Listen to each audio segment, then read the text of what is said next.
butterflies get nothing back but pain. Come to the show. Take off that uniform. Come to the show. Come on in from the storm. It's a long and winding road. Too many people come and go.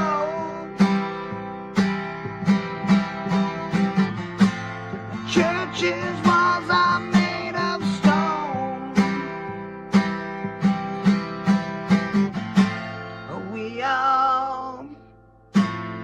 We all make it home.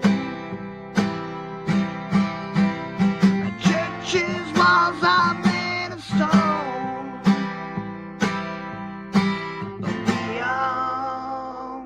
We all make it home.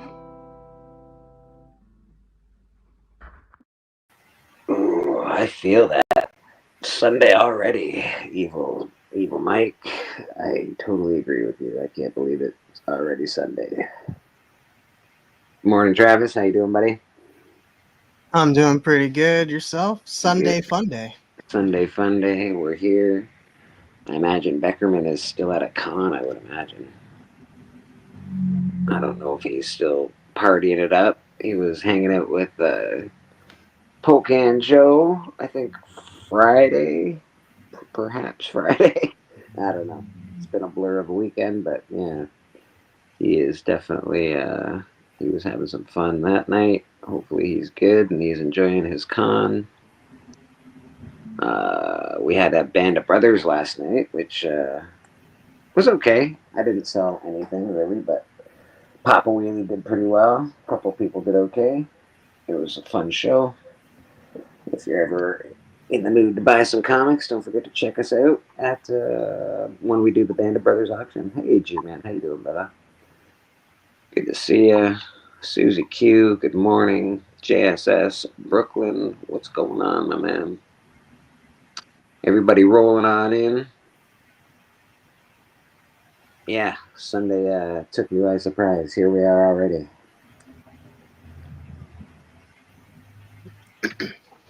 Chunkos just came in too. Nice. What have you been up to this week? I know you're pretty excited. You're getting a new apartment, so that's pretty exciting news for you.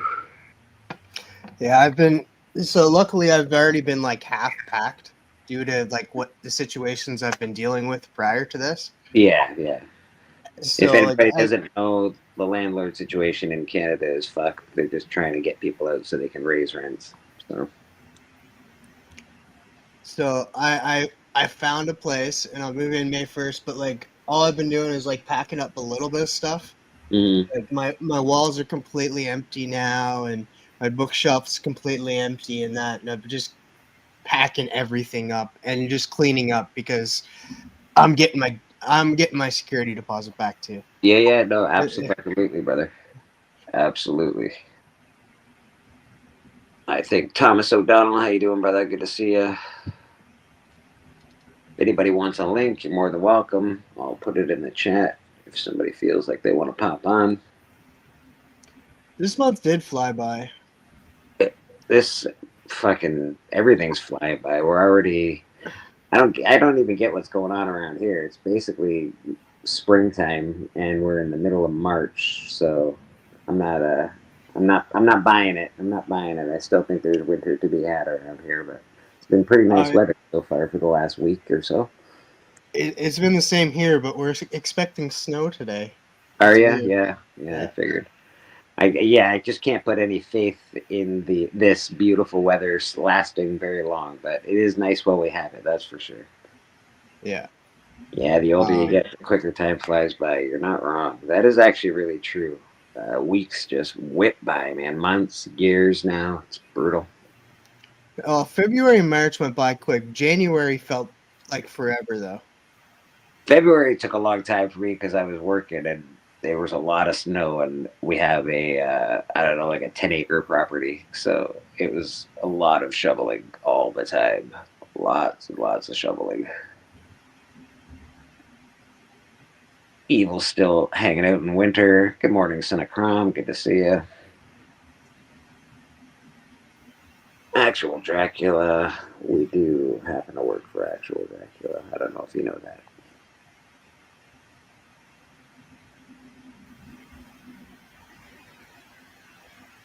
I don't know if I can find it, but I know we do.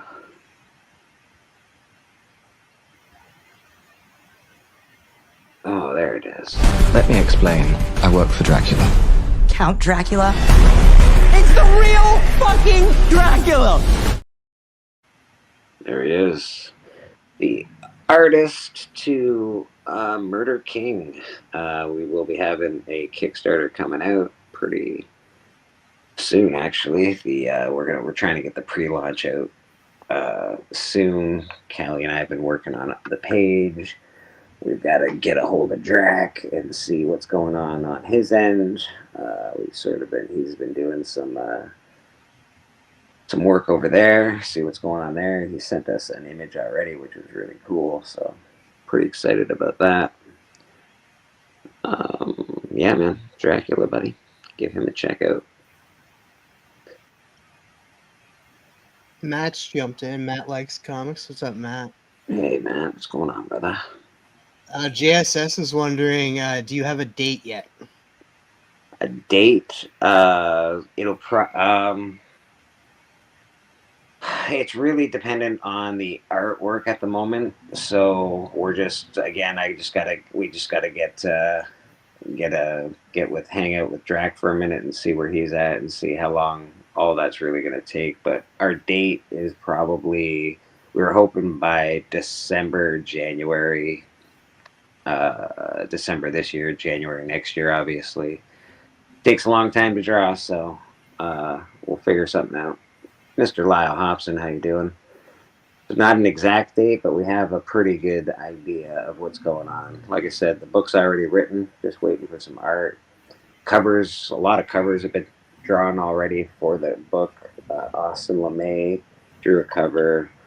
We have a completed cover by Austin, a completed cover by Rad Art and Comics, and a completed cover by Loke, Mad Monkey Love on Instagram. He does some awesome work, man. And he's Canadian. And he's Canadian. Yeah, that's true. That's true. I didn't even realize that when I asked him, to be honest. I'm going to meet him at the Niagara Falls Comic Con. Which is pretty cool. He's coming down. He's going to have a table there. Maybe I'll get a nice piece of art drawn by Mr. Loke. He does cool sketch cards, which I think is a good thing to do when you're at Comic Cons, especially if you're an artist. I think there's a good market for that these days. I started doing page layouts, and it's going to be pretty badass if I do say so myself. Fuck yeah, Dracula. You're the best, brother. Nice, man. I'm excited, Drac. I'm really excited. All right, let me get off my phone and stop this echo. There we go. Powder trees and butterflies. I can't make it to Comic-Con. I'm 2,500 miles away. Yeah, that'll do it. That'll do it, Lyle. I really wanted to go to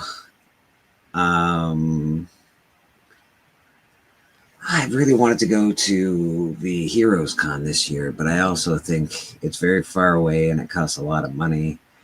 I have a lot of stuff going on right now. I'm not really sure I can make it, so I'm really sort of bummed out about that, pretty much, but that's okay.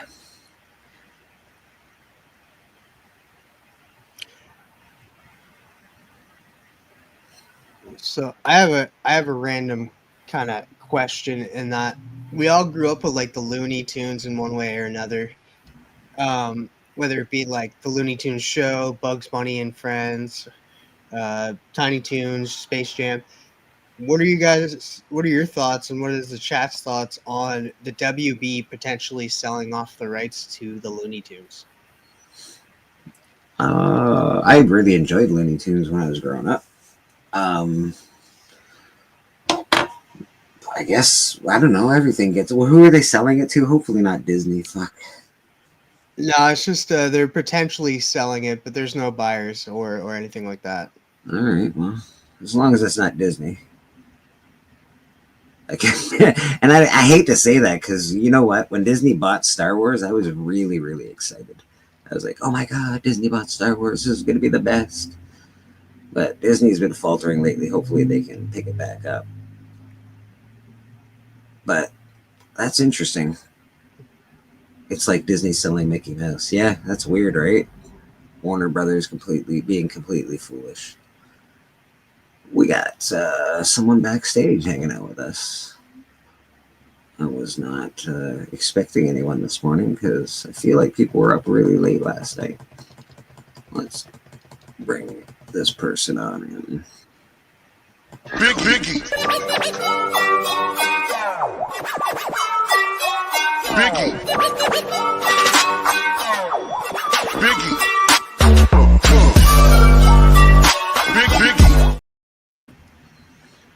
I got you, Evil. Biggie Shaq, how you doing, brother? Morning. Good morning, sir. Mm-hmm. You- Up, DM. You were pretty late What's last. up, Biggie? Yeah, I was up pretty late. Yeah, it sounded like you were groggy when you came in. You're like, yeah, good morning. I was like, oh shit. Trying to wake up. You gotta shake off the cobwebs every now and then. Yeah, man. I feel that. We got might go through Key Collector today and see all the new Key comics that are out this week. That'll be fun. Yep, I finally knocked off another one off my fucking never-ending. Kind of silly after a while. What all comics you want and go after? You know what I mean? Are you feeling the I don't know, sort of burnout from it or what? No, I'm excited about getting my book. I just wonder, like, you know, you watch some collectors, you're like, oh yeah, they're flying through or whatever, and it's like it's a long ass road. I always like Power Man. It's a cool book. It's just comics are so fucking cool, man. But at the same time, like, I don't know if I ever expected to get as far as I've gotten. So it's just like I mean, my next book I'm looking for is like the first Bullseye. I don't even fucking like Daredevil. You know, like, you've got to. I imagine. I don't know. You seem like the kind of person that you had one collection. Now you've got a really great other collection. Is this gonna catapult itself into another great golden age collection? Is that what's happening with you, or you just love all the books that you have and you never want to get rid of anything? I don't know. I don't know if like I wanted to get an X-Men one, but I can't seem to part with the shit I have right now. No, So I don't know. It's kind of hard to make a buck right now. So I think that it's best to just script and scrape and just get you some smaller shit instead of, and maybe eventually I'll get like a really big book. But if you know, like a first Power Man or first Bullseye feels like a pretty big book still. So yeah, man. No, I dig it. I got it's fucking weird. someone in the backstage. Let's bring them on in. You smell that? Napalm, son. Nothing else in the world smells like that.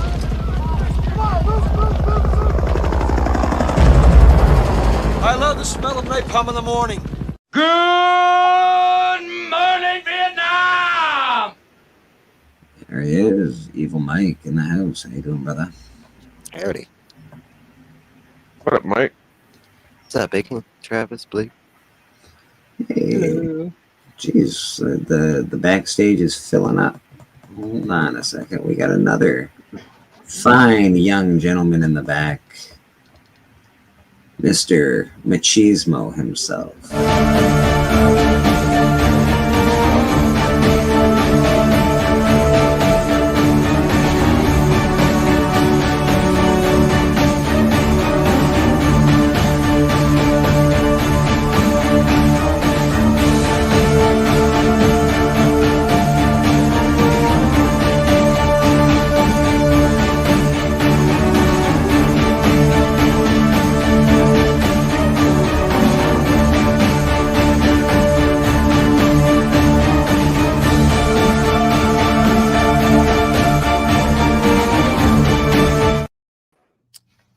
There he is, Boston Chris in the house. How you doing, buddy?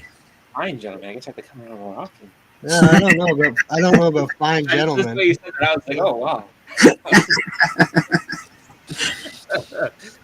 Oh man. You hang around these parts often, cowboy? Hey, do you know how scary of a question that would be for me? I'm like, whoa.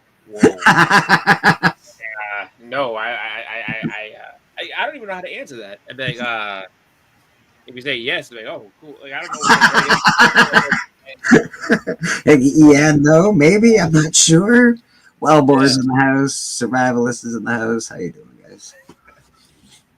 Hello, everyone. Just smile and nod. That's all you do. That's all you can do. That's all you can do. Yeah. Say thank you and walk away. You're like, all right, yeah. I said, like, so I am happily married. I go anywhere I please because I'm happily married. See, this wonderful ring. Like, no. Too expensive, man.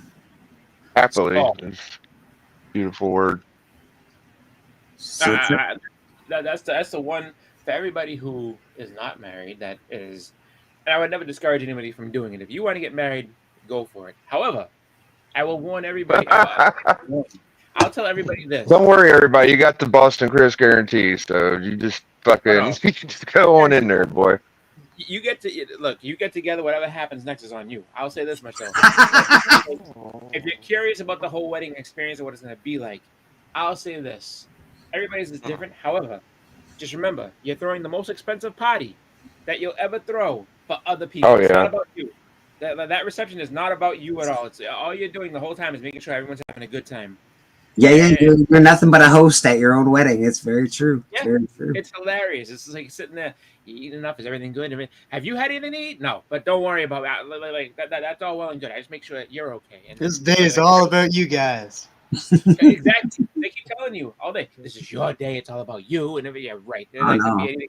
It's gonna be about me. Everybody's gonna be forced to wear Star Wars uniforms and costumes. Don't care which side you're with. Do not care. Sith, Jedi, don't care. I want lightsabers. I want people going around fighting. This is You're gonna have stormtroopers doing the Imperial March. yeah. It's all about me that day. Screw you that guys. was- So if I come dressed as an Ewok, you're good with that? God damn. I mean, Rickety is one of my heroes. You know what I'm saying? I mean, Yeah, I knew someone would do it. I didn't know it would be you. I didn't know it would be you, Fredo. I mean, and then that's not even counting the Jar Jar Binks that are gonna show up. Ah, God dang it all. Don't do I it, like man. Matt asked if he can be a Jawa. There's probably about 6 Yeah. Jawas left after the stormtroopers got done with them. So Never mind.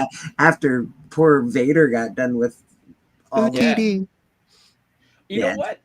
That's another thing too. Like he sat there and said he slaughtered all the Sand people. That's not true. 'Cause No, he just said they're in tribes. He slaughtered one tribe. Let's be honest. Yeah, he just was like, you know what, you did this.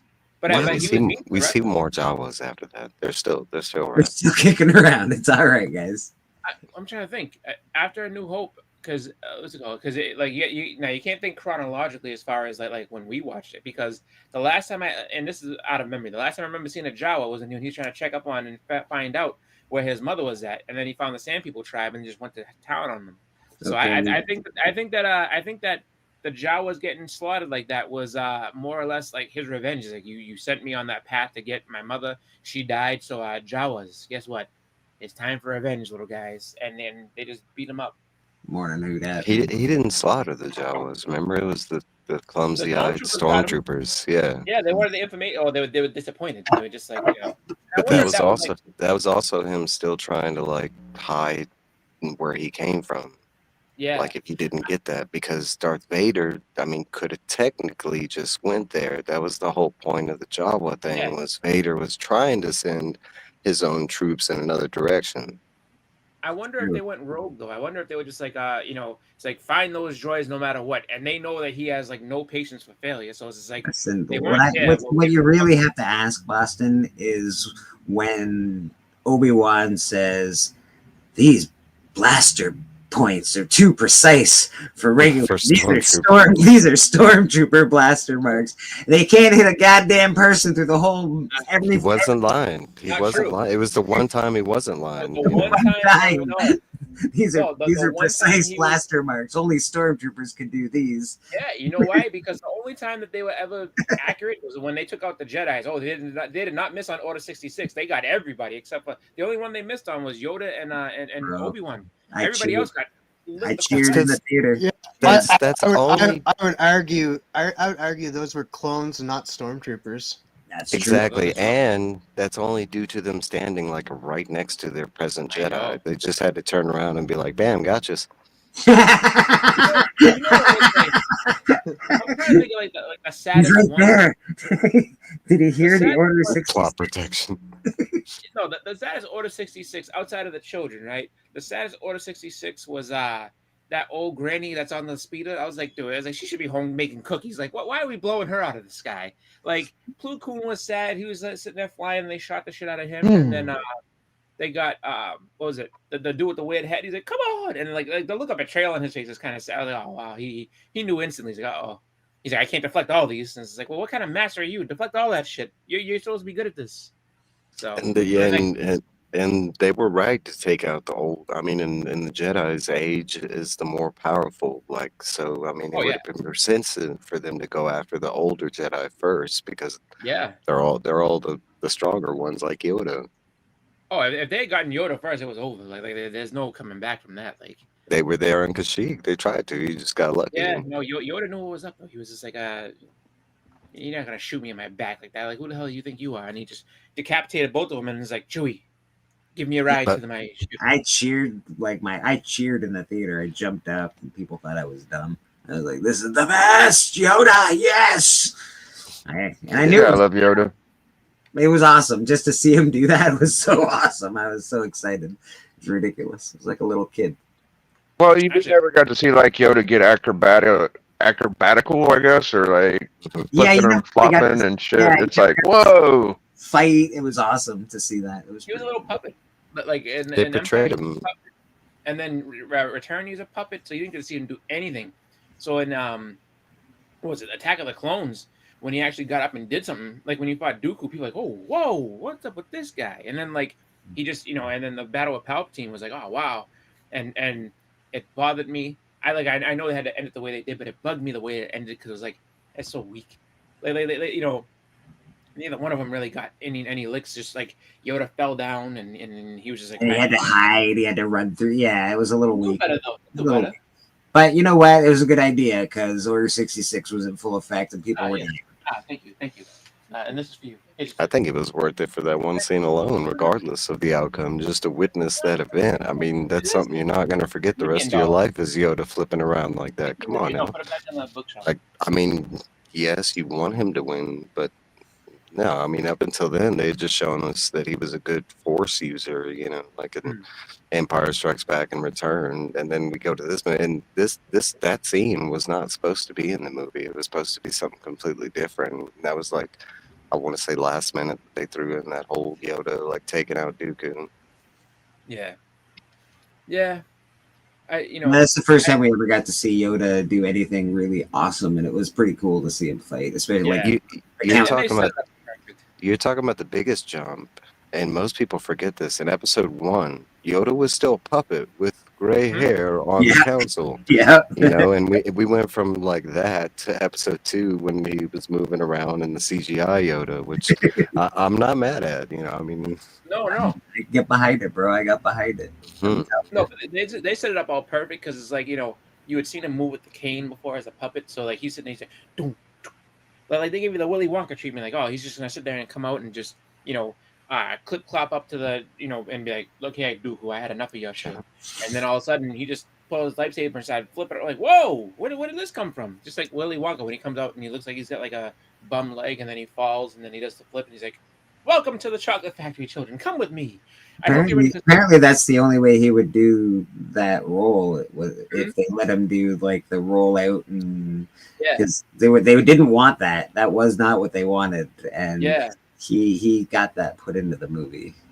Although the guy that wrote the book didn't like him as Willy Wonka, but he was. I liked him. He was good as my child, and I enjoyed him as Willy Wonka. But he was amazing. A lot better than Johnny Depp one. Yeah, which is really sad. 100%. They tried to make him. I mean, we're talking about at least Gene Wilder's was, you didn't know. Like, he could have been good, he could have been bad. He was whimsical, he was fun. I love that. And then we go to Johnny Depp, and it's just straight serial killer. Like, there's no good. And like the second they got in there, like any kid that stayed in there was just, I mean, they did not to say they deserved it, but they kind of did, just off of his chemistry. I mean, they were both pretty dark. They both had their little spots. Oh, yeah. You try reading the fucking book. It's like all starvation, dude. It's really fucking bad book. The book is bleak. Yeah, but who would you let your kids with, Gene Wilder or Johnny Depp's? Neither. I mean, they're gonna die. Like, what are you gonna do? Gene Wilder's. I know, but Gene Wilder's character is more welcoming. I don't give a fuck. That don't matter to me. Gene Wilder was as welcoming as a tarantula is to a. Yeah, I would be scared to fuck of Gene Wilder myself. Yeah. He was perfectly cool with you until you did something that he didn't like. Then he was like, "Oh, all bets are off." Yeah, but first impression of him, you'd be like, "Oh, he's funny, he's good. We're gonna go with this guy." First impression of Johnny Depp. First impression of John Wayne Gacy. Oh, look at this guy. He's such a jolly dude. And you have to go along with the setup. Remember the setup. It wasn't just. You mean the clown I hired for my kid's birthday party? I made them all laugh and gave them the best birthday of their life? Was that guy the serial killer? Come on. The biggest setup was like Biggie said. They were like. Oh, sorry. I was just gonna say that's why I feel like you with a Willy Wonka, you have to have a character that's welcoming. That will like all go with him. He's not a good guy, but like he's more welcoming. But like then you bring Johnny Depp in, and you're just like, that guy is gonna kill me. Well, that's where I'm gonna make my point. It's about setup. You have to remember they were going through depression, like Biggie said. I mean, they were starving people, and this was a once in a lifetime thing, where they got like, oh, okay, yes, it's chocolate. I don't get that part of it. It's not food, but still, they were gonna get a lifetime supply of chocolate. But not only that, it was the way it was like monitored in the book and in the first movie, where he was so recluse, nobody knew about it. It was like for them just to get inside, they were going to be paid cash, because remember there was like a couple people's like they were trying to get secret formulas and they were trying to get information about the dude. Yeah, that guy was so creepy in the movie. He did a great job in the movie. When I was a kid, I was like, that guy was so bad. Like I'm like, oh, he's a bad guy. Look at that guy. We didn't even mention Charlemagne. Did anybody see the Wonka Charlemagne, the musical? No, I did not see. I didn't see the newest one. Is that like the new movie that came out, or is it? The one last year or whatever. It was good. It is a musical, even though it's not like model. Me too. But for me, it was a surprise because it's not labeled, and it's even if you go back and watch the trailers, there's no hint of it being a musical. They kind of did that on purpose. I mean, you're talking about my brother is not a fan of the musicals. He was really excited about this movie, and when we went to go see it, you're talking about he left 10 minutes into it because finding out that every scene was like it reminds me a lot of Sweeney Todd. All right. Yeah. This movie was 10 times better. I mean, you're talking about if we're going from the Johnny Depp to this one, leagues better. But like his version of Wonka is completely different because it is kind of it's the prequel. It's like how he started the whole chocolate factory thing, but his version of Wonka is just where he's just this nice guy and he's trying to do the, there's no like kind of foul play in his version. So there's no kidnapping of little black people in like the wilderness. The farthest, and this is a stretch because I've only seen it once, but the farthest I can say the movie goes is with the Oompa Loompas, and he's actually the main Oompa Loompa is played by Hugh Grant, which was fantastic. I mean, you're talking about Hugh Grant playing that's so weird. Okay, so there's some weird, like, the reason why he gets them to work with them is kind of sinister, but I want to say that's as far as, because the movie itself is about sinister stuff. It's about these chocolate companies trying to, like, it's about like corporate monopolies and stuff, and he's trying to. I've seen it. I enjoyed it too, and I don't like. There's a lot of people that didn't like it, and I think it's due to the fact that it's a musical. But other than that, the acting was great, the story was great and stuff. There's a little bit goofiness in it, but what can you expect from a Willy Wonka Chocolate Factory kind of movie? Well, but I enjoyed it. I'm actually really honestly surprised that they keep trying to do Willy Wonka, especially in today's age, because if you really know the history of the Willy Wonka book, they've had to change it a few times. The first iteration of that book was really not great. Certainly wouldn't fly in today's market at all. Right. So I'm surprised that they keep on trying with the Willy Wonka thing. It's interesting. The thing that I see, like, that's kind of, I mean, like, it's funny because, like, if I feel like with them trying to make, like, oh, we're gonna continue this thing on, it's just like, yes. And like when I show my daughter, like I don't show her that the Tim Burton one, just because number one is never streaming anywhere, but number two, like, I know the other one, and I'm just like, I don't mind. Like I like that one better, not because it was like the one I saw when I was little, but just because of the way that the way that all of that movie works. It's just like, it's not really like it's kind of a, if I had to give it a category, I don't know if I would call it necessarily a kids movie. It's almost like a horror movie in a way, a little bit, just because of how everything gets introduced, and everything's all kind of weird. Like all the people. Like, they expose all the bad things about people all around. Like, not even just the people not even the kids that go in or anything like that. Like just the people that, like, live in their world. Is like, there's a lot of like the guy that sat there trying to scare Charlie in the beginning is like, no one ever goes in and they don't come out. Like he was all fucked up. And then you had what's it called? You had but that was a trope they did with a lot of movies back then. There's always there's always a homeless guy in front of the gate. You've actually mentioned two tropes that was kind of 80s version. For one, children's movies being like pushing horror boundaries. Yeah, that was a ton of. I mean, Secret of NIMH, Last Unicorn, Fern Gully. They all had these like horror elements to it, and I have a reasoning for it, but it's just an assumption. But it was scary, man. As a little kid, Secret of NIMH. You talk about Return to Oz. Return to Oz to this day is one of my top horror watches of all time.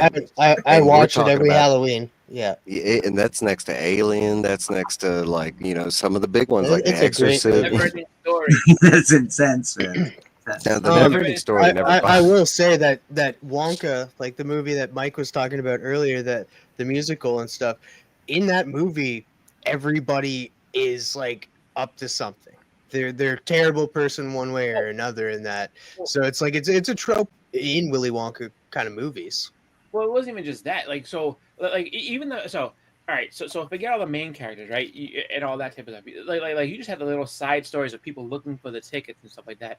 And there's like there's two of them that come out, and you see just how like how greedy people are, because that's what they're trying to expose, is like people's greed and stuff like that.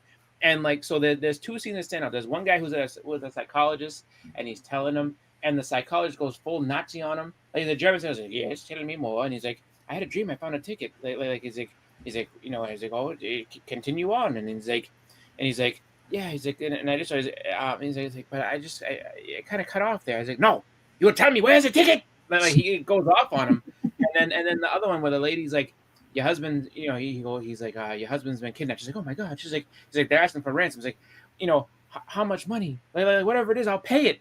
And then they said they want all of his Wonka bars, and then she's like, and then she thinks, he's like, We're If talking you, about your husband, lady. Like, if what are you you gonna don't, do? You if gotta you get don't Wonka know who out. to if you don't know who to hate in certain eras, trust me, Hollywood will let you know. In the 80s, it was like we still did like Nazis, and definitely Russia was getting up there, and then it became people from Afghanistan. They were always the bad guys. You know, You want to talk about yeah, Hollywood will creepy? always let you know who not to like. You want to talk No. about What I'm saying creepy, is, I'm not talking about the Nazi creepy part. openings?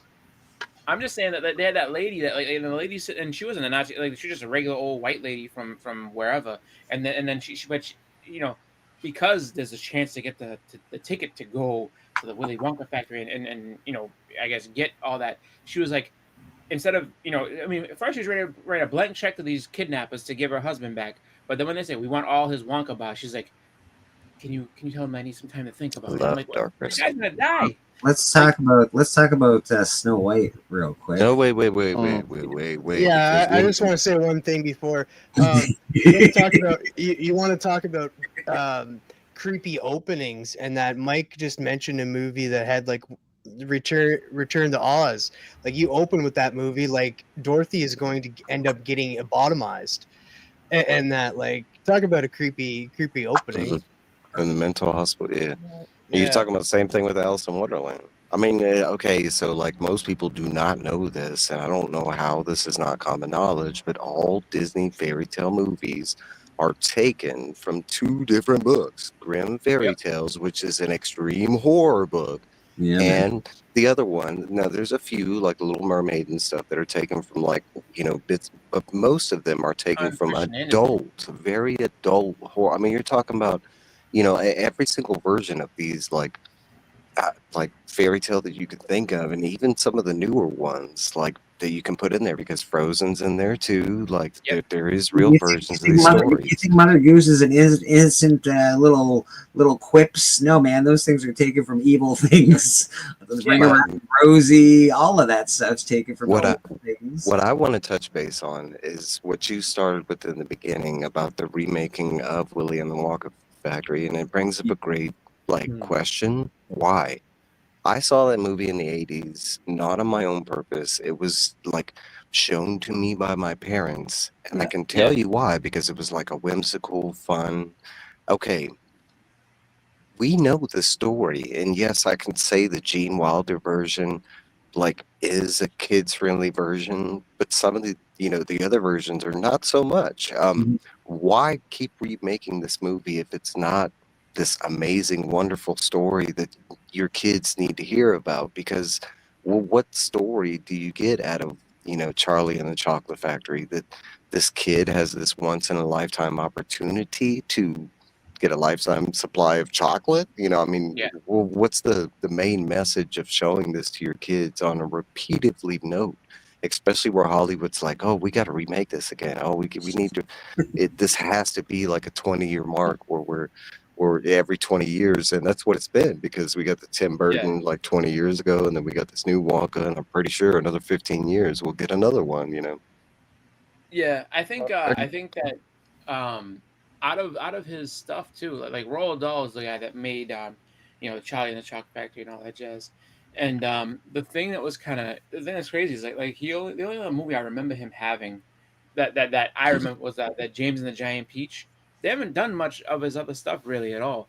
And it's kind of like maybe that's like the one property that he's like, yeah, you know what, you know, that his estate's like, you can keep making that because that made tons of money for us. So James and the Giant Peach, I love the movie, but that's still a pretty creepy movie for a kid. If you watch Tim Burton, that's why. Tim Burton made it, so it's got a real creepy feel, man. Like a and they have done some of his other properties, which you might not know are I don't know Roald Dahl, because they've done the BFG twice now, which I'd like. Him? Yeah, BFG is Roald Dahl. I didn't know. Matilda is his biggest one. That's Roald Dahl. I thought I thought it was just Tim Burton stuff. No, They just did Matilda the musical movie or something like that. Yeah, and it was like hyper successful, like beyond like it was ridiculously successful. No, but they have done.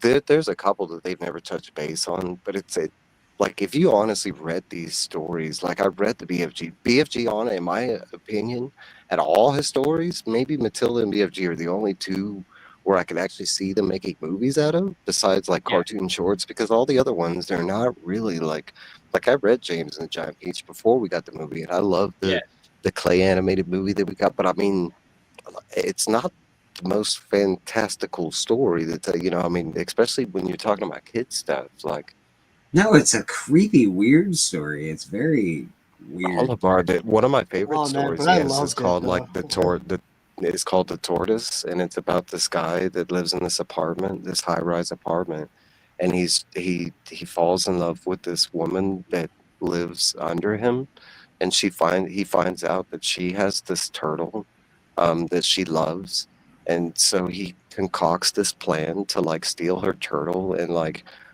replace her turtle with this other turtle so he can get closer to her because this turtle likes him. No, it's this creepy you know, story about like things men should not do. Like he's sitting there spying on this girl, like Yeah. I mean, you know who else has a chocolate factory is Bryce Comics. He did the Golden Ticket. Maybe he's killer too. Okay, so one thing I did love about the 80s, like, and Matt, I think, touched base on this earlier in product placement, right? That movie, I mean, if y'all remember, we actually had a golden ticket in real life, too. Like, because Willy Wonka's chocolate was a real thing, like Nerds and, you know, Nestle had, like, and at that time, if you were buying, like, Willy Wonka products, I think it was, like, 4 or 5 different, like, because there was a chocolate bar you could buy that was just like the movie. There was, like several different things. You're talking about product placement. It was wonderful. I'm not even a big fan of Willy Wonka candy, but just the tie into the movie was kind of cool. Like especially being a kid, and most kids are kind of candy orientated, you know. That's right. And you know who was the biggest fan of that movie? And all in all, was dentists. They're like, oh, the cavities, keep eating, children, keep. No, but like that was. I have to say that, like, as far as that goes, I mean, and if you're looking at something that's going to get kids' attention, it's like, oh, we're going to make a movie about candy. Of course, you're going to go in and watch that. And someone did make a I said Hansel and Gretel's Wit. It's almost like if you think about it, that's almost kind of like a modernized, I guess, like version of like Hansel and Gretel a little bit. You got these kids coming in, and you know. They don't do nearly what they used to do when we were kids, though, Boston. Like, when we were kids, we watched movies like The Last Unicorn, and that was freaky as all hell.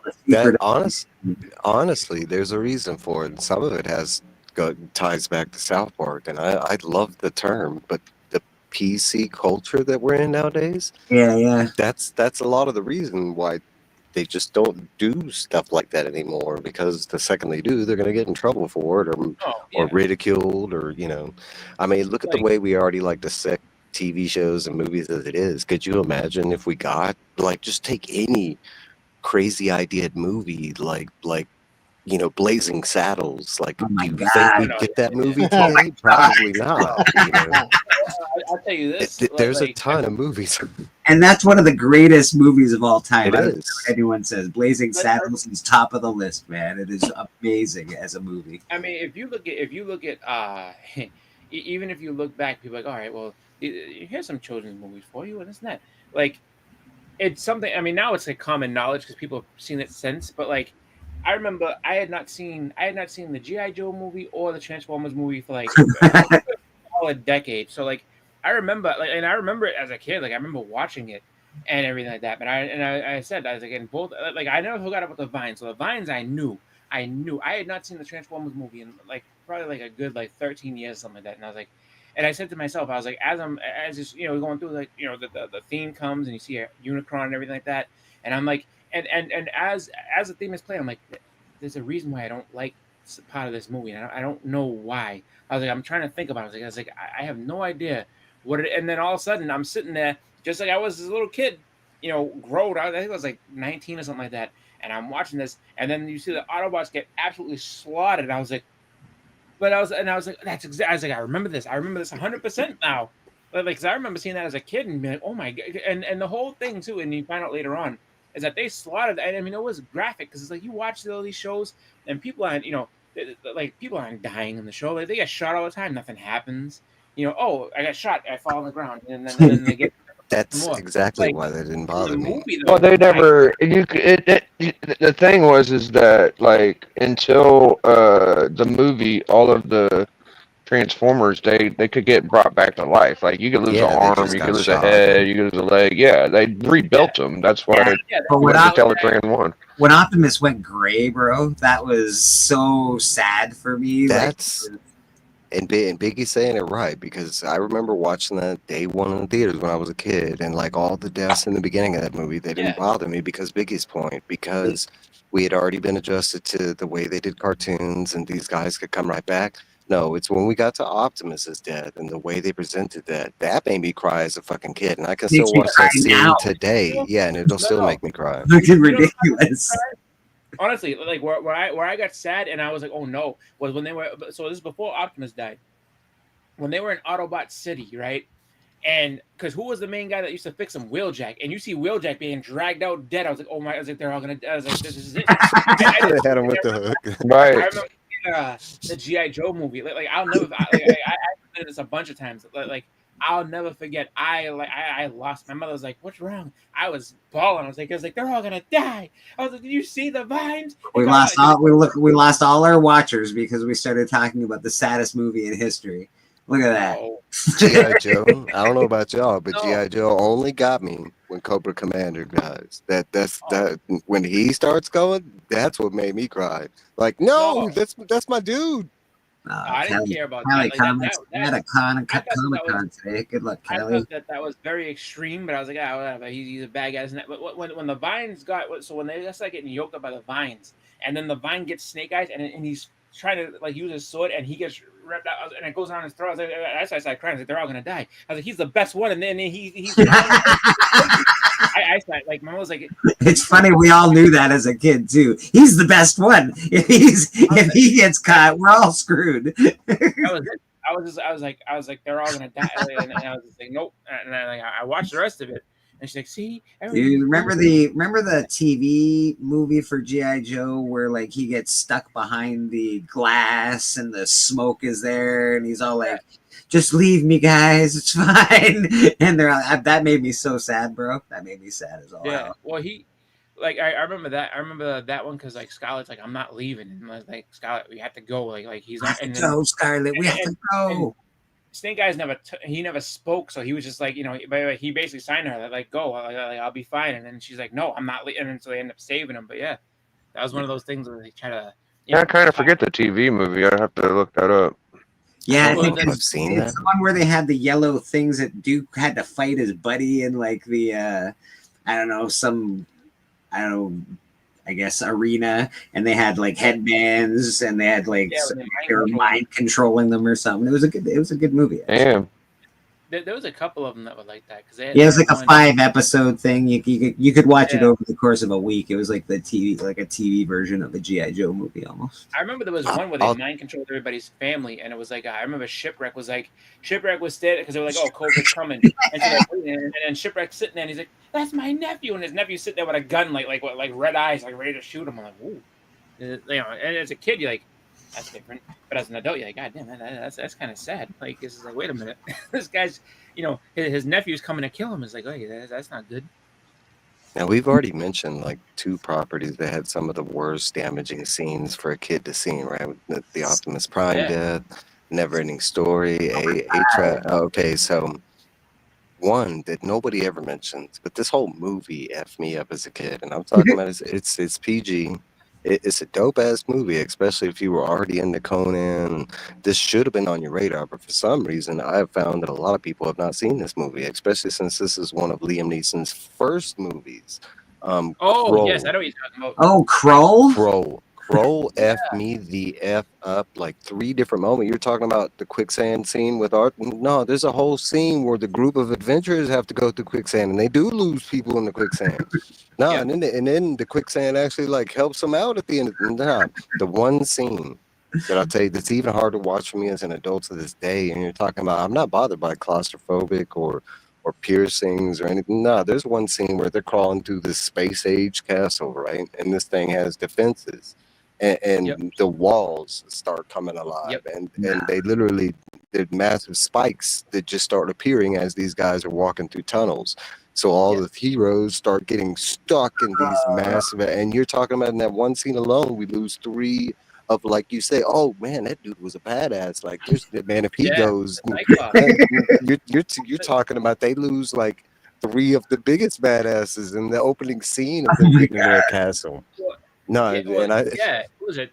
Like that's when the Cyclops gets it, right? Because he's holding the door. He gets squashed by the door. Oh, he's like, go out, like, and then they're like, no, but what are you gonna do? He's like, I'll hold the door for you. Go, and then you see him. He's like, you hear him, and it's like, oh.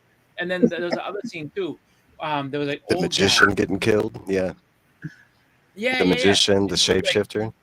Yeah, and she's like, look, she's like, the way that this works, she's like, and then like you find out that was like his girl, like way back in the day, and she's like, he's like, let me look at you the way you used to look, and then she's like, and then like it was like it was what was it? There was a hourglass that was like that was tied to spider. his life.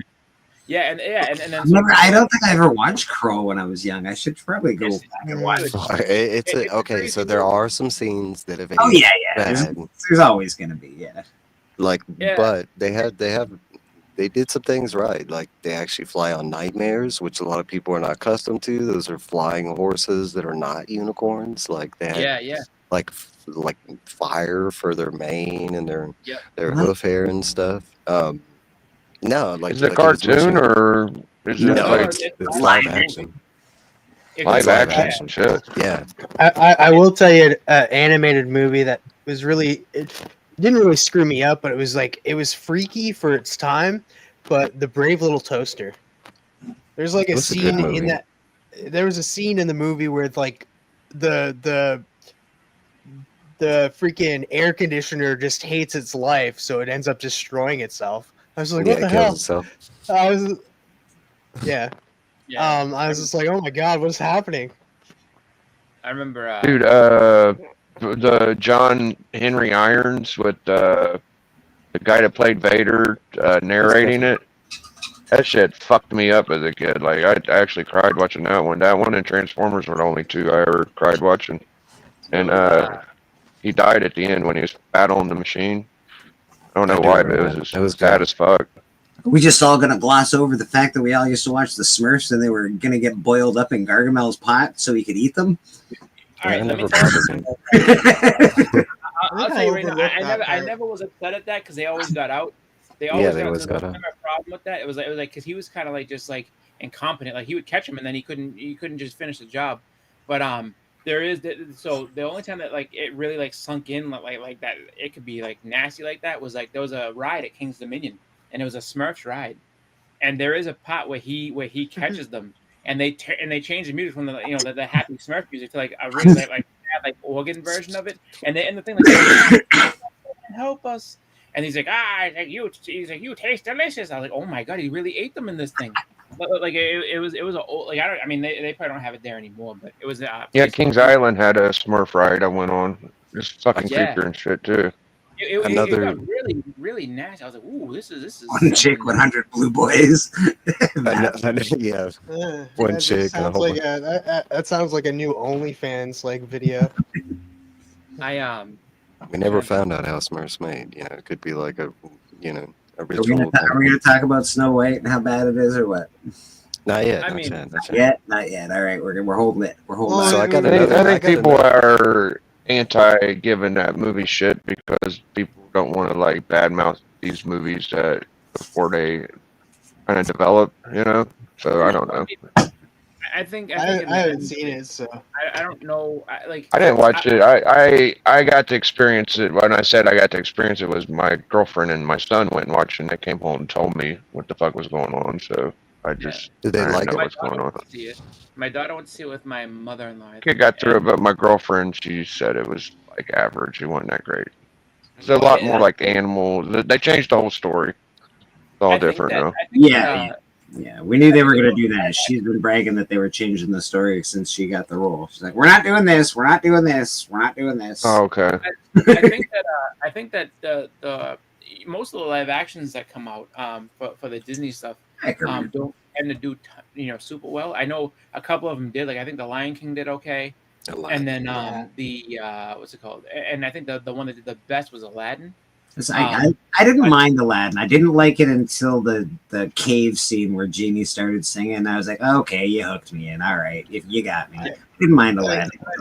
There were certain ones I didn't mind, like the Jungle Book was my favorite live action one. Book, yeah. But like I didn't mind some of I didn't mind Cruella.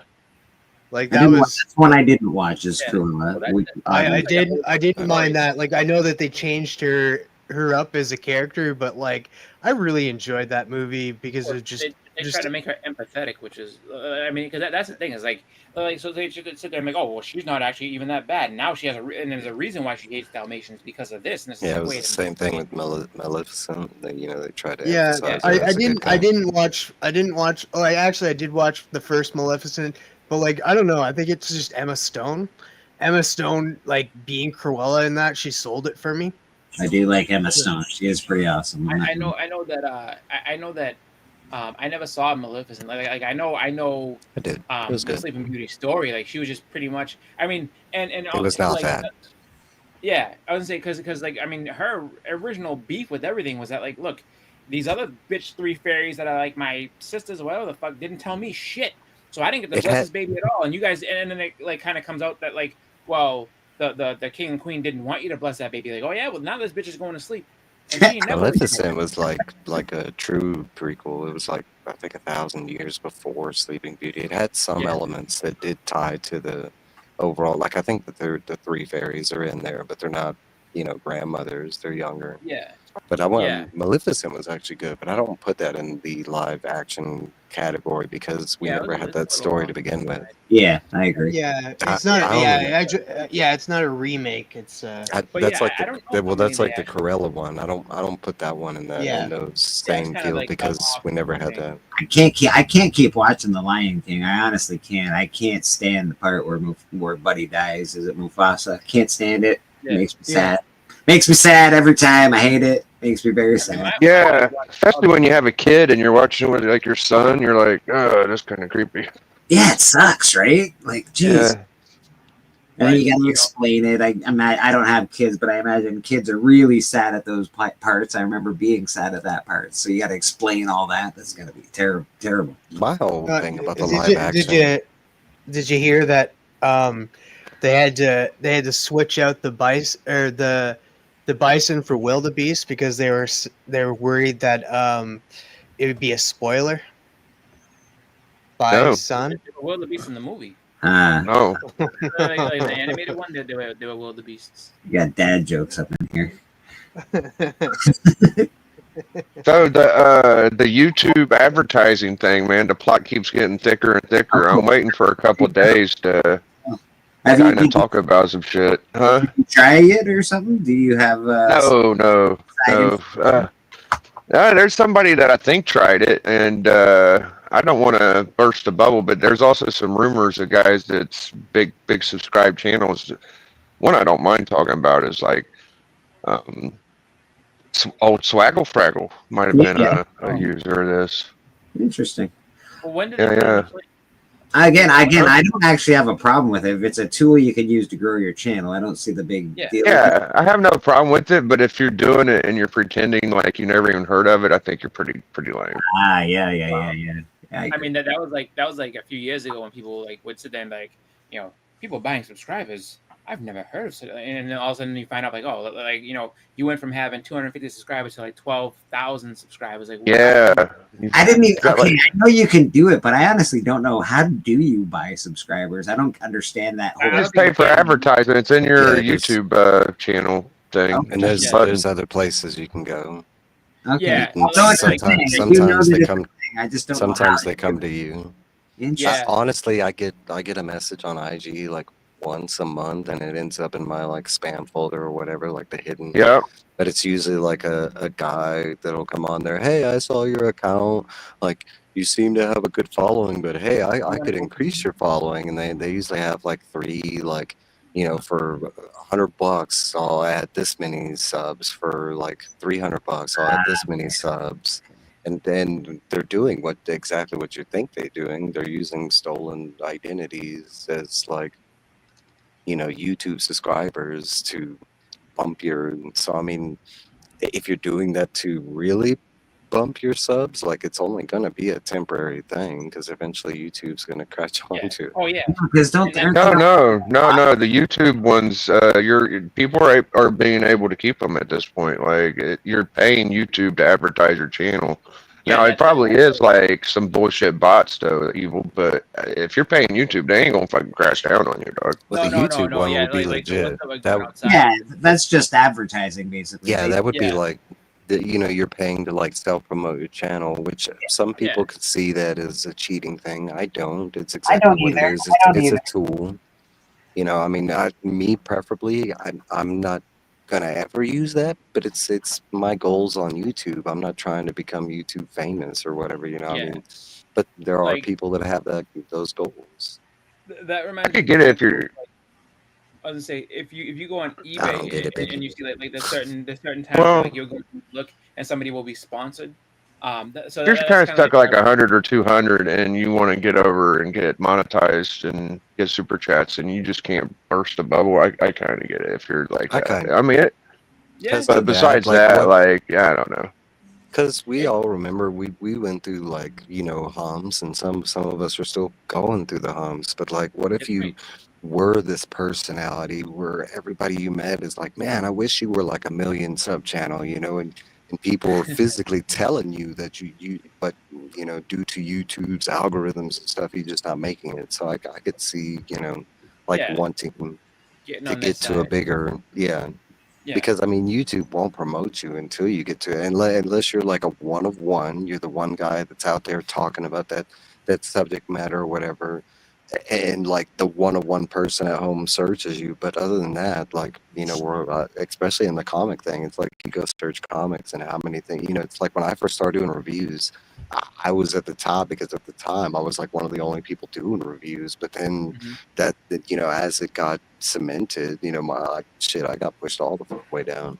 Yeah, and that makes sense. I mean, just because as more people come into the same like pool, it's just like, oh well, you know, there's going to be, you know, different people that kind of get, I guess, more of a bump from their content. But I think, like the thing with the buying, like advertising is a little different. You know, like advertising is them basically positioning you in a good spot. The people that were buying subs back in the day and used to swear like, oh no, like I've never heard of it, never did it, not me. It was funny because like when they would go on their little purge and sit there and just, like you'd see someone's subscriber count go from like, oh, like you had 3,000 subs, now you're down to 2,500. What happened? And then it's got to be fucking a little embarrassing. Like you spend like a year or two and you can only get like 300 or 400 subs, and then within a week or two you're at 600, 700, 800 subs. It's like, come on, fam. Hey, I've been out for 2 years and I've only got less than 700 subs. No, but what if you had like 1,500 next week and people would start looking at you weird, like, what the fuck? People would be like, what the fuck's that guy doing? I do question that. Like, if you know, like if you're watching a channel and you know their sub count, and all of a sudden you come back the next day and their sub channels jump like, you know, a couple thousand subs, you're like, you know, and if you do a little pretty research, fucking obvious. Yeah, like if you do a little research and they didn't drop nothing. Yeah, unless you had like some amazing video that you had just dropped and everyone's like, I have to see this, I have to keep going. Like, okay, right, which does happen.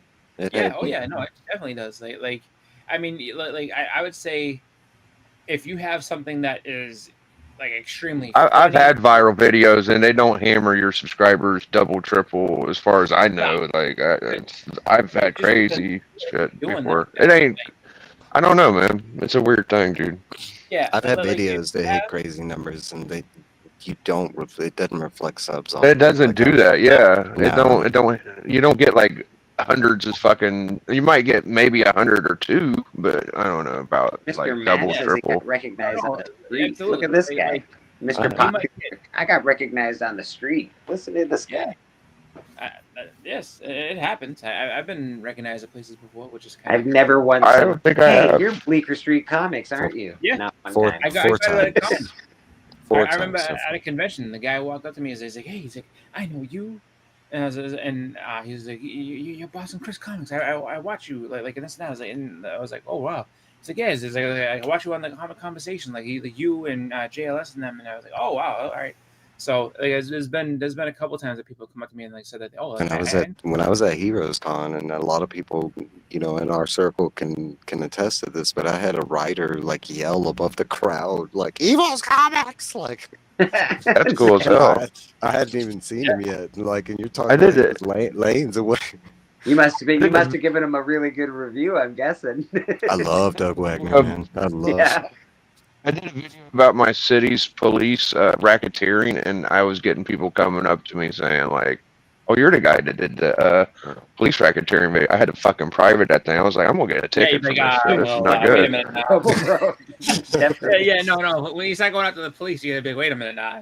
Are you watching Daredevil right now? You see that, you know, you I see haven't what seen it yet. happens. Yeah, man, don't fuck with I the haven't police. seen it. that actually, Did you really do that, Biggie? You really did like a Yeah, I did. I went into real like the piece? city, dude. I went into the city police office. I remember this one part. I go and I was talking to the chief or like captain or some shit, and it's like, "Well, I could take you in the office, but you gotta stop filming." I was like, "I ain't gonna stop filming." I said, "We own this motherfucker.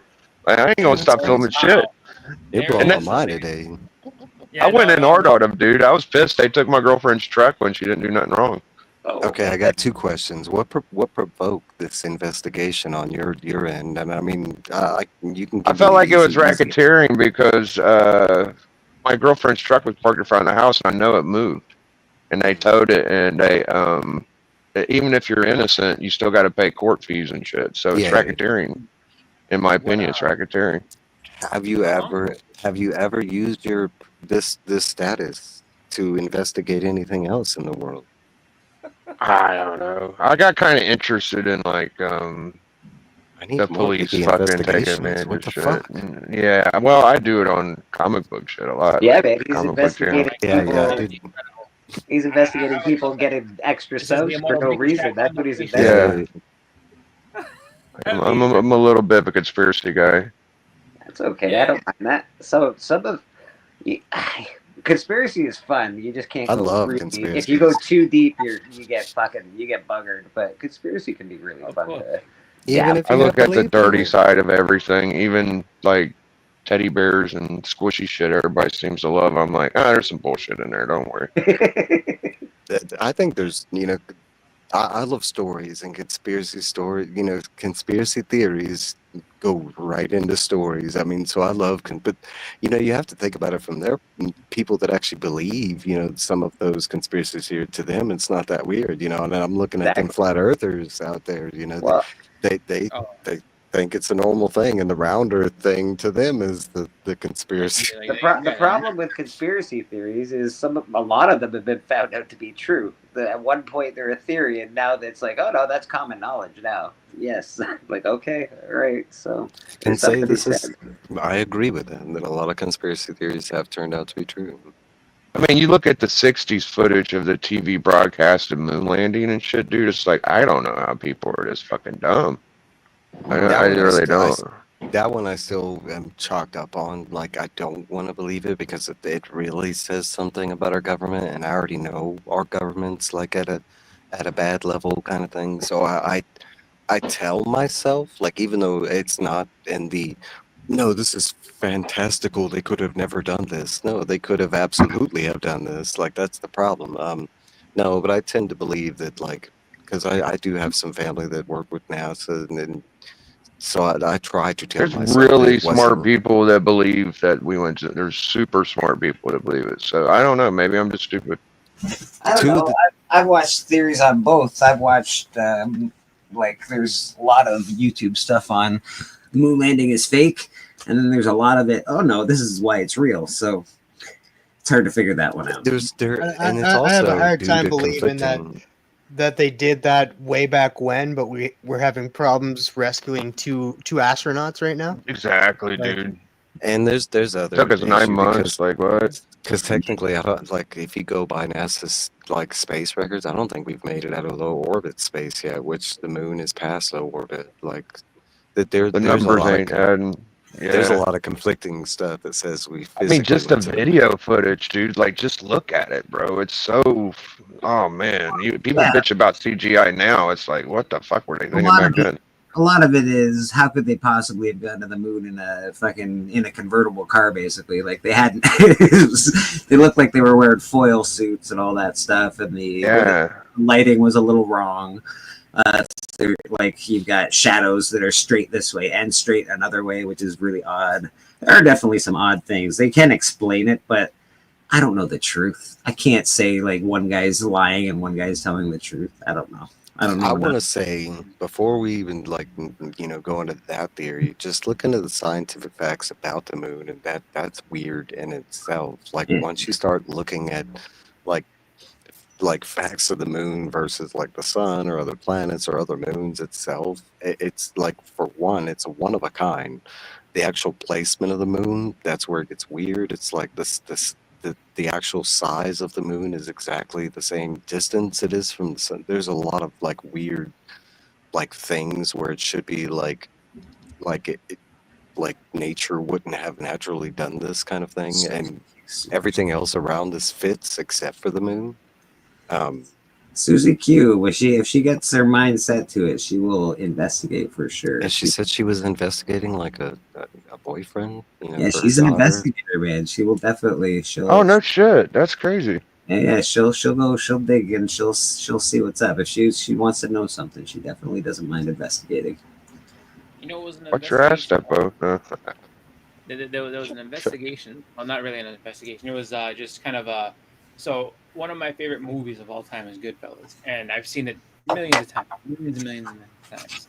Because I would have never guessed one of your favorite movies is Goodfellas. Really weird.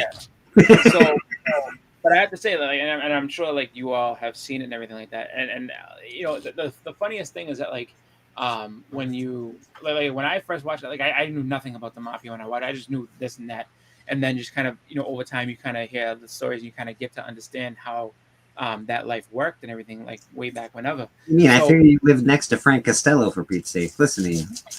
First of all, I love Frank Costello. But the craziest thing though is that everybody knows that scene, or everybody should know that scene if you've seen it, between Joe Pesci's character Tommy and Billy Batts, the whole Billy Batts scene that like had an argument.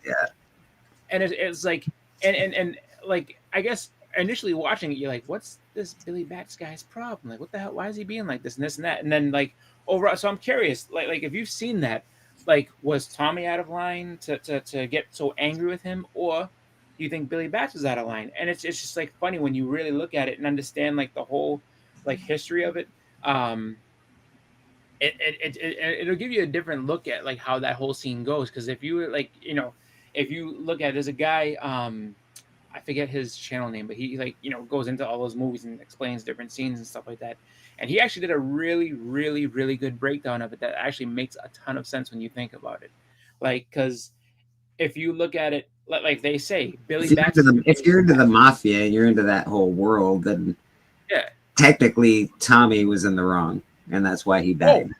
100%. So he was in the wrong for a lot of things, but like before that though, so when you look at it, like at that whole scene, so Billy Batts comes home from jail, and they make it a point to say he's a made guy, right?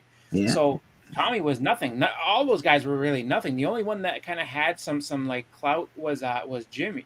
Well, yeah. So if you learn anything from The Sopranos, Jimmy was doing hits. You can't touch a made guy. Even if you're a made guy, you can't touch a made guy. You have to get permission to do it. So that was the thing. It was like so you go back and you watch that scene again and you look at it, and like he comes over. He's like, hey, and he wants to see him. He's like, oh, come on over and talk to me. And it's just like, and it's like, because of his status as being a made guy, and when Tommy's like, oh, I don't want to fucking talk to this guy, and he's being rude to him straight away. So like he's like, what? And then so like he brings him over and that scene's a little embellished though, right, Chris? That didn't.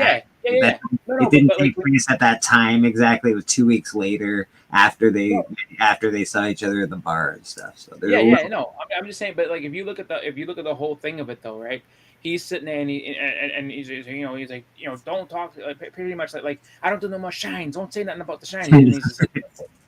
Because in a lot of ways, Billy. I get the sound box.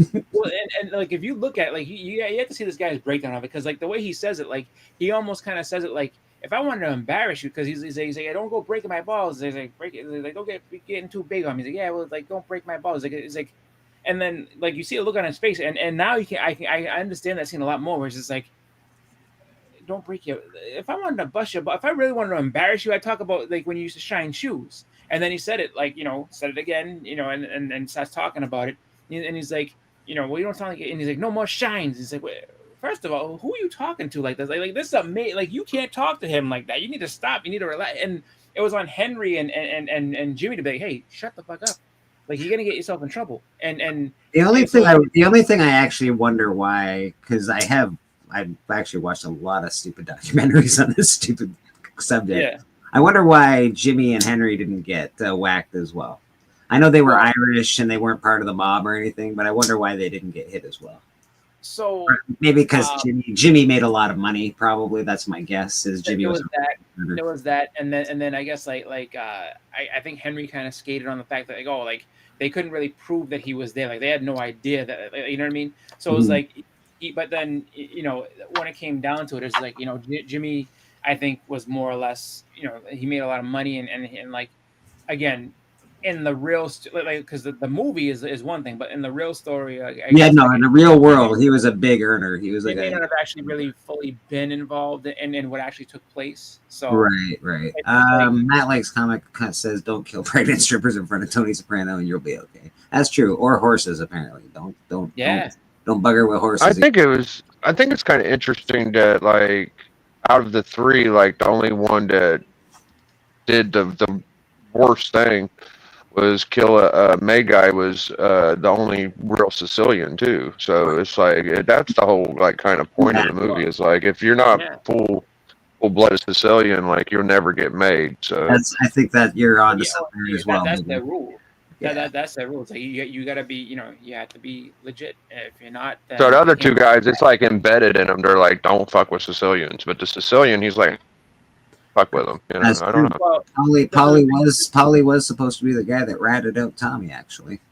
Because the thing is that like so Billy Bat's actual crew, like the people that like he was I guess really good friends with John Gotti, and John Gotti was like, tell me who did this. And then 2 weeks later, like Tommy disappeared and just like, so he disappeared. There's a lot of people that say Gotti was involved in that disappearance. Yeah, like a good friend. Well, you're talking about all these movies that you've mentioned so far, they're all based off books, and they're all like loosely based off these stories. Like that's including Godfather 1, 2, 3, Goodfellas, Sopranos.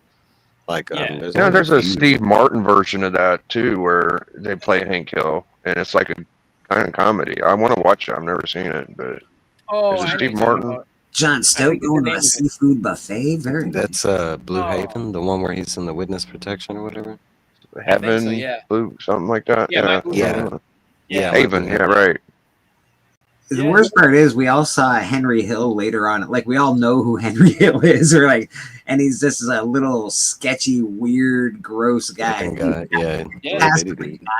but you could tell that guy was like just a rat, kind of. He's just. Well, I mean, in the end, they all were. They all rat on each other, and they just started killing people left and right.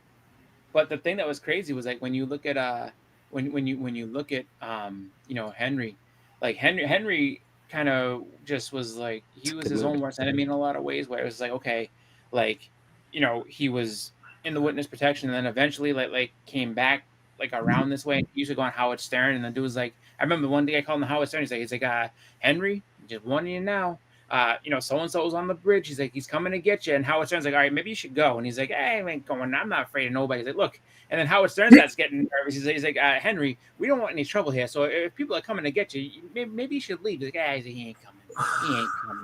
And he's like, Henry, he's like, I'm telling you, he's on his way. You better get out of there. And he's just like, and it was just like one of those things where it's just like, poor Howard Stern. I mean, he loves being controversial, but I think at that moment he was like, look, like we do not want to be a part of this type of history. So please leave. I fucking love Howard Stern back in the day, by the way, man. That was some good watching TV funny. Shit. He was funny. Howard, I remember. The thing about Howard is that he he kind of changed and turned over a new leaf, and now he's not really doing that. And I mean, and some people give him a hard time about that, but it's just like, I understand he's older now. And on He used top to of be that, like the underachievers king, and then he turned away Yeah. from him. You know, he was really big on it. The only problem with Howard Stern now is that he literally doesn't. He's like, those guys don't know what they're doing. This internet is bullshit. They're all sitting in their parents' basements. You gotta be a radio star to start your career. I'm like, no, you don't, Howard. Sorry, man. Yeah. We live in 2025, bro. Sorry, Well, he man. turned his back on his people that got him big, like Beetlejuice and I don't know, Hank the Angry Dwarf and people like that. You know, he's just like, I don't need you guys no more. Yeah, well, I mean, that was something that you could do in the 80s into the 90s and early 2000s. It's like you have a thing called the whack pack now where you're exploiting people. Like, oh, that's the end of your career. Like, I don't know if he was exploiting them though. He was getting them jobs, and people were really proud of him. Like he was a big. They gave Howard a lot of credit for the LGBTQ because he like embraced like gay people and shit. Apparently So he's 71 years old now, Howard Stern. Holy shit! Howard, yeah, he's an old guy. God dang it! And you're definitely right about that, Biggie. Like he definitely did a lot for a lot of people. Like he embraced just about everybody. But well, that's the thing. If you going on the Howard Stern, it used to be like maybe not at this point in time, but like going on Joe Rogan, that used to be Howard Stern. If you went on Howard Stern, you were made. You had a career. yeah, I would say Stern was bigger than Rogan is even at Rogan's peak. Like Stern was huge, bro. He would shit on all of the radio people, dude. Like radio was big, still big money, bro. Radio's huge money. Back then, it was probably even bigger.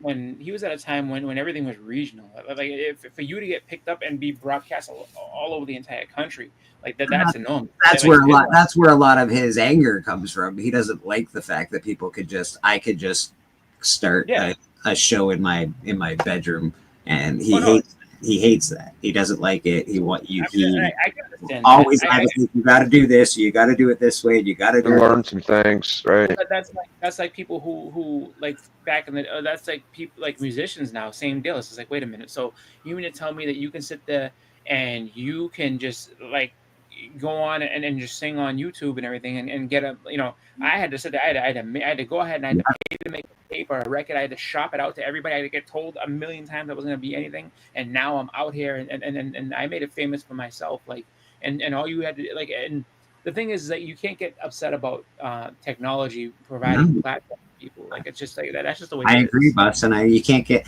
it. The world changes. I get it. It seems unfair. It's the same way with jobs. Like fighters used to make $10,000 a fight. Now they make $300 million a fight. Yeah. You know, like you can't get mad. It's just the time you lived in. It sucks, and you know.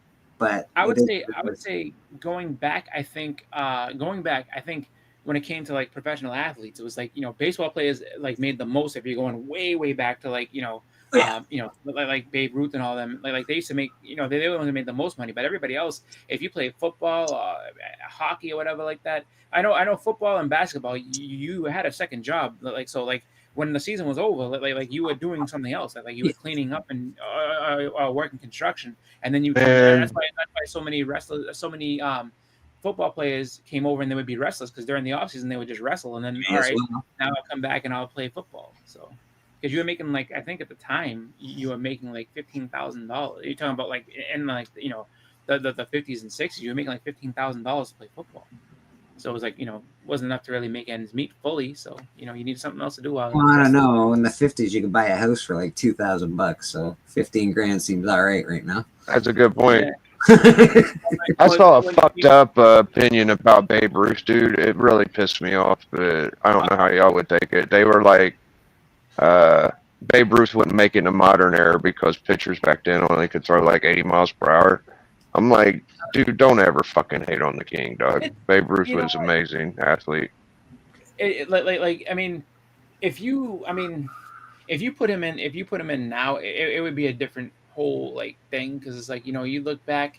Okay, I think hitters hit, bro. I think he could have hit anything. Go ahead, Bleak. That's saying if you took Babe Ruth from that back then and put him in now. If Babe Ruth grew up now, he would be just as like he'd be Babe Ruth. He'd still be hitting. I don't think they're stopping him. No, I think what happens is that I think a lot of people are looking at it where it's like, all right, look at the way like the mound was closer, the walls were in closer, and all the rest of it. Now, I'm not saying that he couldn't still hit, but it's just like one of those deals where it's like, yeah, well, I mean that's an easy. I mean, if you took anybody from like way back whenever and then just toss them into now's into this place and how it is, yeah, they'd be. I mean, you're talking about taking somebody from the 1920s and being okay, play 100 years, in the future and play with these guys. It's like I don't even like these guys are in way better shape than anybody I played against and everything else. Like you think back. I mean, like you said, if Babe Ruth grew up in this period, like and let's say started playing in early 2000s, he would be in way better shape. Yeah, he would, I mean, like he would have a lot more advantages. Yeah, you're right. Yeah, you can't take a guy from the past and make him from the past and say, well, he wouldn't beat this pitcher if he grew up in the same era. You just don't. Oh, absolutely. Because like, you think about it, he'd be Shohei Ohtani right now. Like he would have been Ohtani because he pitched first, then he could hit for power. It's just like, so there you go. Like it's not to say that like he couldn't do it. 100% he could do it. I saw George Foreman passed away. Yeah, that's really sad. He died yesterday, I think. How was he? I'm a little surprised. Yeah. He was 70, 71 or something like that. I feel 76. He was in the 70s. Like he was fairly old for a boxer, a big guy that got hit a lot. That's a long life for a guy like that, to be honest. Yeah. Well, he had a lot of fucking money too, so you'd think he had the best medicine that you could buy. So I was hoping he'd make it a little longer, honestly. Yeah. And he was also I guess in really good shape too. Like he was active and tried to stay. I mean, he tried to stage a comeback. I think later on in boxing, I want to say like so when he did his first comeback in like the 90s, he had been retired for about 5 or 6 years. He's like, you know what? They told me I can go back and like, I'm in good enough shape to go back again. Like he just kept himself in really really great shape. John does point about baseball back then. All the best pitchers were people like Satchel Paige, and they were forced to play in Negro leagues. And Babe Ruth never faced the best pitchers of his day. Yeah, I don't know that he hasn't. There's stories that he actually did, so I don't know about that. Well, no, I think Ruth did have fame, but like that is true because there's a lot of like they segregated out baseball, so it wasn't like you had all the best under one roof. That's so true. That part is true. But I mean, but then again, having him, like if he grew up, if you put him, I mean, obviously, if you put,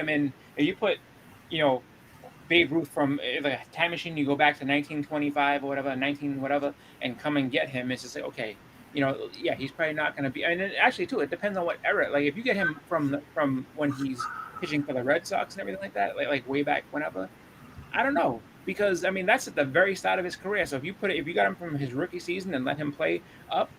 No, he'd probably surprise you and do well. What's that fucking movie with Vader in it again? I always fucking forget his name, but yeah, the movie with the dog and kids playing baseball. Oh, the Sandlot. Sandlot, yeah. Like so, the guy that gets the ball with the dog, he was supposed to be a good hitter. He was like, oh yeah, I played with George. I wonder about the batters that the Negro, or I don't even want to say the word, but the African American leagues had. They had some good batters too, not just pitchers, So like Willie Mays, and people, Hank Aaron. Well, no, it was before that. Yeah, it's not those guys. It's before that. There's people that think the Babe Ruth wasn't completely white either. Like if you really want to get deep into it, like Babe Ruth may not be a pure white guy. Is he like Cuban or something? Like he's man. There's something. Yeah, I've heard that as well. It's an interesting. Again, this is a great conversation for people that like sports and want to. But you can never know. You can't be like, oh, if Michael Jordan played against whoever back in the day, it would have been that guy would have won. I'll tell you right now. Jordan versus this guy, or Wilt Chamberlain versus this guy. I don't know. Yeah. Dude, one of my favorite baseball movies had. Sorry, Chris, but real quick, what's his name? I keep forgetting, but like the African American League, it had once again the dude that played Vader, and they had the funny dude. Yeah, that's one where they showed Richard Pryor. They had Richard Pryor. That was a great. That's a good fucking movie. That's one of my favorite baseball movies, dude. Well, yeah, wasn't they? It was like where they were just getting into the league. The African Americans were. They started their own league. Yeah, they was like, I'm tired of playing in this regular African American league, and they started their own, and they went and played in different. Oh, dude, such a good movie, bro.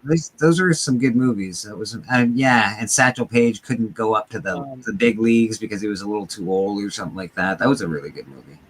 Yeah, no, it was called Bingo Long. Yeah, that sounds about right. At the end of the movie, one of the players ended up going to the major leagues, and that was the end of it. It was a well written story, really good. No cause was given for George Foreman's death. That's interesting. I imagine he's 76 natural causes, maybe. I don't know.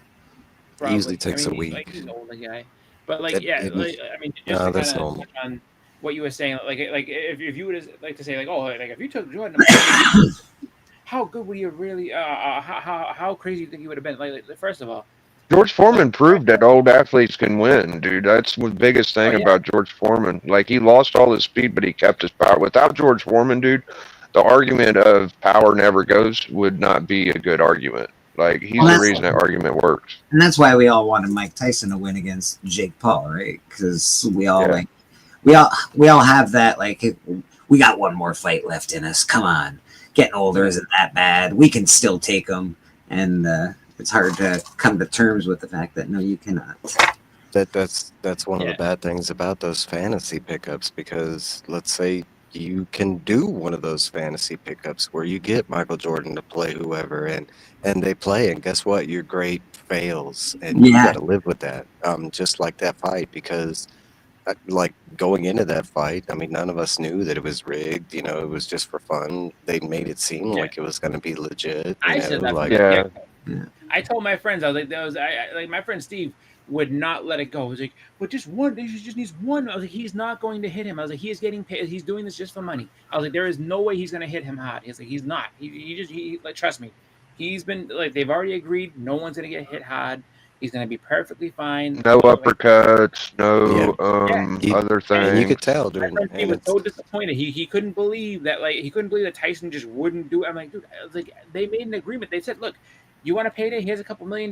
Like, go out there. We'll I called it, Boston. I said it long before. I kept saying it. Nobody would listen. They were like, no, Mike Tyson. It's true. Yeah. We thought that he wouldn't sell himself out for a little bit of money, but lo and behold, he's probably been doing that for a while, and we didn't know it. You know, $300 million at how old is Tyson? Over 60? Yeah, he's that's a good chunk of change to retire on. I'm just saying. I don't know if it was 300 million. I think it was like 50 or something, wasn't it? I don't know. I'm just a big amount. Numbers that are usually like Jake Paul fights always are like, everyone always says 100 million, 200 million, 300 million. So I don't know exactly. That's what they gross. That's not what each fighter gets. I actually, like, I have to say, like, I would love to see someone say, like, you know, if you put him back in the, you know, like if you put Jordan back on whatever team back in the days when the Celtics were winning champion in the 60s and stuff like that, like, how good would he have been? Like, first of all, he would go into one game. They'd see how he played and how just like all the dunking and stuff. Like, and I guarantee you, they'd start calling fouls on him instantly. Like, this is ridiculous. You might be right. Well, Jordan beat the NBA All-Stars pretty much by his fucking self. Everybody had a pretty good idea how good he was. Like, if you go back and watch basketball from that time period, you couldn't dunk like that. Like, I mean, if you did, like, put it this way, if you took off from the foul line and tried dunking like that, oh no, they would have called traveling on you. Like, what the no, you jumped too far. That's traveling, sir. Well, that's the thing. Like, Will Chamberlain was so dominant at points, they were just like, they had to stop making rules that, like, you couldn't do that. Like, he's the reason why there's goaltending. You can't just have him sit down in the paint like that the whole time. Like, you can't. Like, it didn't exist before that. They would be like, all right, well, just stand right there. Don't do anything. Three in the key. Is it true that it could have been the Hulk Hogan grill and not the George Foreman grill? I know Hogan says that a lot. I don't know if there's any real truth to it. I tend to think that that's a lie that Hogan made up, but it could be. He does tend to do that, but I don't know if there's any actual truth to the fact that it could have been a Hulk Hogan grill versus a George Foreman grill. I think that the most of the truth of that is that they both had the same manager. I don't know that they actually went to Hogan first, but I do think that is true. They had the same manager maybe on that scenario. Okay. Yeah. Well, if anybody would know, you would have a good idea. Yeah. Like I have to say that, like, it's just knowing that alone, that, like, at one point, and it made sense, for basketball. It was just like, first of all, there had never been a guy like Bill Russell was the closest that you had to a guy like Wilt Chamberlain, and literally, they didn't know that they should make a rule that, like, look, you cannot have the biggest guy on the court stand in front of the basket the whole time, and then go to the other side and play defense standing in front of the basket the whole time, because it's just not fair. So is that why they made the 5-second rule? 5 seconds in the paint? Is that why? 3 seconds. Yeah, 3 seconds. It said, look, he has to move. He can't just stay there. His girlfriend had 7 sons and 5 daughters. All his sons were named George Foreman. Holy yeah, that's true. George. See, that's the thing about Wilt and Shaq is that Wilt and Shaq had rules that actually made it harder for them to win. Jordan had rules that actually helped him win. So I kind of give Jordan a little bumper when I'm like, oh, he's the greatest. Well, the league was helping Jordan. The league wasn't helping fucking Wilt and Shaq, dude. They was actually like hindering them. So I give Jordan a lot of credit because teams also, never mind what the league did, teams made their own Jordan rules and they covered that guy like crazy. Yeah, you had to have some kind of plan. They had like 3 guys on him at all times. Jordan was a badass dude. If it wasn't for the league like literally making it to where defenders couldn't touch you and shit, I would give him a lot more credit. But they were helping him. He's still hard times. Watch. If you watch, dude, he would get calls. He got 50 fucking foul shots a game. You're not wrong, Biggie. He did get a lot. He got a lot of free calls. If you think that Jordan didn't get hit at all, go watch the games between him and Detroit, especially. Oh my God, that was brutal. But that was the 80s, bro. By the time the 90s started, you weren't allowed to do any of that shit.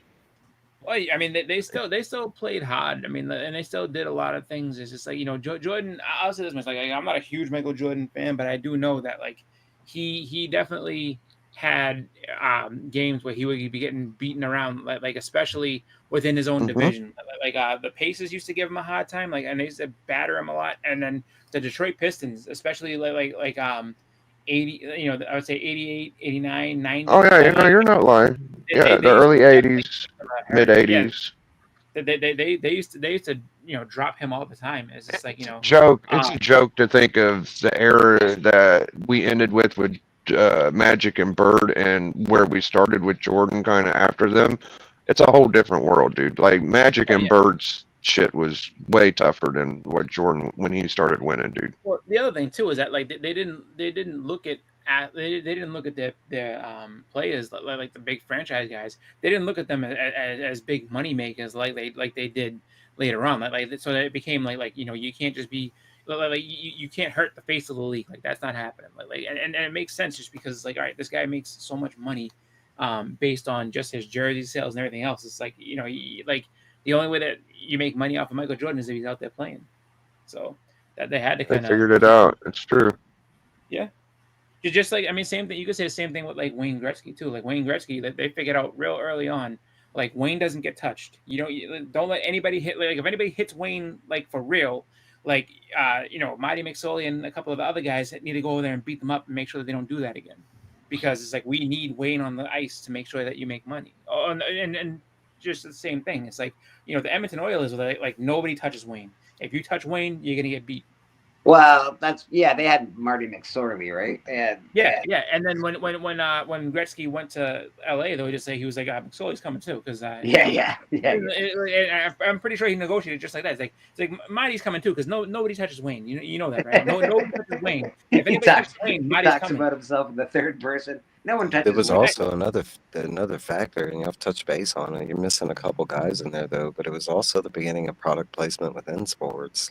Yes, was product placement before then, but not on that scale. And you're talking about Yeah, and you're talking about Bo Jackson, Wayne Gretzky, Jordan, like you're talking about, and there was a couple in baseball as well. You know, Nolan Ryan, and but all of them like were the first kind of sports stars that had mega exclusive like backings from big companies at that time. Pepsi, Nike. Absolutely. Yeah. Like, McDonald's, the marriage between McDonald's and the NBA happened because of Jordan. He used to do all those commercials with the fries and stuff like that. Converse with all the Converse was Bird and beginning.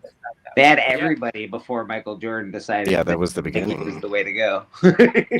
Yeah, like you know, and now it's just like, you know, there's, you know, I mean, look at Shaq after basketball. He's got so many commercials. It's like Shaq just shows up everywhere. Like, he's like, hey, I'm here to endorse. What is this thing called again? Oh yeah, I'm here to endorse. Packing peanuts. Dude, I've said it a million times. If there's anyone I could meet that's alive right now and hang out with just for the evening, it would be Shaquille O'Neal. I absolutely love that guy. He's he just seems like so fun and awesome and nice. I like Shaq. I would love to hang out with him just for one night, just have a good time. He just seems I get those same vibes, and he's done good things in real life outside of like just his product stuff. His community, the black community, all of that stuff. He does an amazing job with that. Magic Johnson does as well, to be honest. So those two together are really great. He was great. I love Shaq in Hubie Halloween. You guys see that? Yes. No, I refuse to watch it because it's Adam Sandler. Adam Sandler, no. And really? Yeah, Adam Sandler sucks. Fuck Adam Sandler. Love Adam Sandler. Wow.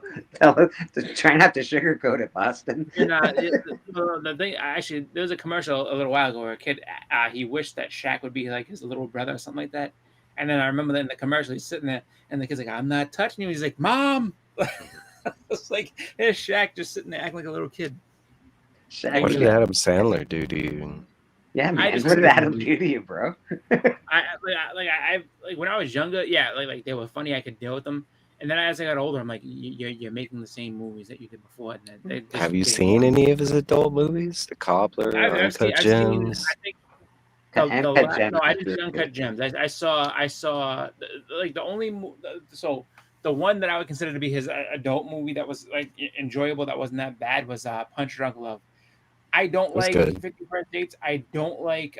You don't like 50 First Dates? Really? What the F? First That's probably my top. Adorable. Yeah, that's probably one of my top favorites because it's based on a real. Hate, you know what I hate? I hate the other movie that they made. That's the exact same fucking thing with him and Drew Barrymore again. Oh, Mr. Deeds. Napoleon Dynamite. Stupid movie. I like Mr. Deeds. Mr. Deeds was great. I like Mr. Deeds too. That's not even. That's a remake though. That's not even. Very sneaky. Very sneaky. That's what made me fall in love with John Turturro right there. Very sneaky, sir. They're making a new Happy Gilmore unless it's AI bullshit. You just no, they are. It's coming out. They redo. They're redoing. Not redoing. It's a sequel. No, it's a sequel.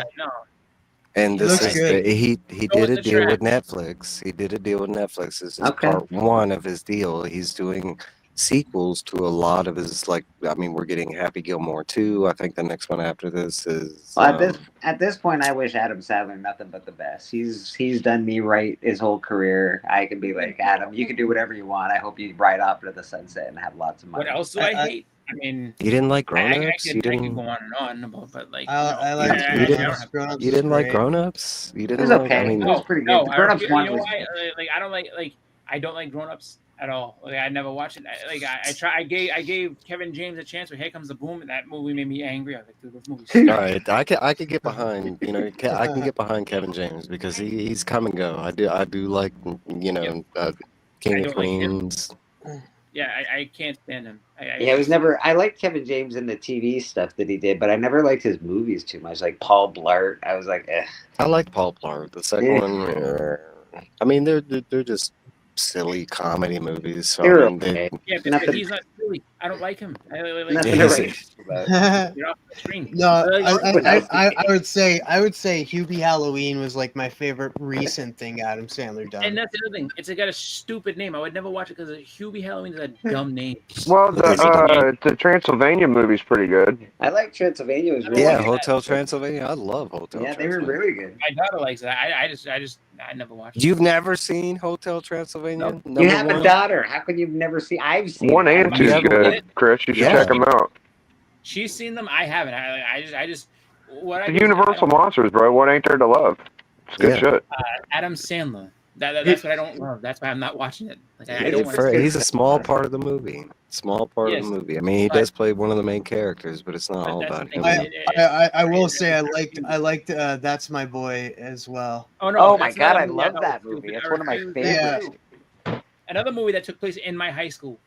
That's My Boy. That's my Yeah. boy. What made you hate Adam Sandler, Chris? What made you hate him? I just don't. What like him. movie And was honestly, I did. I liked them. I liked them when I was younger. Like growing up. Like I watched Happy Gilmore. I watched Airheads. I watched. Was it Spanglish? Did you see Airheads, Spanglish and you were like, I That's thought where what? Adam Sandler I touched saw my Spanglish. John. I don't like. No, I was not touching appropriately. No. I used to like his movies when I was younger, and then I didn't recognize it until I was a little older. I said, this movie's fucking stupid. I need a specific Daddy, point, okay? like, Because hear I can me get out. behind people's hate. Like Bleak, he has a moment that he hates Kevin Smith for. You know, I mean, Yeah. like I need this moment on Trying when to figure Adam it out. Sandler. You Yeah. won't tell me. He just The kept- Longest no, Yard. You didn't like that? No, I hated that. Yeah, no, the original is 1,000 times better. I like I the It is love, I pretty love good. both. I love both. I like the original a lot, but it was pretty good though. The Sandler. They both added. It was no, that was just a shit remake just to make. Look, a stop stupid beating your tablet. Come on. Like I know. If he buys the Boston Celtics, what am I gonna do? I don't care. I'm not gonna sit there and be like, fuck the Celtics. You know what I mean? Well, Like, I just don't like. I don't know if Kevin Didn't they Smith. just If Kevin Smith bought the Lakers, I might have to jump ship. aren't they selling the Celtics? Isn't that a thing this Yeah, week? it's a guy named Chisholm. Yeah, Well, Chisholm. since Kevin Smith is mentioned, I'm super pumped for Archie meets Jay and Silent Bob this summer. I I'll give it a read. The comic Archie. Kevin Yeah. Smith is doing a comic. Yeah, probably won't. No, Finish. it's Archie that's doing them. Yeah, probably won't I was finish. gonna say because there's only I don't know like if it fit. Archies I know like that I'm like familiar with. So I'm like there's Archie from Archie Andrews from the comics, and then there's Archie Bunker, and I was like there's no way they're doing Archie Bunker because I mean that was something though. I would love to see. Adam Sandler stole Chris's bagel. No, honestly, I just got to a point where I just got sick of his movies and just like the same shit. I was like, dude, he's not funny. He made a string of really bad movies all He's not around. okay. How do you feel about Clint Eastwood, Boston? I'm gonna say he's made the same movie 100,000 times. No, but like the thing is, Back in the day, I never really yes. was into. I was never really into him at all as far as like movies and stuff. So like I don't give two shits about him. One way. or the other. I love a good Clint Eastwood movie. I love Clint Eastwood. I'm just saying. I just want to know the line on where we're drawing here. Like, because there's a lot of actors that do the same movie. It's not that he made the same movie. It's that he just kept making bad movies over and over again and being like he kind of took the Ed Wood approach. It's like I can make a bunch of movies that are flops and still make a shit ton of money. And it's like, and people are like, oh, like he's, and it's just like was one of those things where he just was everywhere for so long. I was like, dude, fuck. Okay, well, I kind of hate Tyler Perry for the same thing. Yeah, no, and I'll give you that. I could if you don't chalk like Tyler Tyler Perry Perry. stuff, I'm with you on that. Like I've never seen. I did for a time, but then it got to what you're talking about, where he was just popping them out because of money and stuff. It wasn't really based on story. Adam Sandler, I will give you that. There was, you're talking about there is a generation of his movies that people will say, oh, these were great, and then I want to say right after Spanglish is where he gets to an iffy, and even some recently. I mean, Magnificent, what was it, 6 or 7? That one wasn't really that great. I mean, Will Ferrell could be put in Adam Sandler. Any SNL comedian. I mean, do you hate Steve Martin? Do you hate Jim Belushi? Do you hate Chevy Chase. You can't hate Jim Belushi. Let's not. Jim Belushi. Are you talking about John Belushi? Because John John Belushi, definitely. John. Jim Belushi gets a little bit of a pass because he made The Principal, and I like The Principal. Yeah, man. But you know, he's been in some really like just dumbass movies too. Like that's not. I mean, but the thing is that like I say that like you know when it comes like I just had enough. Jay and Silent Bob was really 30 years ago. Oh my god. Yeah, the beginning of it. You're talking about he's made a movie like every 3-4 years. I know. He just made a movie. Did Jay and Silent Bob actually come out 30 years ago? Jay and Silent More. Jay and Silent than Bob Strike Back. No, that early came out in like the 90s. 2000s. No, That's close. Clerks. Yeah, was Clerks definitely, came out 30 years ago, but Clerks, yeah. Right. That's fair. yeah, but Jay and Silent Bob, it came out. Jay and Silent Bob Strike Back, I think, came out in 2001. Yeah, and then we had Clerks 3, and that came out a couple Jay years turned ago. 51 this year. Holy smokes! Biggie says he'll be right back. The first movies that they made together was in the 90s. Like, Jay and Silent Bob as characters have been around for a long time. Like yeah. Okay, Thomas. I'm actually with Biggie on that stance. You know, with the setting, because since Biggie brought that up, it is kind of accurate. Like, I mean, if you kind of have that same stance with Adam Sandler, why not the other ones? Because they're all generically kind of the same. I don't mind. Like Will Ferrell, I actually find funny. Like, and he's made pretty much. Like, he hasn't made too many bad movies. Like, there are some movies that like kind of get on my nerves. Like I was not a fan. Like I'll still say to this day, I was not a fan of him in Old School. Like, he kind of annoyed me.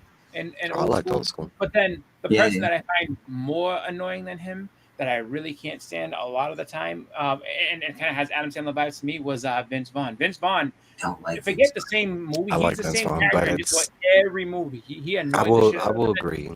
There's something about Vince Vaughn I don't like. I don't know what it's not his acting. Maybe it's just the fact that he always has even the same inflections on his. For me, voice. he only fits certain roles. So those roles I do like, but he fits those roles. Like in He was- Swingers, he was fit that really character. bad.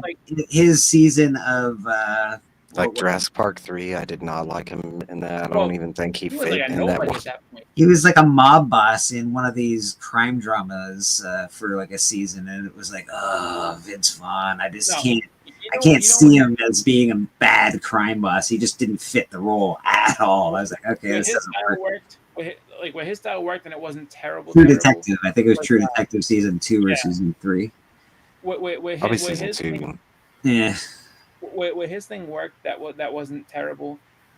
Vince Vaughn's character kind of worked. That wasn't bad. Was in Anchorman when he was Wes Mantooth. That was kind good. of He was he was funny. funny in that. Yeah, it was good. He wasn't like he was kind of annoying, but not terrible.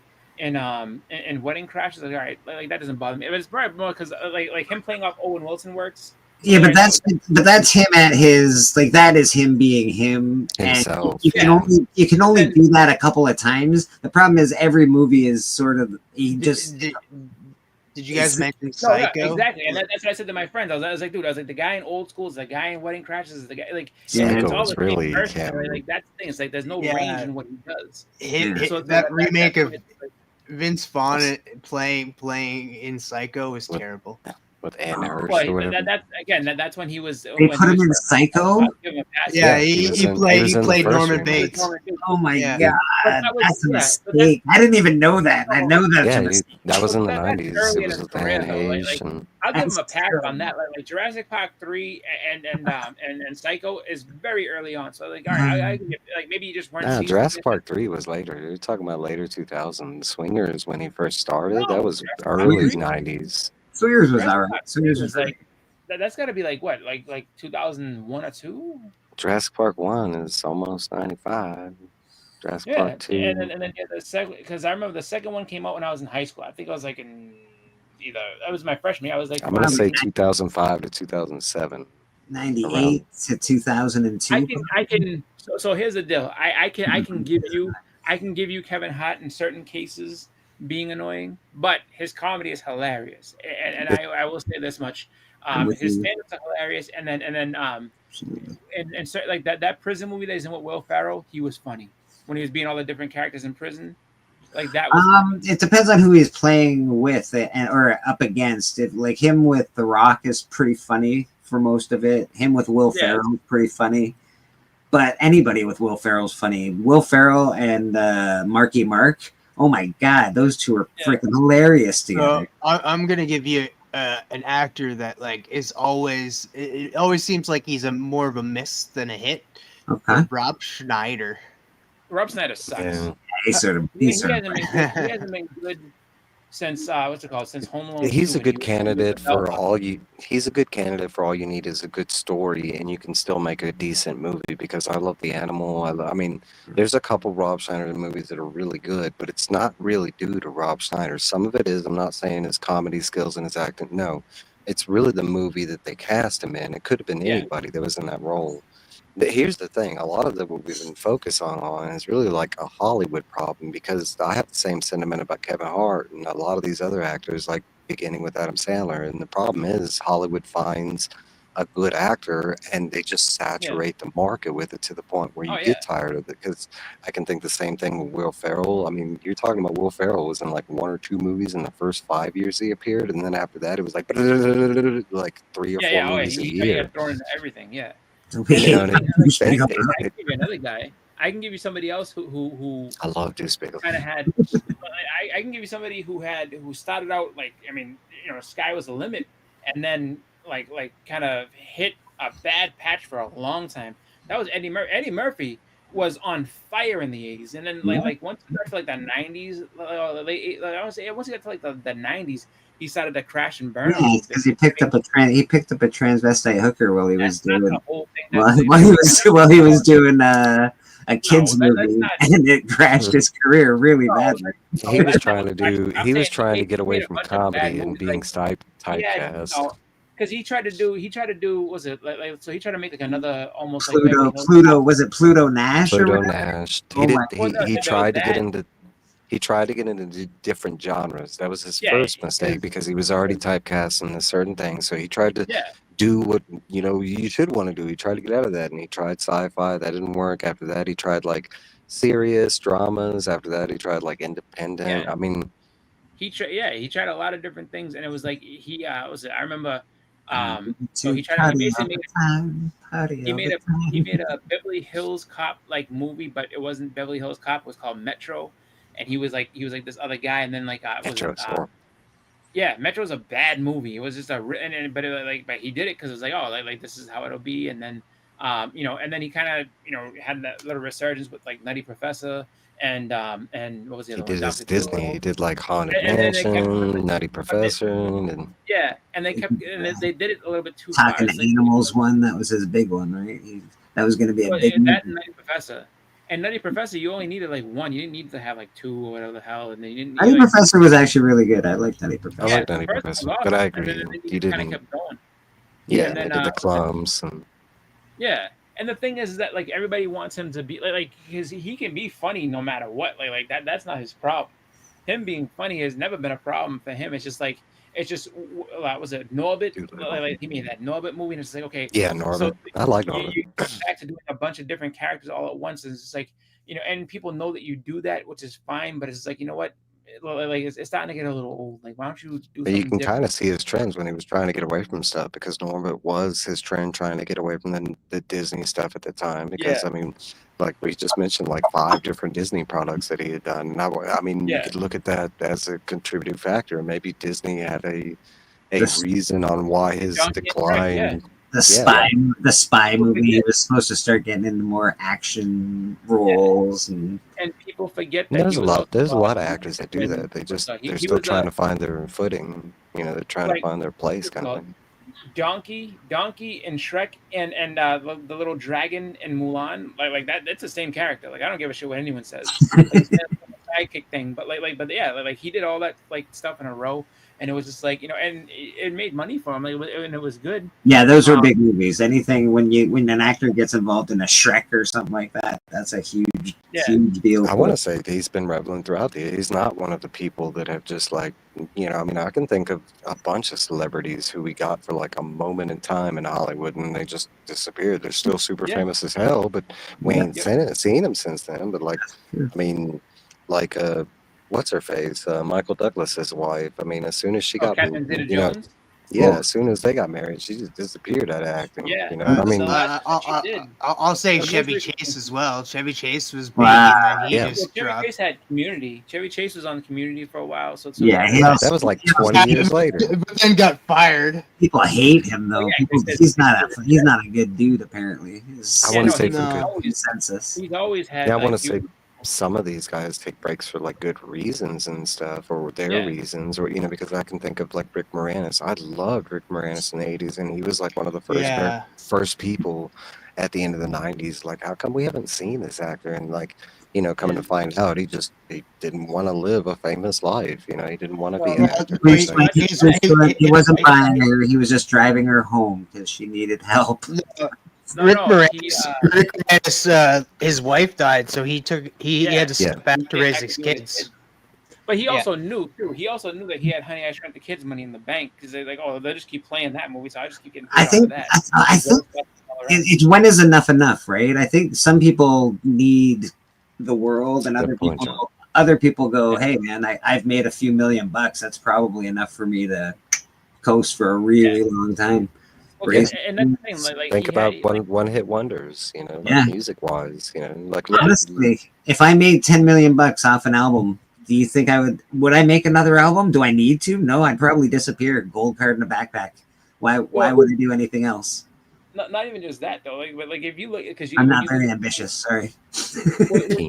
Movies though, like he actually he left on a really good note where it's like you had a bunch of movies that they like replay all the time, so you can just keep getting royalties off of that.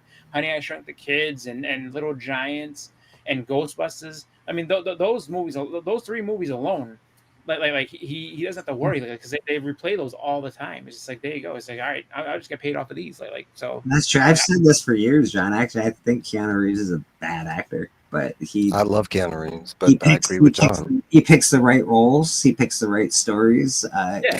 He's also been an actor usually, throughout his like- career who's been trying to he doesn't get stuck in one thing. He's been constantly trying to reinvent himself, and I mean, going from where he was growing up with him in the 80s and 90s, getting him as the Matrix. I mean, you're talking about he went from background doing like slightly romantic dramas and comedies to main action, big budget star. I mean, I loved him in he's done that twice. Point Break was awesome, Yeah. dude. He was bad at it, but the whole movie itself was an amazing movie. So if you surround somebody who's a subpar actor with great actors, you're going to come out on top. yeah, and he had a lot of stuff going on. He had a lot of good support acting, supporting in the cast in Like, that one. Yeah, and Rick that was Astley even, and Rick Roll. like because he went from being Ted from Bill and Ted, and he kind of had that and then now he's in something serious, and now he's moving to so. I think He had a. Go ahead. Gene Hackman. I was just gonna say the one movie that I didn't enjoy him in, that I think he was miscast for, was Bram Stoker's Dracula. No, I love that. Well, yeah, I was gonna say that he did a horror thing for a while too. Like they kind of put him in that, and Bram he was, Stoker's Dracula was a really, really, really, really good movie. And I love that. but No, But, like I mean- it was a good movie. I just thought he didn't fit. okay, that's fair. That's fair. I think he was all right in it, but it could have been anybody in that role, to be honest. he wasn't even in that movie for that long too. And you look at it, like he was Background character. early on, but like I mean, it was mostly Gary Oldman. It's about Gary, it's Gary about her. Oldman, the best Him and movies, Winona Ryder. best actors in Hollywood. Yeah. Man, Gary Oldman, he's a god in acting. That is a fact. They just portrayed that with Nosferatu. It is Bram Stoker's Dracula mixed with the old they cast Nicholas Hoult as Keanu Reeves' character. Yeah, And and it's- I think Patrick Swayze was the one that like really drove that. Even though you didn't see him as much as you saw Keanu Reeves and Gary Busey, but he kind of drove that movie and showed. Gary Busey was awesome in that, and Patrick Swayze was amazing in that. Just every time Patrick's on the screen, you're sort of, even if he's doing nothing, you're focused on what he's doing. So Patrick Swayze steals that movie for sure. Yeah. For me and Keanu was kind of like always. I mean, I'd say within a 4 or 5 year gap, he was kind of always in the limelight. I mean, and that's since Speed, and ever since Speed, it was like, I mean, even when, I don't know if y'all remember, but even when he did like A Walk in the Clouds and like serious romantic movies, those were advertised as big things because at that time he was Sweet getting November a lot was, like, a bigger. big deal. Was he in Yeah. a movie called The Watcher where he was in for like 10 minutes? Yeah. Like it was some weird horror movie, and he Yes. it was really weird. I was like, okay, that's Yes, it weird. was. Keanu Yeah. Reeves is in that, but all right. I remember. Was it Sweet November was like a huge deal just because it was him and Charlize Theron getting back to, and like they kind of made different, like they were in Devil's Advocate together, and then they were in that movie together, and it was like, oh, like this is the star pairing is these two. We have someone in the back room over here. Let's see. Swayze and Chris Farley. It's a biggie. You know what's funny? When they talk about that thing from SNL, Chris Rock actually gets very angry about that because he's like, like he looks at it like it was like, they kind of embarrassed Chris Farley by making him do that and everything. That's a tie and for my he liking. really didn't want to do that, but Chris that had a skit. hard time with his role in Hollywood, though. He did not like his role in Hollywood. No, I get. Give me 1 second, Boston. Give me 1 second. Hey, everybody! An old man's talking! Grandpa's the name! Did you know this tree dates back to frontier times? Shut up!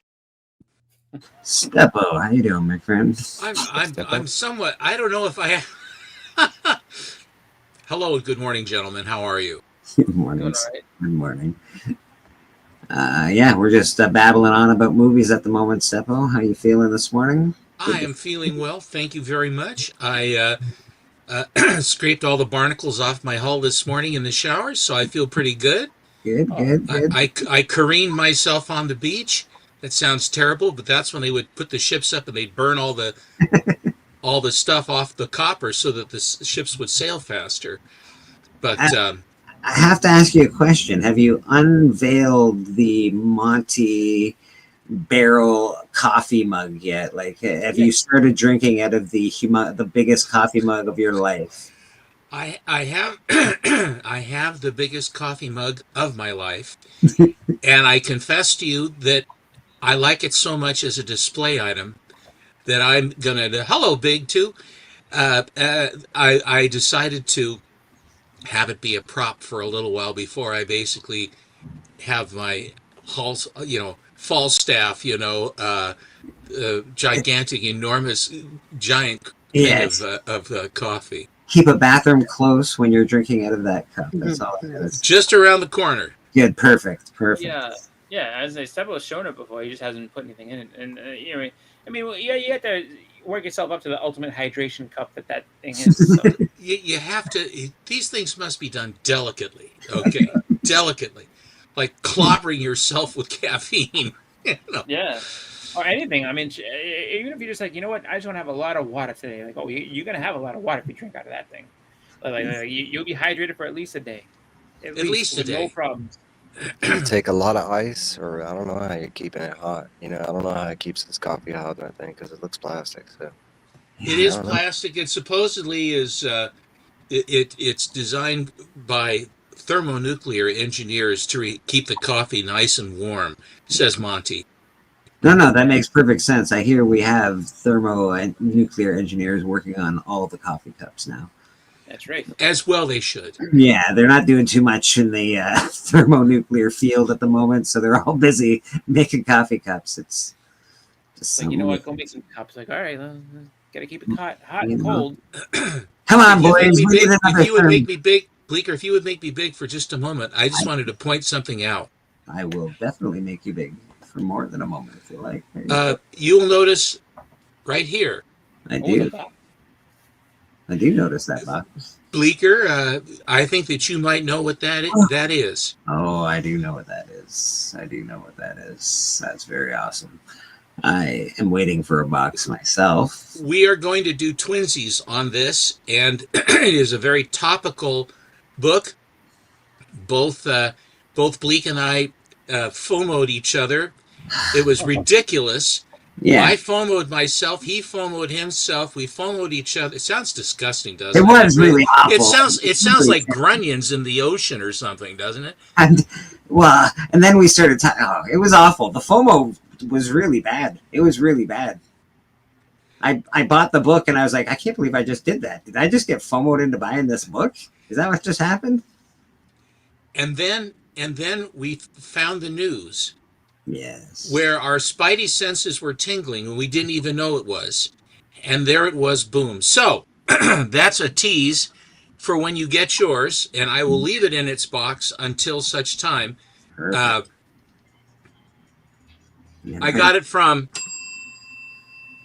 Oh, good. It was the most reasonable. I hate it when people tease too much. At that grade, then you finally get to it and you said, "That's what you're talking about." Come on, man. I think I know what it is. I got it. You probably, you definitely, know, Biggie. I don't have the book, but I think I know what it is. I think you do too. Yeah, fries are done. Nice. That's a lot of FOMO. It was a lot of FOMO, Susie. It was terrible. You got a Luke Cage #1 there, Stepper? I do not as yet. I've looked at it a couple of times. I think that book. I have like his second appearance and a smattering of him in different team. I mean, with more than one character on the cover stuff. But I never pulled the trigger on that one. I also never pulled the trigger on Brother Voodoo because that was in Strange Tales, I think, wasn't it? Or was it?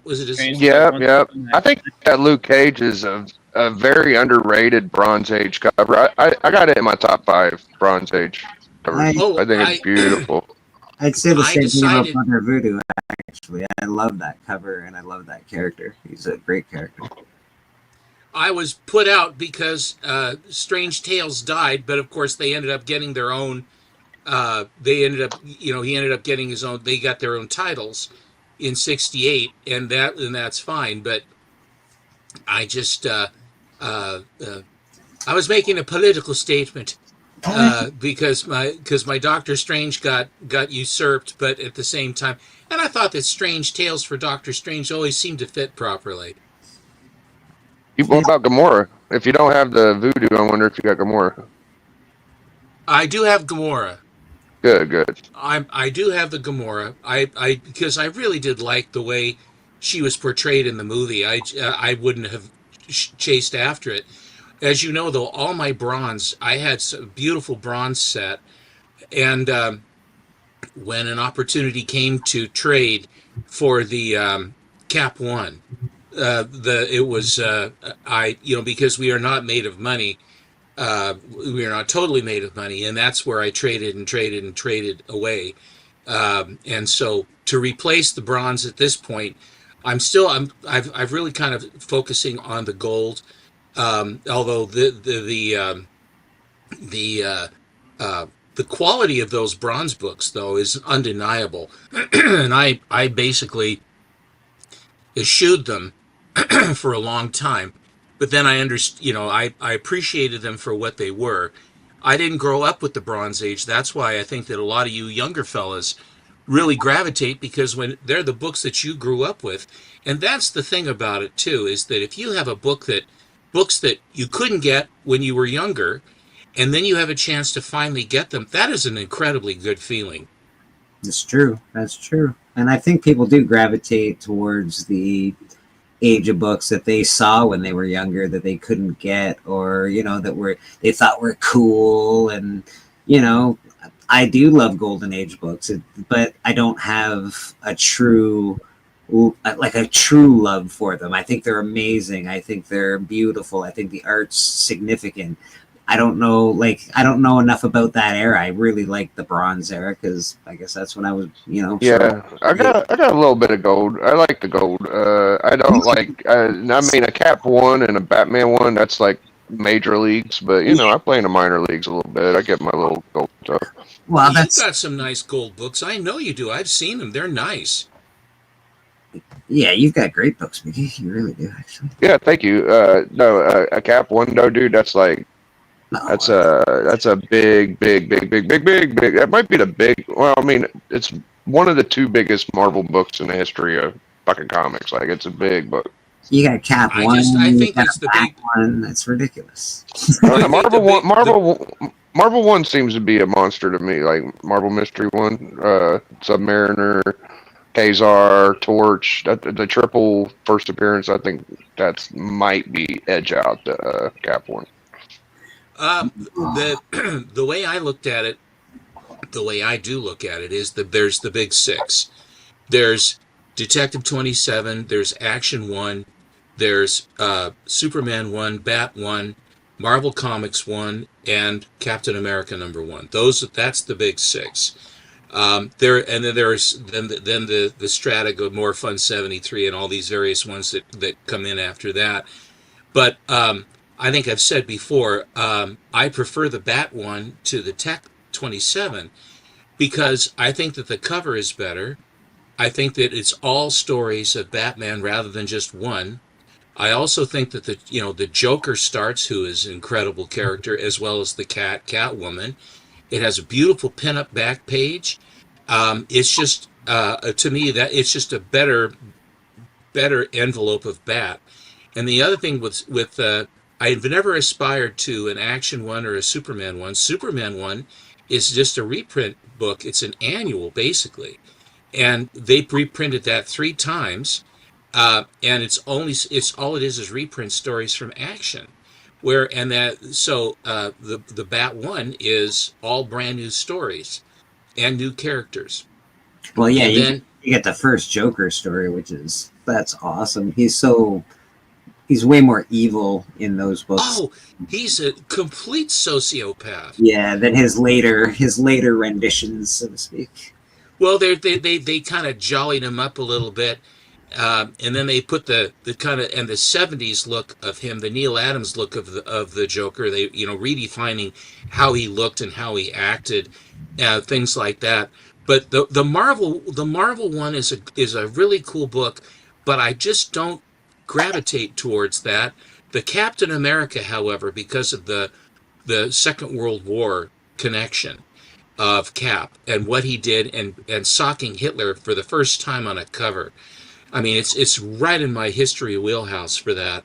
So those are the two. The only other one that there is one other one that actually I just got it and I can't show you yet. But I just got something enormously huge. Enormously huge. So this is what we call a tease, but are you still talking in the frame of Marvel books, or can I at least know that much? My trouble with you, Biggie, is you're too damn smart. And if I give you any clues, you'll tumble to it right away. So I'm not going to tell you nothing. Okay. Well, it sounded like you were staying in that ballpark, so you already fucked up. Ask me no questions. I'll tell you no lies.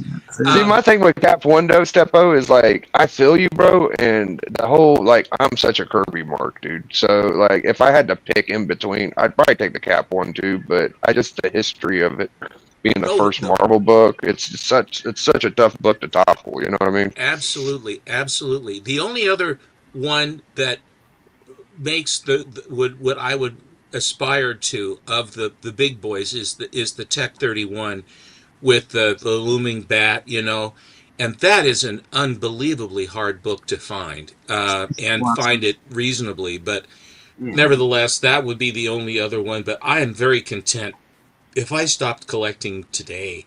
I mean, I would be more than content if I could, with what I have, and I'm very blessed and lucky. I held the right books and so that I could trade them. 3 months down the line, you'd be depressed, in a funk, and then you go buy a book and you'd be happy again. Stop it. If I stop collecting today. Listen to this guy. Yes, if I stopped collecting today, I would be very happy. Yes, I would. My ass. I know some. Hey, Steppo, this summer I'm planning on buying my first Golden Age comic, and I'm thinking because it's a good price, and Alan helped me find it the other night. But I'm thinking Archie 33. Oh yeah, that's nice. There's a lot to be said for Archie. I sort of looked down my nose at Archie, although everybody had Archie when I was growing up. We had Archie going like mad, but I have completely redressed that opinion because I love the Archie stuff, and I've gone after a lot of the Archie stuff, the earlier Archie and Harry Lucy and all that stuff. But the MLJ, that whole MLJ sweep up into Archie is just fantastic. Like the Shield and the Hangman and all that stuff. And then Archie took over. I mean, he just literally squeezed all the heroes right out of MLJ. It was incredible and still very popular. Yeah, you collect a lot of the Archie stuff, even newer stuff. If their covers are up your alley, I know that you have up something. Yes, yeah, definitely. They're definitely some good covers. So we've got a couple of teases this morning from Stephen. Oh, there we go. That's nice. Betty and Veronica. You could at least wait for her dive. They're already giving it 10s. Like, you know what? She wins. I can't blame them. She does look like a 10 on that cover. Yeah. I actually brought some books if you wanted me to show some. Sure do, Steppo. Always. We love seeing good comics around here. This is Steppo, and of course you can check him out every Monday with him and Alan as they do the Monday night special. They show a lot of good books and talk shop. It's awesome to hear them. A lot of good knowledge coming along. And then Fridays they do a great hangout with a bunch of other people, which is really cool as well, where they show off books that us normal folk can get. Is that a Norrin Rad original behind you? No, all of these are from Shane McCormick from Ireland. I have our Shane McCormick's. Not Shane McCormick's. Our Norrins, our Aarons, our Susan likes them so much that she has framed them, and they are going up in our living room and in our dining room. So they're up there, and so I'm the squalor down here. I went down. I have some fun, interesting stuff to show today. All right. Well, Maverick action. All right. We got some 90s in the house. I can recognize a 90s book when I see a 90s book. Well, this Nate and Hagen are just so crazy about screwball covers. The ferret, the badger. All this stuff. I saw that. I said, oh, well, that's right up that street. Here is the Man from Uncle #1. This is from the Seaside Antique Mall. This last, when I couldn't come to church last week, that's what I was buying funny books in an antique mall. Mm-hmm. And it's nice because they aren't out. They're in a case. They're in a glass case in their boxes. And the guy rotates his stock. And he doesn't. They have to open it up for the people to get it. Because the people that leave them out, they just get destroyed by people. Yeah. And they have no intention of buying, and they just want to riffle them and push them around, and then they're. Oh yeah, I hate you're that. right, Steppo. The way they bow the books while they go through the box. I don't. Why do they? It's almost like they go out of their way to destroy books. I don't get it. Drives me crazy. And then when parents let their kids go through a box, it makes my heart every time. I'm just like, can you just let them not touch that, please? I don't want to be a dick and tell them not to touch it, but I want to be that dick and just say, stop touching the books. Put that down. I have my comic friend that I've known for many years who bought so many books from. When he's at a convention, he has books that he has on a wall. Mm-hmm. And if some guy comes up and he doesn't like the cut of his jib, the guy says, I'd like to look at that. I like to look at that old Action comic. And he said, you can see it. And he says, no, I'd like to hold it. I'd like to look at it. And he says, no, I'm sorry, but no. You can. I'll show it to you if you're interested. But I'm not gonna.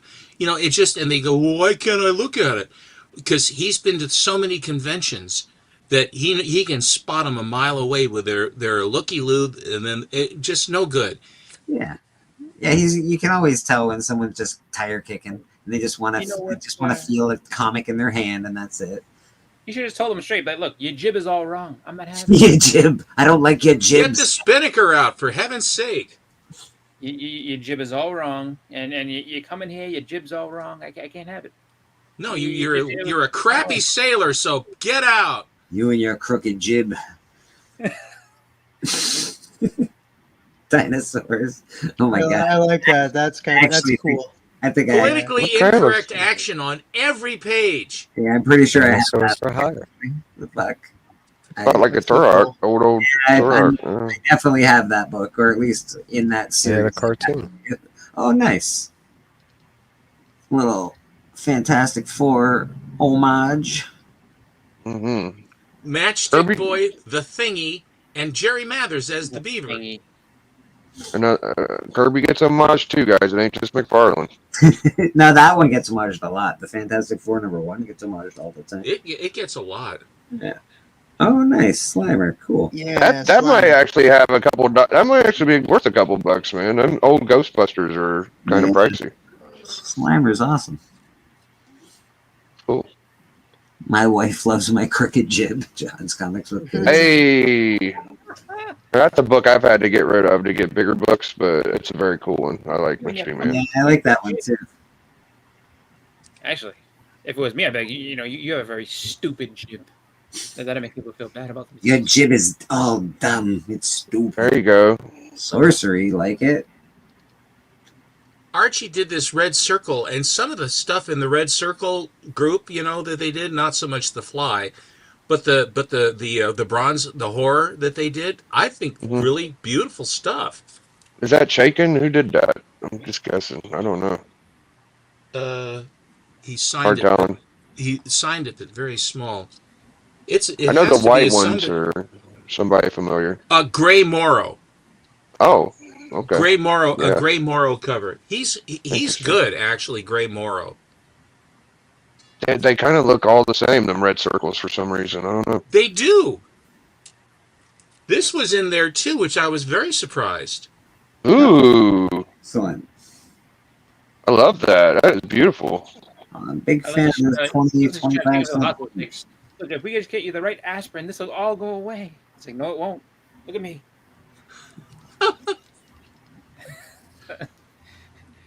This is not. This one is the variant that has the blank pages of there is no color on pages 24 and 25 in the middle.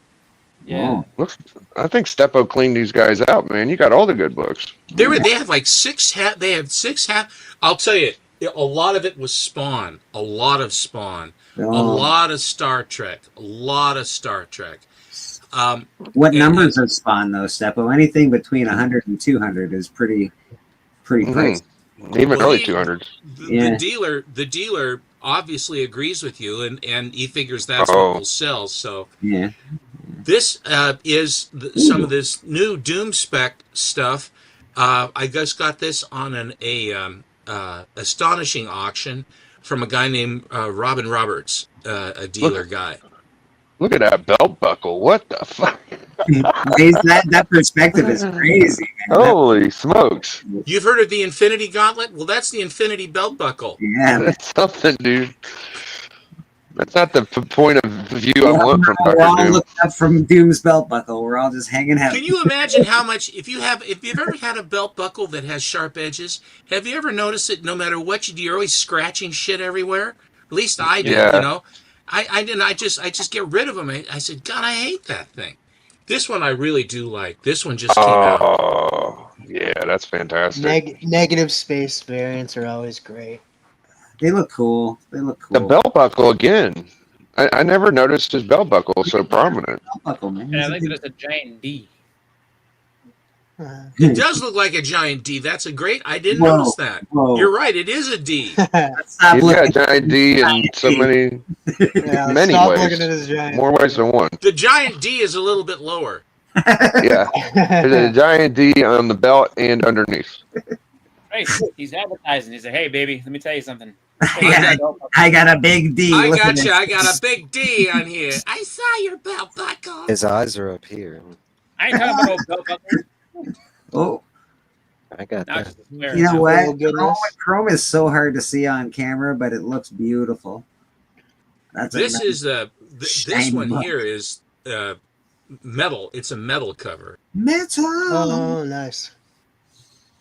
I just think this is a hot one right now. He stole it from Santa.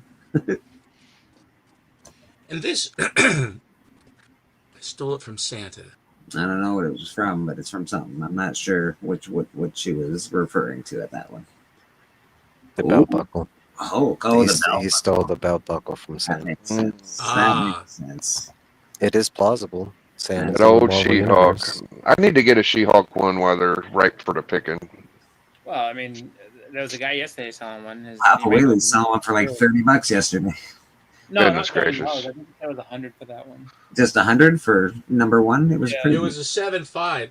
I gave Papa at least a 9.6 or a 9.8. She-Hulk one is at AOK. So he's selling. Wow. And I don't know if he graded it or if that was his undercopy or whatever. And I hope that mine didn't come back as 7.5. It wasn't a 7.5. I can tell you that.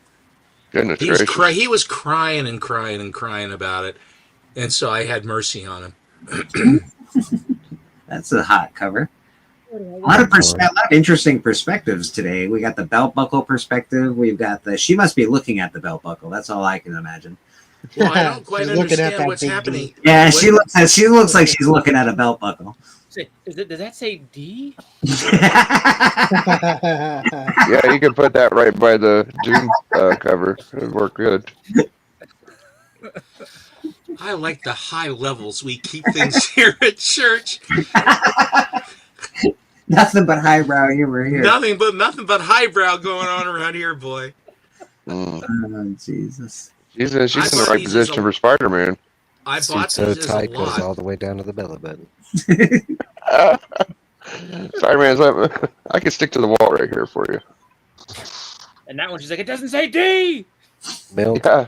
I don't know what else is going on. What is that fluid going on? Yeah, Every fucking cover, you're just knocking them out of the park, man. You're just making this it easy. Actually doing Shoryuken from Street Fighter. I don't hate that. I like when they bugger with the trade dress, like Hulk's, and with the the one where he's carrying it on his back and stuff. I think the Atom one. Batman has one too. Yeah, there's a few. That's a good one there, the Batman. Ah. Okay. This was a lot. This guy was selling the whole run, and no one was bidding on it. So I can't remember. It was just nominal at $30, $35 for all of them. Those lags though. Just seen a lot that Chris sold for $30. Oh no, it was 50, wasn't it, Chris? 60. Well, How much you get for that? 60. I'm just getting up to 60. Crazy. We could. I tried to buy from you, Chris, and then everything went crazy on those signed Moon Knights or whatever they were. I can't remember it, and it went crazy. Yeah. Gerald ended up with those, right? Yep. A lot of good She-Hulk stuff. When does this run from? Is this the 2000 run? There's Yeah, that's like 2020. Yeah. 20. It's a $2.99 cover price. I'm a little bit. I just like the covers. Damn. Yeah. That must have been a while ago. Yeah, that would have been. I think that's like the 2015 run. 2010s. Yeah. Yeah, that's way back. I think it's $3. Holy shit. Like 2010, 2011.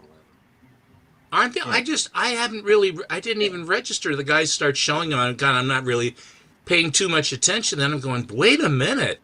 These are beautiful covers. Yeah, they're really nice.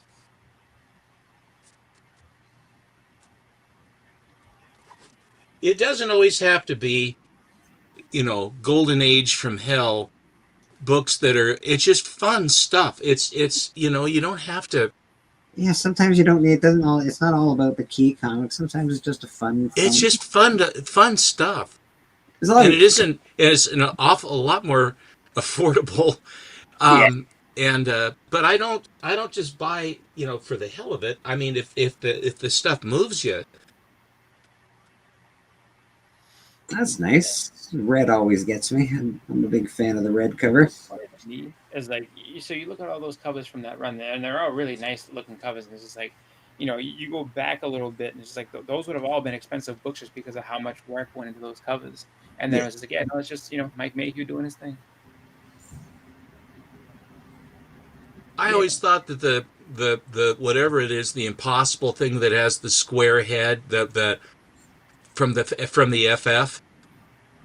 Wasn't somebody talking about this storyline just last night on our auction? Hulk the End? Pretty sure. Yeah, well, yeah, like that was somebody had brought it up, and I said like, basically he's on Earth after everybody dies. Oh, hello. Oh. That was most of the run that they based the show off of as well. Well, and I would say Some parts. loosely. Yeah, loosely. Yes, Very loosely. Because some parts. they monkeyed with that thing. Well, they got what they deserved on that. Whoa, hello, nurse. Jeez Louise. It's very probable, isn't it? Isn't it very probable? I think she needs a checkup. Yeah, people can walk around in that, no problem. Yeah, totally. on Edward Island or whatever. Some island somewhere. Hello. Give me my breastplate that will help me in sword fights here. Just cover those up. Come on, man. Poor gals. Oh, yeah. And you'll notice that she had the Cat of Nine Tails. What they did was they would fray the ends of the whips because it would if they would hit him with the tip of the whip, that is to say when they would do it, rather than a cross, but just like snap it on it. Stuff like when they were cut like that, it just flay your flesh right open. That's right. Do more damage that way. Mm-hmm. They usually put barbs at the end of it to do extra damage. Yeah, I've seen a few characters that have had the metal blades or cutting edges on the end of whips and stuff like that. Whips, bondage. That's what it's for the kids. It's kids. It's for the kids. You can attach bone and stuff to it. Oh, that's a nice one. There we go. Satana. David Nakayama. Have you seen this one? I have not, but it's beautiful. That's a nice cover. Yeah. That was Dark Crisis. I like your Jenny Frison one that has her on it. I think it's a beauty. Oh, hello. Yeah, everybody's pushing for Sydney Sweeney to be Power Girl. Look at the gams on that one. Yeah, she's got really nice boots. I hadn't seen this one. I really love it. This is a Zerdy cover. Oh, yes. Nobody likes Zerdy. I love Zerdy. I ended up getting that. From too. the Flash movie. That's actually a really nice cover. That's very pretty. I tell you, DC's good at that shit, man. They do a lot of girl stuff. He is amazing. Lobos is good. Of course, the J. Scott and the regular crew. Say the name twice. Zerdy. Nakayama, David Nakayama. I was doing that because people kept saying it was like he had a spate of covers, and everybody was saying David Nakayama. So then when I would show it, I'd say his name 3 times, and then Beetlejuice and the whole thing, I like the little shoulder things that have the S's on them or whatever. I think it's a very pretty, and I like my Supergirl blonde, but that's a very pretty. Well, it's Lois Lane. Oh, this is Lois Lane. Okay. And the other thing is, like the Fred Quietly, that he did that Superman run, where they have the little round, little elliptical things like buttons or something. I have no idea what those are supposed to be doing, but I like the look. Yeah. Just an embellishment. Lois Lane looks pretty hot on that cover. I'm not gonna lie. She became real supermodel. Became Superwoman. She's Lois Lane, but if you talk to Superman on the right day, she becomes Lois Payne. That's cool. I like that. Alex Ross. Good perspective. That's of course Alex Ross, Of course, very good. I wouldn't have guessed that was an Alex Ross, to be honest. That's interesting. That's cool. No, these are not from the mall. These are from auctions now. Yeah. X23 is that whose that is? Look like Beta Ray Jim books to me. Yeah, Laura Kinney.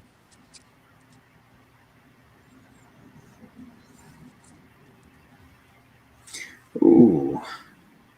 Are they going to use Clayface in the new Batman movie? I'm interested because Clayface is a great bad guy. I'm curious if they're I gonna bought a piece of art with this Clayface version from Matty Freeze that will be going in for slabbing in a bit. Well, that's This is David Nakayama, by the way. Nakayama. Here he comes. All right. Oh no! Everybody run! Roscoe. That is a Mark Spears on the Green Hornet. I like that little tag that Steppo has, the C6. That's pretty cool. Oh, thank you. Well, I've been called that on some auctions to, instead of having to say Collecto 6, Beta Ray Jim would call me Zigo C6. And I kind of liked it. Plus, it also keeps it out from under my, along here. He wants the books to be on display, not his. Don't have to have my moniker, my shameless moniker. How you doing, Roscoe? Good to see you, buddy. That's pretty. Yeah. Is that Mary Jane? Is that who that's? MJ. This is later in the evening. MJ is looking much MJer. Wow.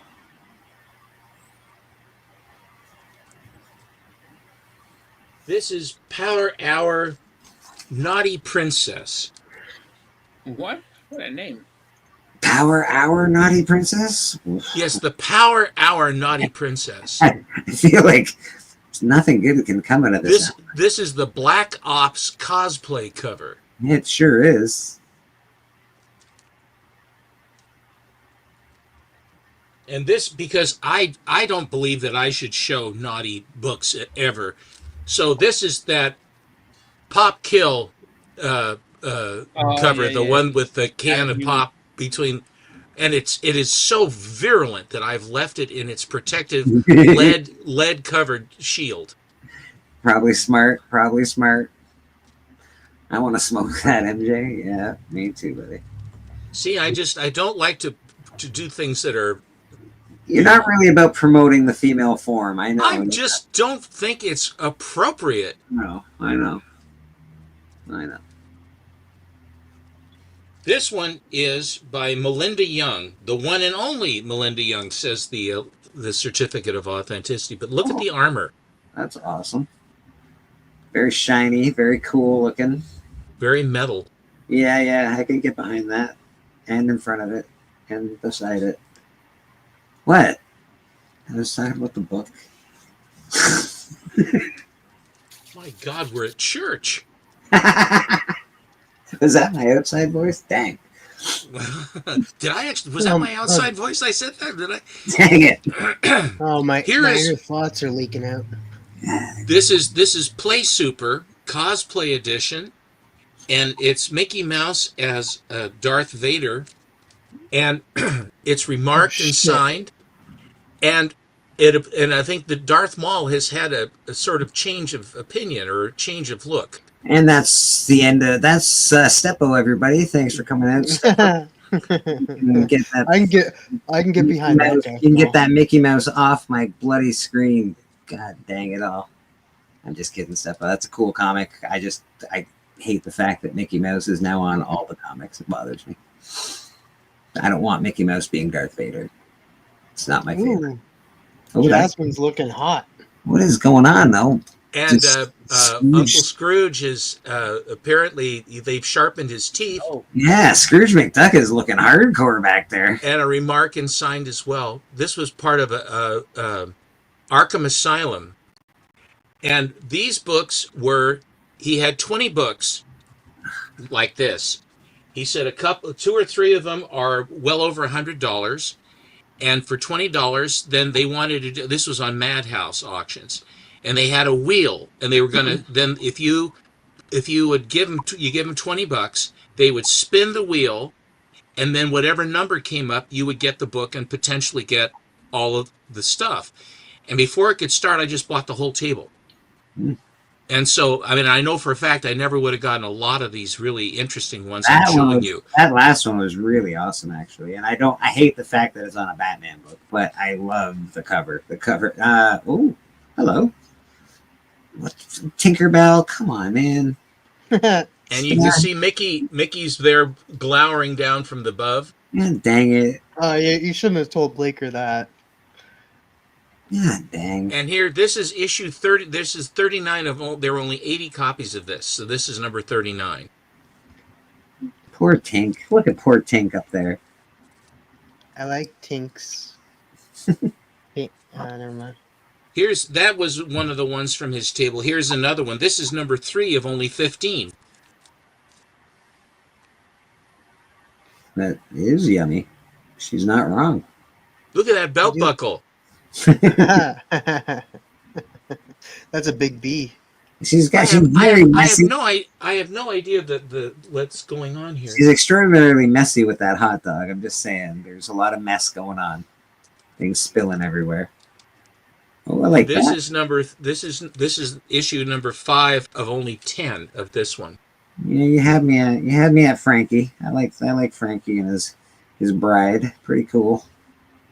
Has sort of a Nightmare on Elm Street sewn up doll, but it's definitely Bride of Frankenstein. Yeah, it's very cool.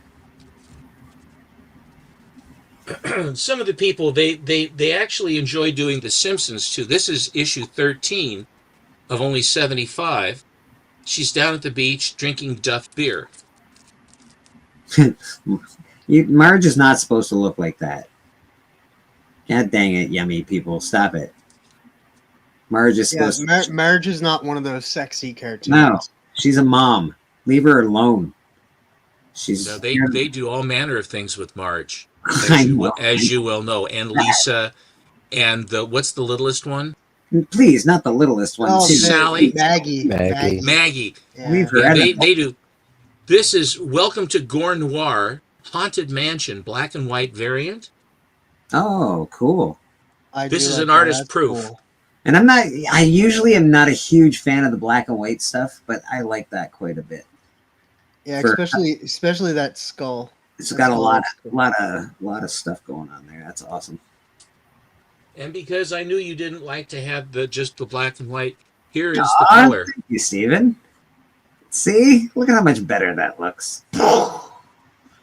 The violet eyes. I love this good coloring going on. Mark Spears started a lot of stuff with people just opening up the flow pens to get things working again. I'm also wondering what the stories are in these books, Roscoe. Oh, they're epic.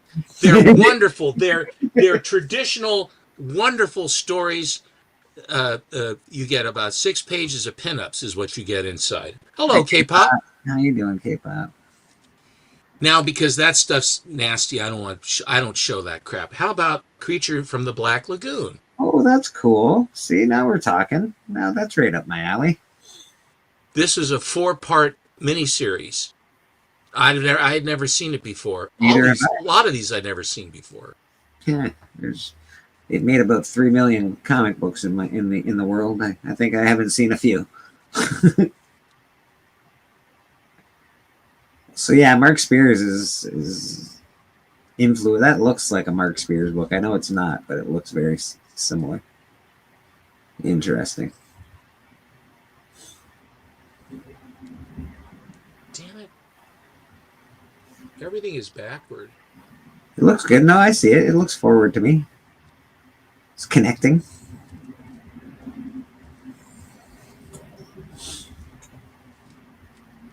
I'm almost done. Oh, you're good. Everybody likes Creature from the Black Lagoon. All blank pages. I'm showing extra because I was absent. I was AWOL. I was not around last week. Yeah, you were cheating on us with antiques. Oh, I've never seen these before. No, that's great. Hello, Creep Show. Good colors, really awesome.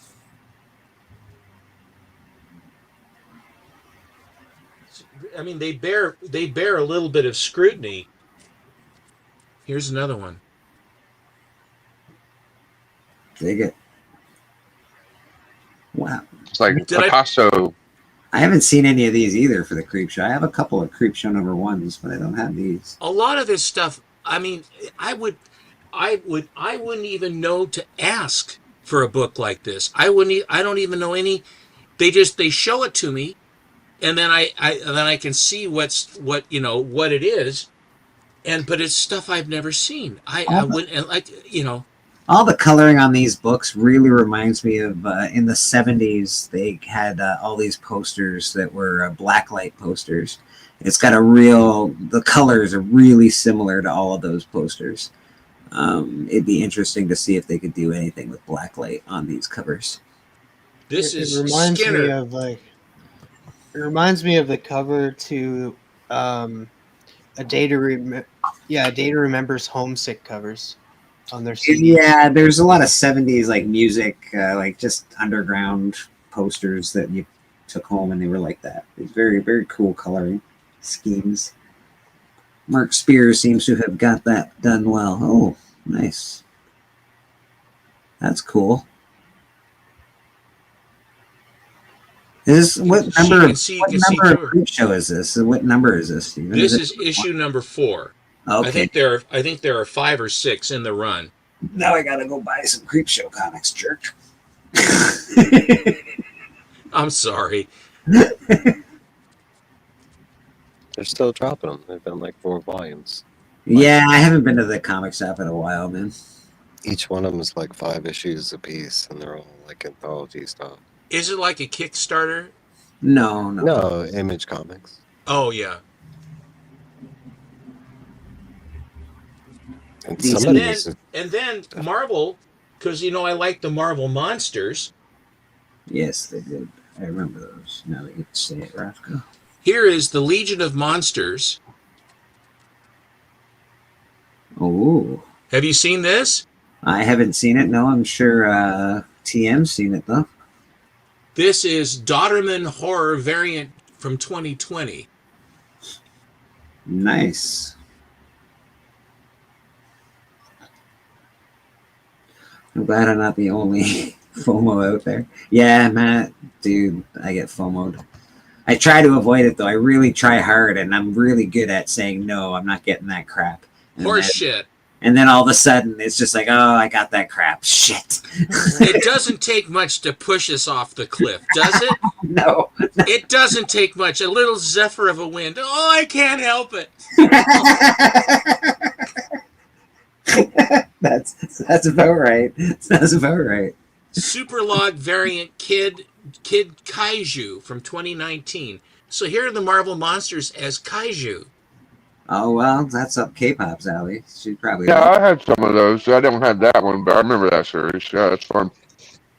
I bet you K-Pop's digging that right now, actually. FOMO is real, son of a bitch. And the last... Nick Bradshaw variant one-shot from 2019 of Marvel Monsters includes magnificent monsters drawn by matchless Marvel maestros. Okay. Yeah. There's Fin Fang Foom and the Devil Dinosaur and Gloop and Blip and Blop and all these others from the Grog. Korg, Crag. It's got to be a Crag, right? There's got to be a Crag. Sounds like there should be a Crag. And I just think forgets that this about was Randy. very well drawn. That's right. And everyone forgets about Randy. He's up in the corner. Randy. And Randy? Yeah. There's Everybody- Attila, everybody forgets about Godzilla, Randy. Monstro, and Sam, and Brad. Don't forget Randy. Don't forget Brad. And then there's Randy. Then Randy kills everybody, right? Don't forget Brad up in the corner. Randy. Very cool. Very cool comics. And Craig. Joe was the name of the giant ape from Rampage. See? Mighty was. I thought it was Mighty Joe Young. Jeff DeLanchart. Yeah. I can't get behind Jeff DeLanchart, even though I know Steppo has all of the Jeff. Neither can I. I can. I think was a they're Jeff fan cute. from day I one. think they're fun. I mean, you don't want to pay a huge premium for them, but they're No. cute. No, they're cute, I guess. And I know the video game really made him popular. Like that's what's really crushed Jeff DeLanchart. Yeah. Gotten very popular. Maybe You I'm should just. see him in action. I should show y'all some panels of his handiwork. He's pretty badass. All right, I can dig that. Are we going to do the top 10 new comic book day crap? I love shitting on that stuff. I heard you say something about earlier. All right, buddy, we sure are. Let's if you want to get into that, we can do that right now. Actually, give me 1 second here. Maybe I'll enjoy some of it, dude. I was reading Spider-Man, Amazing Spider-Man, and Kelly's on it. I don't know their first name. I don't know writers like that. Anyways, they worked on Deadpool years ago, and I loved their run. You might, and you might like one of the keys of the week this week, actually. I think. And it's probably Gwenpool, but they turned Spider-Man into a juggernaut, and I fucking love it. Like, it looks cool. That is pretty neat. So we're gonna get into this. All right, here we go.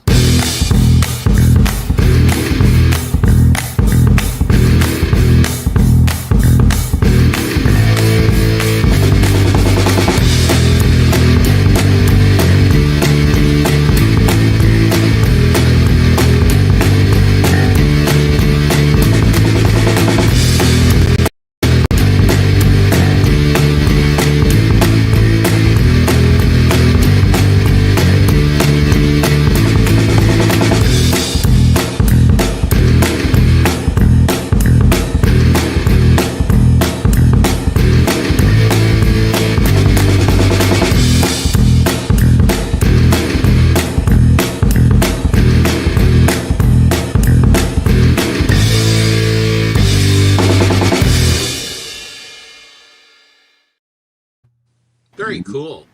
All right, let's do some keys of the week. Keys this week. And why they're keys. Usually I like shitting on these, but I think this week's are actually more interesting than I've seen in a while. Absolute Martian Manhunter, #1. Introduction of Martian Manhunter. I love the Martian Manhunter. That doesn't do a thing for me. Well, AKA, he's now the Martian Mind Hunter. So this is the absolute Martian Manhunter, Martian Mind Hunter. Okay. See, I'm picking this up not because it's a key. I was picking it up because I want to read the story, and I like Martian Manhunter. I do too. That's a lot. Denise Camp, Javier Rodriguez transformed the absolute universe beyond Mars, beyond physical form, beyond human understanding. All that's left is the ultimate alien, the absolute Martian Manhunter. It's beyond me. It's supposed to be a more horrific take on Martian Manhunter, and that's why I'm interested. Okay, I don't hate it. I can't. There's nothing there that I'm like, that's stupid. At least not this time. Key facts: we got Absolute Wonder Woman #6. I like the cover. I don't hate the cover actually. It's new artist and new art. Yeah, I don't hate the cover at all. I think that's pretty cool. I don't know, like she doesn't look pretty like I'm used to, but it looks very cool. That's going to be the interior then, because that's the cover A. Yeah, it's interior.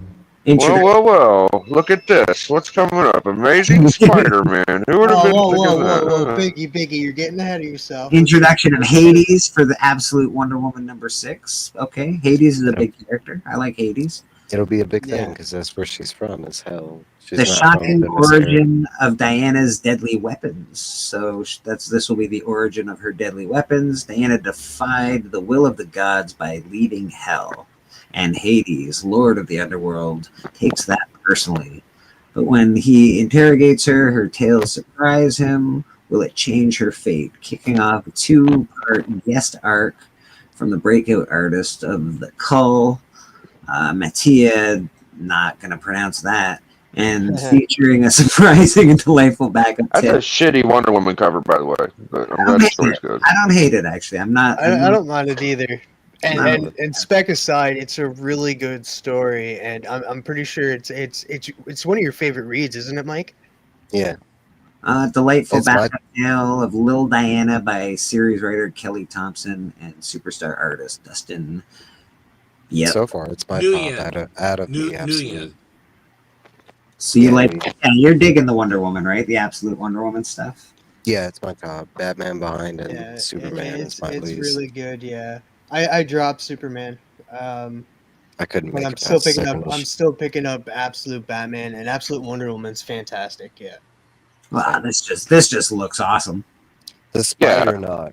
Yeah, Yeah, this if you're going for this book, you fucked up because you should have got the one before this actually. So All right, so this book, number 70, first appearance of Spider-Knot, a Spider-Man Juggernaut mashup, potential tease in issue 69. So there was a tease in the 69 before this. 69 is the one you're talking about, Big? yeah, it's a double page splash. What the fuck kind of tease is that? Like, I don't know, bro. That's what they say. I'm just saying what they're. I'm just no, reading. I hear you. I hear you. No, there is no. Does this thing say Liefeld to you? To me, it does. It says Liefeld to me. No. It's not. I don't know. It's definitely not Liefeld because he It says doesn't Deadpool want to me. anything to do with Marvel anymore. Not enough. Yeah, he's anti-Marvel at the moment. No. So, like, you're right though. If you ask me, because I feel like it's like a Deadpool thing. So Deadpool did come from Liefeld. So yeah, a little bit. Yeah. So first appearance of Spider-Knot, blah, blah, blah. We got all that. The 8 deaths of Spider-Man concludes. Enter the Spider-Knot. But who is this unstoppable webbed wonder? Come on back to the. Come on back. Well, Yeah. we'll get there. All you Amazing Spider-Man fans, come on back. Come on Yeah, back. basically, come on back, guys. We've got keys. All right. So we got Batman Hush number 2. Hush number 1 was a very good series. Everybody really liked it. I haven't read Hush 2. Mike, how do you think about it? Are you into the Hush 2 storyline so far? Or what? Hush is actually one of my least favorite Batman villains. I'm not gonna say I don't like him, but I mean that storyline was okay, but it wasn't. You're talking about we've redone it like 3 times. Yeah. I get the want to continue it. I mean it's new, but for me I mean the bigger sell is Jim Lee coming back to Batman. I think that's the bigger like, hey, he's gonna do these like 4 issues. So I mean that does have a big appeal, especially for Batman fans. But for me, story-wise, yeah, and I mean, in this book, Batman 150, it's gonna be a big book. If people skip on this, it's gonna be a Batman book in like 5-10 years. It's gonna be a hot book. sequel to Batman Hush that came out in 2002, the hotly anticipated sequel to the smash hit storyline. Jeff Loeb, Jim Lee, an all-new epic saga begins here. Hush returns.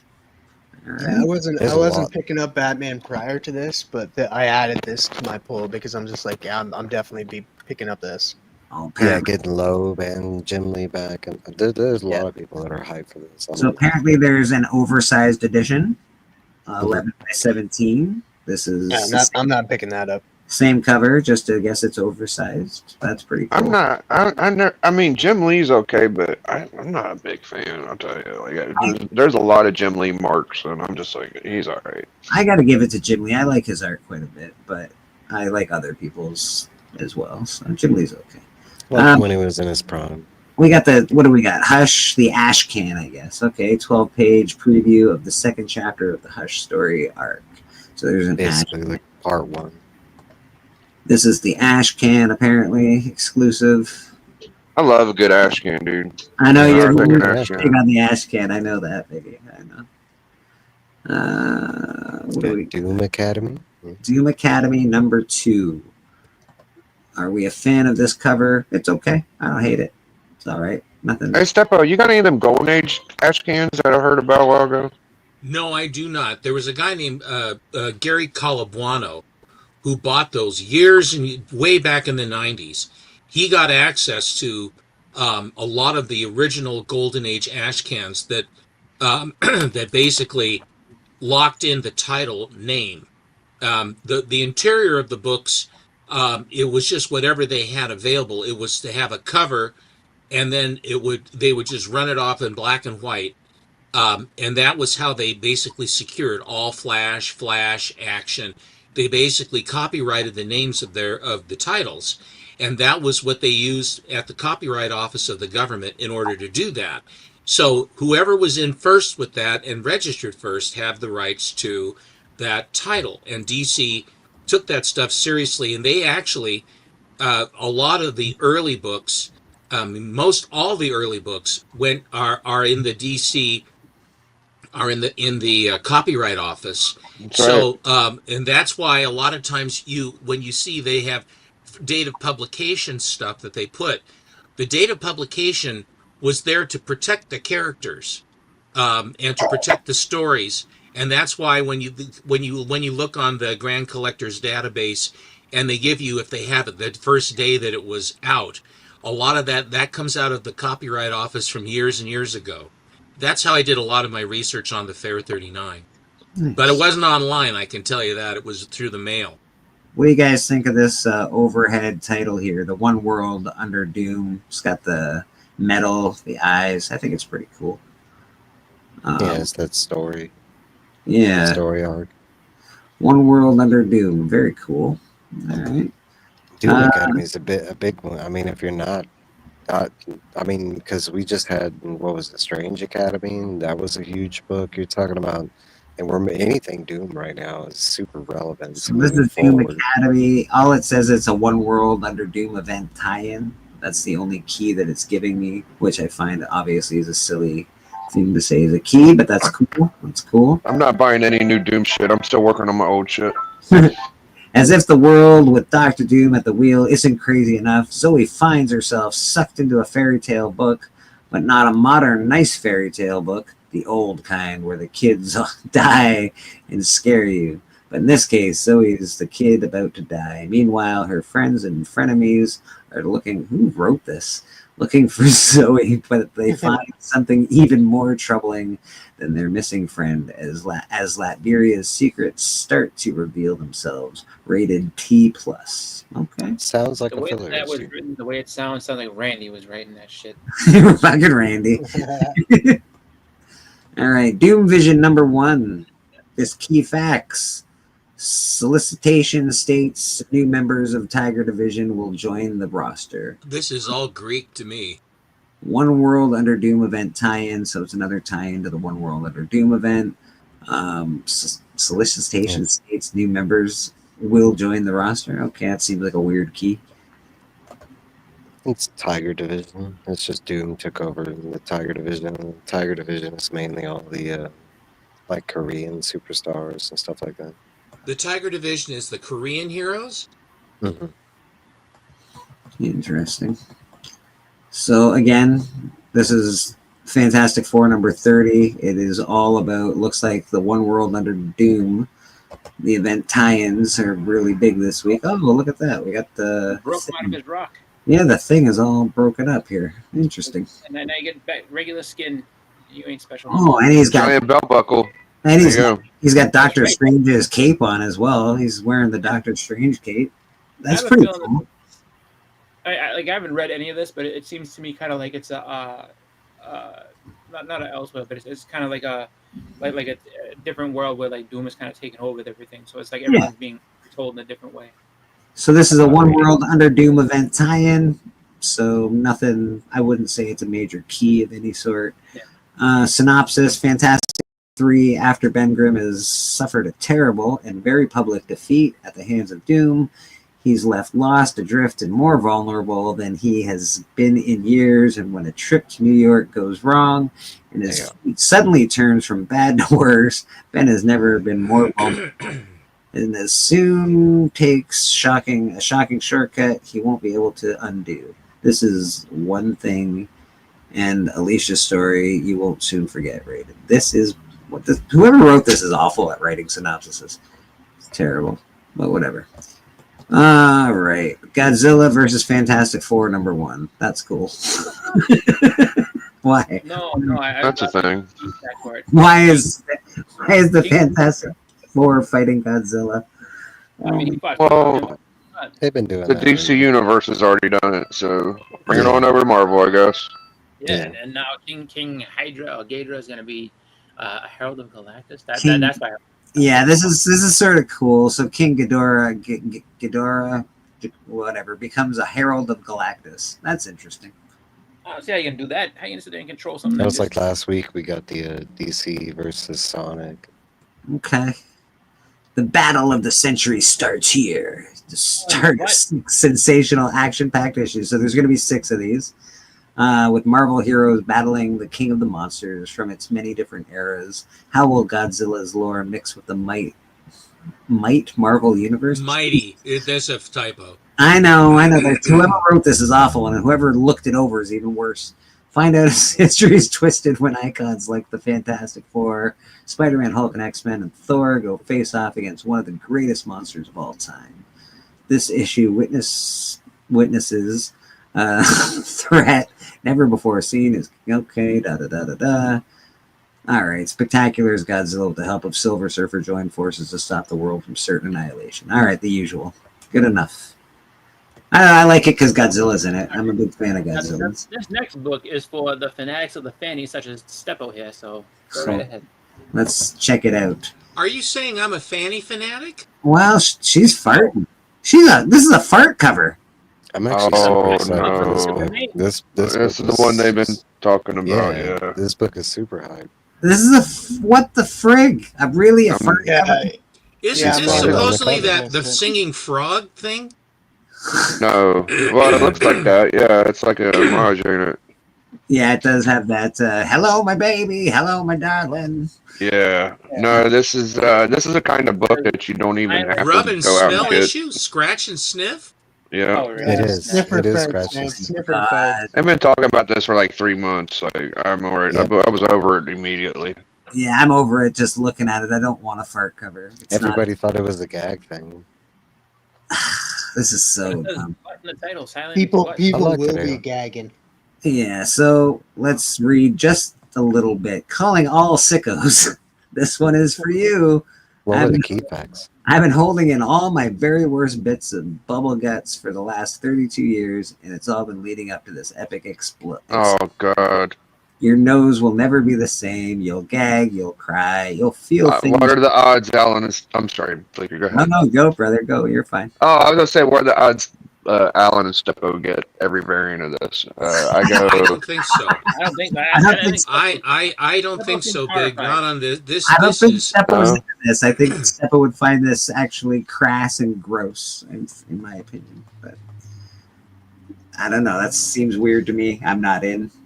I'm saying one of them will get it for Alan sure. might. Alan will probably get that, but I'm my standards are so high that I mean, Yeah, I just laugh. Sorry, I didn't mean that. maybe Yeah, not you every did. variant, but they'll each get one at least.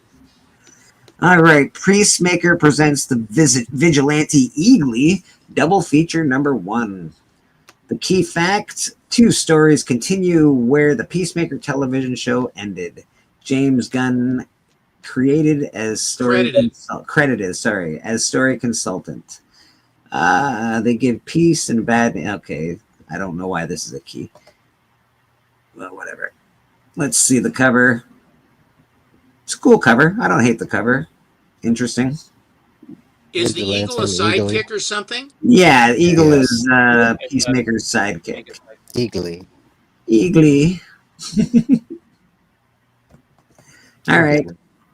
It's cool. I like this show. Are they coming out with another season of that yet? Because I'd really like. Yeah, it's coming out in August. So will this comic? This comic is before that show. This actually you might need to read this. No, it'll be after the show because Vigilante and Eagly never teamed up until after. Okay. Thank you, buddy. Here we go, baby. This is I the know one that book. like Biggie. I'm like Biggie's gonna pick this up for sure. Oh yeah. So we got Puluminati. It's basically got a ton of Deadpool variants. Team up of multiversal Deadpool characters with the Deadpools of the mainstream Marvel universe. So that's cool. I'm guessing that's neat. The elite pools assemble. There are those who hold power and those who hold the secret power in the world. Go ahead. Deadpool has so many miniseries right now, dude. There's April Fools, there's Puluminati, there's Deadpool Kills the Universe for the last time, dude. So many miniseries, bro. I think he's got the most series of everybody in Marvel, honestly. Well, they did that to Wolverine years ago, as you know. They had a hit, and every single thing was Wolverine. Now everything is all Deadpool. Yeah, and rightfully so. Deadpool has taken his place at the top of the heap because of great movies and all that. So I understand it. They're trying to make money, and they think that's how they're going to do it. Red Hulk #2. One World Under Doom. I'm guessing it's a tie-in event. One World Under Doom event tie-in. The Great Escape. Thunderbolt Ross stages an escape from the think tank where Dr. Doom has imprisoned him. He's been Dr. Doom everywhere. Yeah, he's been underground so long the powers of the Red Hulk are fading. He'll need the assistance of the Misfits crew of the Machine Man. That's cool. Deathlock and General Simon Riker if he's going to outsmart and outmuscle the legion of Doombots that are after them. Okay. The Doombots. So I don't. Yeah. What in the hell is going on? Well, they're cashing in on the fact that Doom is big right now, especially with him coming into the MCU. So absolutely. We need to. Yeah, we need to it ain't a cash in Doom on story this. without Doombots. I'm pretty sure For that's a sure. win. This is an example of two franchises that have no idea what to do with themselves. Red Sonja and That's Attack on I That's do a like White Glove book right there. I love the cover. It's a Mars Attack, so you got my money right there. Just having that on the cover. Oh, that makes me sad that they can easily just take my money like that. Huh. That sucks. So this is I love Linsner. I think he's great. This is a premiere issue. New master of horror comics, Jay Stevens. From the Abyss, the Red Sonja Mars Attacks artist Frank Strucken stirs some adventures and dark comedy into a cauldron of ancient Hyborian terrors while serving out a life debt. Red Sonja uncovers a sinister prophecy of cosmic foulness from beyond the stars. Cosmic foulness? Yes, Okay. cosmic foulness, and must trek from the desert south of Hycrania all the way to northern shores of Villette Sea. All right, good enough for me. I think I'm done reading that. Yeah, hard pass. Yeah, there's gonna be 12 variants on it. That's kind of nuts. Yeah, I do like the Mars Attacks on it, so I'll probably have to grab one of those at one point just because I like that reference, but nothing crazy, nothing that I really want. So is the Thunderbolts movie going to be good? Well, Looks like it. To me, I think it's going to be good as hell. I didn't hate the Captain America movie, and I know a lot of people hated it. I'm like, it wasn't that bad. It was okay. Yeah, it was okay. It's like, don't get me wrong, it wasn't like this is the best movie I've ever seen, but it was all right. I didn't mind. Wouldn't it be nice if it was? Yeah. Wouldn't it be nice if the movie was the best that you'd ever seen? Yeah, that's going to be hard to do. Expectation. Yeah, that's going to be hard to do. My spec on Thunderbolts is that Bucky turns into White Wolf. That's what I think is going to happen. I think that at some point Bucky's going to be involved, and he might make the jump to White Wolf, and I think it'd make the movie really good. I think so. That's my spec on it. Good spec. My You know, spec. Interesting spec. What's My that? spec is Sentry's going to be a one and done character. Yes, I also agree with you, Mike. I think Sentry is in for a hard night at the office in this movie. It sucks, but I think that's the only way they can kind of bring him in is to also take him out at the same time. Yeah, man. So this is Thunderbolts Doom Strike. Obviously, it's another tie-in for the Doom One World Under Doom event. I got a spec for the movie. I know that you like that Doom spec thing on the top. I don't like them cluttering the cover so much. Okay. I don't hate the take. I've seen a lot of these on the tops of the comics, and this one I don't mind it. Like I've over the years I've seen them do this a lot, and you're right. I don't like when they cover up that top, but I like the metal part. I like the Doom eyes in there. I think it's sort of cool. Well, they sure opened up an enormous can of money by having Robert Downey Jr. Wear the Doom. I mean, he walked out and raised his arms and looked at everybody at San Diego, and my God, it started something. That was whoever the marketing person was that did that and got him to do that, frankly, is genius. And look at the sales and look at what's going on for them with all this Doom. And Doom is that good of a character. He really is. He's one of the best. Oh, yeah. On another note, that is half their budget was getting him back. Yeah. So, all right. Just Like, saying. Money well spent. Hold They're on. making it back. Believe me. I know. That TM said he's got a theory for this. What do you got, TM? Thunderbolts movie. It's a good one. It's a good one. Robert Pattinson's Batman's going to show up. Shut up! Get out of here, TM. That's the last time I stopped streaming for you. No. So what I was reacting to wasn't anything that you guys are saying. Well done, I'm also TM. looking at this list, and I went a little bit ahead. So going forward, after this, well, you'll know when you see it. But look, when you get to Vampirella, look how many fucking variants there are for it. Yes. You know. No, It's not a surprise we you see the got number, it. it's crazy. Interesting. I'm actually interested in the one coming up, but we'll get to this one right now. Uncanny X-Men 12. First appearance of the Vig. Oh my god, I gotta pay more debt. I don't want to play the Vig. Come on, guys. An unstoppable force pursuing Gambit to collect a debt. I knew it. The smoothest. They really called him the Vig because, oh my god, that's so lame. Is it supposed? That's not vigilante. What is he? No, the Vig. It's like what you pay the mob when you owe them money. You gotta pay the Vig. Shark. Yeah, I it's like that cover, man. I don't think hate that's the a cool cover. looking cover. I don't hate the cover. I don't like the name the Vig for a bad guy. I think it's terrible. Yeah, it's a cool cover. Who did the cover? Maybe it'll let us know. Hold on a second. The smoothest X-Men, Remy LeBeau, aka Gambit, is forced to face past blah blah blah. Blah blah blah blah blah. It doesn't tell me who did the cover, my friend. Details, view details. Cover artist David Marquez. It's a nice job. Yeah, not too bad. I like the cover. It's got a real good perspective on it. I dig it. This is the one that I'm actually sort of interested in. The Mummy, yeah. Yeah, I like the cover. I'm a big fan of monsters. Frankenstein. And He looks too Frankenstein's good. really good. He does look too good. He doesn't look. He does not look that. He looks way too good. I think you're right, Steven. Well, that's pre-Mummy. That's when he's still alive. Hold on. Let's see some variants. Maybe there's some cool variants. There's a blank. I know that. Let's Saw see that earlier. some variants. Okay, so this is. I like this variant quite a bit, actually. Yeah.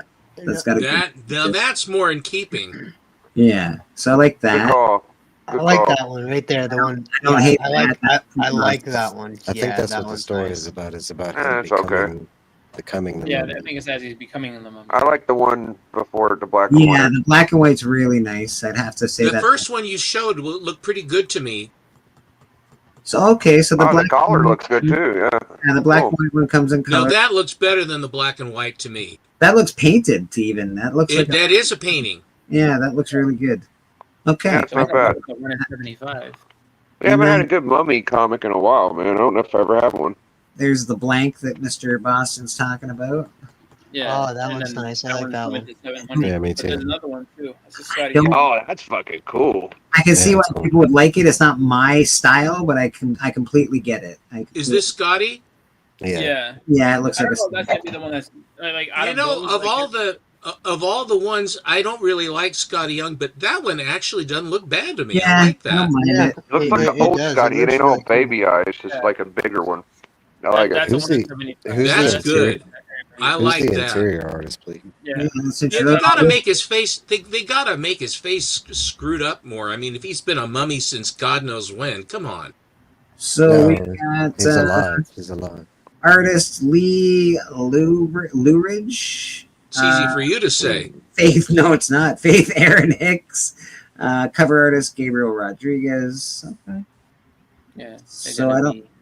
That's interesting. I don't. It's not a key. Apparently, this isn't a key or whatever. But I still like the book. I think it's just a cool book for some reason. I'll be curious to see what that 175 does because I feel like that's gonna go. Let's see what the key facts are. When unknown voices bring her back to an Egyptian dig site from her past, an archaeologist will unknowingly play an unexpected role in the rise of a monster known only as the Mummy. That's stupid. Okay. Well, that is that traditional, have- isn't it? Yeah, that's really traditional. That's like every mummy movie I've ever watched or every mummy story I've ever read. You must not go in, or Cadiz will come out. Don't go in there. Don't go in there. Well, I got to go in there now. Don't read the synopsis on it, but look how many variants. Look how many variants there are. No, I'm not. Holy shoot! 60 fucking one. Oh my god!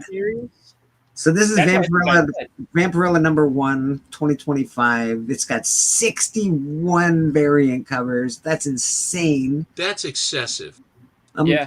Okay. You'll notice when it says key, when it has a key here, it tells you key facts about the book, and then it tells you the synopsis. It doesn't actually say any key facts. It just goes right into the synopsis, which I find really weird. I know for a fact that there's Mark Spears covers in there.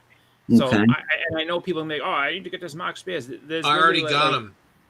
Yeah, there's a bunch. There's like a 1 in. I think it starts with like 1 in 10, and it goes all the way to like 1 in 50 of different. The like, sad thing about Vampirella is the way they're marketing it, like with the number 1, because it's not a number 1. Technically, like the last 3 years, 4 years, they've just been doing like these little short like arcs. But Can we say It's that we've just seen it's just Vampirella? a like cover. this It's just a a lot? cover gallery is all it is. Can we It's say just that how we've many seen ways can we Vampirella? show Vampirella? Yeah, can we say we've seen this like probably 100 times in a Vampirella comic? Like, People keep buying it. It's the people's fault, dude. It's not. It's just people keep buying it, bro. I get blame it. the people. It is I their blame biggest the people. I blame the people They're too. definitely they're definitely hopping on the Mark Spears train. It's just like, look, all I'm saying is that he has about 5 separate covers on this run on this one book alone. So I'm gonna say I think he's gonna start to cool off if he's gonna if they're gonna. Like, When do we start not giving a shit if Spears? I quit giving a shit if Spears is on anything whenever I accidentally start getting his covers. Like I could give a fuck about it if I got Spears. This looks like I'm a not a Mark huge Spears fan of cover. Spears. That has a Spears vibe to it. I like that cover actually. I like the colors in this cover. It's that one. Yeah. The one. He's that- brought that- color that- back. that- He has brought color back to the hobby. He's Yeah. brought color back and everybody's saying LB Cole, and Mark Spears tapped right into it, and he did a beautiful job of it. And there's fun stuff. That's his, and that's Biggie is correct too. Like people are the reason. Like their sales keep going up and be like, oh, people keep buying these covers and stuff. We're getting high sales on them, so we're gonna continue to do it. It's just Thank that's Papa's the one- backstage. Those are the Mark Spears ones. It's like so they just keep changing the colors on them. But it starts at 1 in 10. It goes all the way to like 1 in 4. Ooh, look at the bloody skull. Back up. I'm backing. Hold on. Back up quicker. I know who did that. Is this Look one? at that. Now One of this- that's different. Yeah, that's a little different. That's cool. Again, Come we've up with seen- that in your head and put it down on paper. That's amazing. We've seen I will- Vampirella a lot, so I will say, like, we looks all like a say like, machine oh, to they me. have a ton of covers over at Dynamite, but they are giving a lot of artist work. yeah. That's true. That's a J and a Clutto. They pay him. Oh, this one's the censored version. Apparently, there's a topless version of this. I tell you, man, I don't hate Vampirella. I just only like Volume 1, the big Warren magazines. Like these new ones, they're a dime a dozen, dude. Like you can go to any LCS and find a stack of Vampirellas. Like it's not that hard. Yeah, A lot of the I covers have a are lot of just- are Vampirella just different from variants, too. I have a lot of Vampirellas from years ago when they really started kicking it off, and I really love the covers. I have the real variety of stuff going on, but it's just like if the producers can find a character like Doom's, whatever his name is, Deadpool, that people want, they're going to give the people what they want. But I don't think it's so much stories. It's basically just artwork. Is all they're doing. It's fractional art is what it is anymore.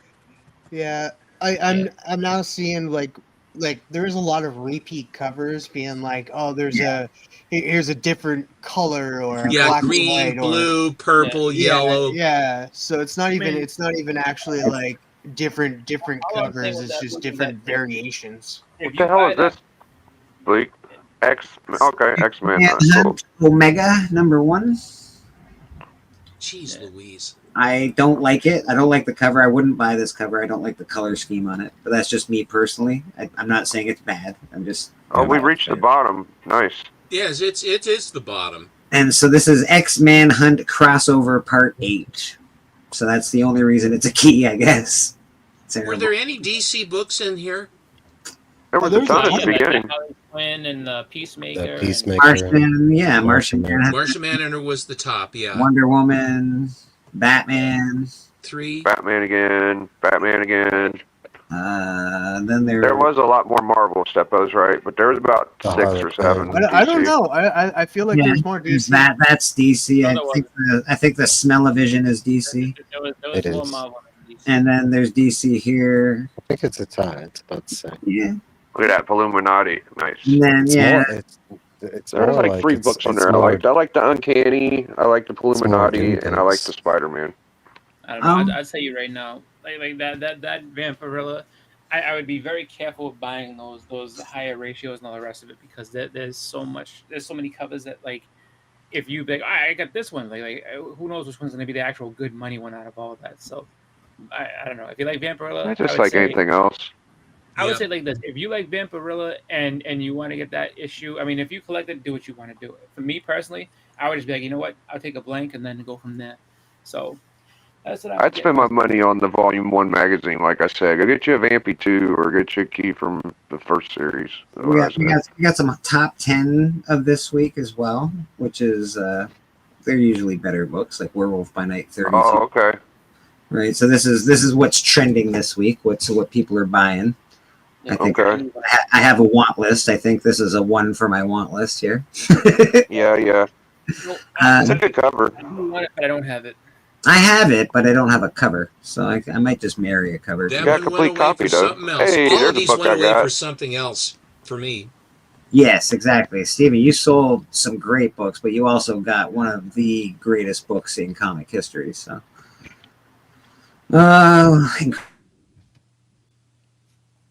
My father-in-law has my hook one. Be nice to get that one.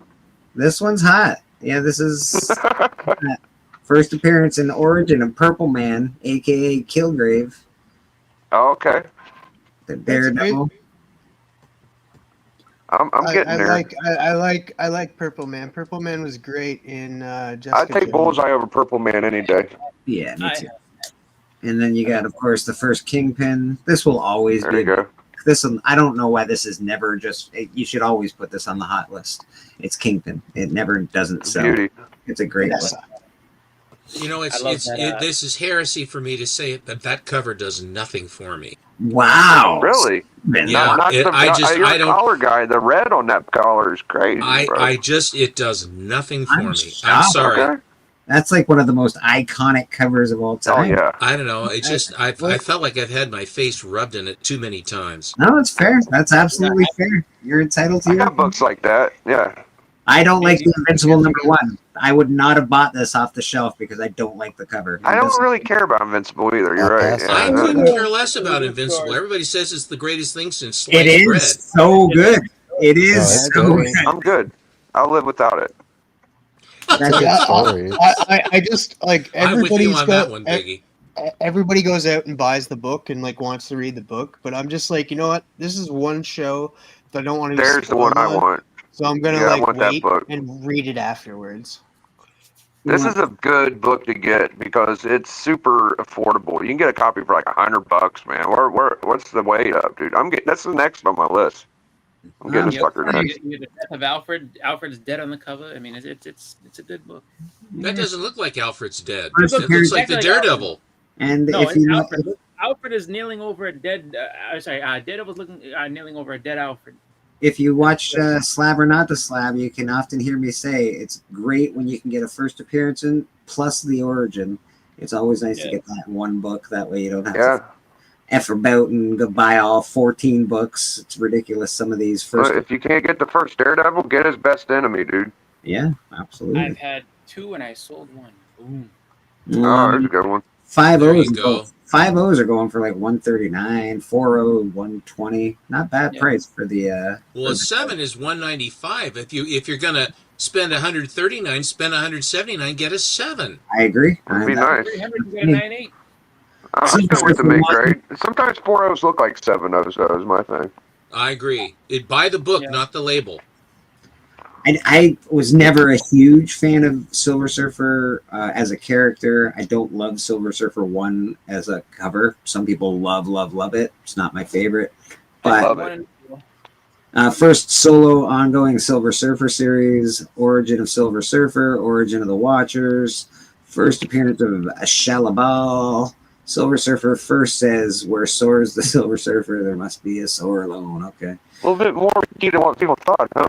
There's just more keynotes popping up every day on that motherfucker. Oh, interesting. Yeah. There's a lot of keynotes on this fucking thing right now, and I don't know if it's that much of a key, but it's all right. This was a book in the day when that came out. They ballyhooed it so much that I hated it. I had a whole set in my first collection of the Silver Surfer run, and it didn't bother me to get rid of them for money. It didn't bother me a bit. I do love the Kirby Crackle in this book. It's probably one of my favorite examples of the Kirby Crackle. Yeah, Buscema did a good job with that Kirby Crackle. He did. I know, he really did. All right, here we go. Play to your strength, I guess. Yeah. Oh, hey, this is a must-have in my opinion. I think everybody should have an ASM 300. Well, for the number of them that were printed, I'm assuming everybody does. There was a lot printed. I only got one. No, a lot of people have it. I bought that so long ago. It was in a group of about 7 or 8 books, all the way through from just before it up just to going past it, and it was just sort of like it was a defensive buy. So they live in my collection. Well, still got one, Stepper? Yeah. It's the first. I think Venom is probably one of the most important newer characters we've had in the past easily years. Let's say Venom is a big deal. So yeah, this definitely should be in most people's collection. They had to make Carnage because of Venom. Yeah. All right. Newsstands sells all. Yeah, got all. Oh. Hey. Okay. I can imagine this guy's gonna have another resurgence because of the Daredevil show. I'm certain they're gonna. John Bernthal's revisiting Punisher. I'm sure of it. So I'm sure this will be big. I love this book. Yeah. His book went down quite a bit in price. Like a 5.0 for $5,000 in 2020, and like I looked at a 5.0 recently. It was like less than $2,000. It's like, okay, less. I bet you get it less than that. Yeah, less than that. Sorry, I was looking at a 7.5 and it was $2,000. I was like, what is happening? Yeah. But you'll notice that the trending is up because for the spec on the on the new show. Exactly. Then you got Daredevil #1. That's a big book right now because of the show. Yeah. If I don't get an X-Men 1, I might get that puppy, dude. Daredevil. Well, X-Men 1's that's a big. It's a way better book. That's a big score, but the Daredevil 1, it's not bad if you just want an in-betweener. By the time that Daredevil came out, everybody knew what was going on, and there are an enormous number of Daredevil #1s that are around. I mean, a lot. So if you want to get one of those, I think that that is a book that can be had. Finding one that isn't faded or tanned or Marvel chipped is a tough thing to do. So you can afford to be picky. And I think that actually, Bleecker, could you make me big for just a second? I sure can. Apparently, trending comics is different than hot comics, so that's interesting. We'll have to go through the trending 20. Yeah, let's do that too. Yeah, we'll do that. Very cool. Steven Big for a second. I'll see Evil Mike. Is Mike leaving us? I just got this. Oh, nice. There's a guy named Doc Comics. I'm sorry, did you want to say anything? Oh, Papa's backstage. Sorry, Papa. There you go. And hello, Mike, Papa. Have a good one, Mike. Sorry, brother. And let's make Steven big again, shall we? Doc Comics is a guy, and he's in one of the astonishing auctions or whatever, and he is basically going. He just bought, I think, Daredevil #1, and he was wanting to recoup, so he was selling some of the books in his collection, and he made incredible deals on it. This particular book, in as white as this is remarkably hard to find, because the paper quality that they use, like that Nick Fury. The white cover of that Nick Fury is always just completely tanned. I mean, it's just the way the paper was back then. You don't do anything and it turns tan, even if it's in a drawer. Well, yeah, it wasn't thick. The Marvel paper wasn't super thick back then, and if you don't add a bunch of color to it, it's basically newsprint. A little thicker than newsprint, but basically it has a gloss. It does have gloss on it. It is cover stock. But Martin Goodman, again, didn't believe in spending any more than he had to. And he made these to make $1. And for a 12-cent funny book, they're not going to, sweat the details. So finding this, but this particular book, in as white as this is great. Really an amazing book. Him coming through the newspaper like that's really a great book. It's a good. And I don't know, some newcomer like Kirby, I think, something. I'm not sure. It's just Kirby. Who's Kirby? Who's Jack Kirby? Yeah, no, that's awesome, Steven. And then you were showing Daredevil, and I was able to pick up a very nice copy of this one. Oh, black cover is really hard to get a nice copy when you got a black cover like that. Especially the ticks are so prevalent when you look at a comic like that. This one has the obligatory ticks, but it has the color strike is just tremendously thick on this one. Yeah, very cool. Glossy. And the last Mark one, Spears can't touch that shit. No. It's apples and oranges, Biggie, don't you think? Because the way the colors worked back in the day, way back when, is totally different than what we have now. The technology that's available, there's just no comparison. Those Silver Age books just have more color than the new shit does, yeah. Oh, yeah. And then Doc Comics, again, and this is not a book that I went after, I was looking for, but the minute I saw it and the price that he put on it, I had to jump. I had a complete run of Daredevil in my first collection that went away. And so I had them before, and there were certain books that were really hard to find. But this one is especially hard, and it was always faded or problems. And this one has so much cover gloss, you can't see it. But this one, it has so much cover gloss on it. This is the nicest copy of this book I think I ever did see. First Red costume. And I think this is Bill Everett that did this one. Very nice. So I wanted just to... Daredevil? I think so. Daredevil? I don't know. Maybe, why am I thinking Colin for some reason? Or, not Colin. No, it's probably Everett. Yeah, you're probably right. If you look at Biggie, if you look at the look at the Submariner, yeah, and it's got a lot of Kirby look to it, don't it?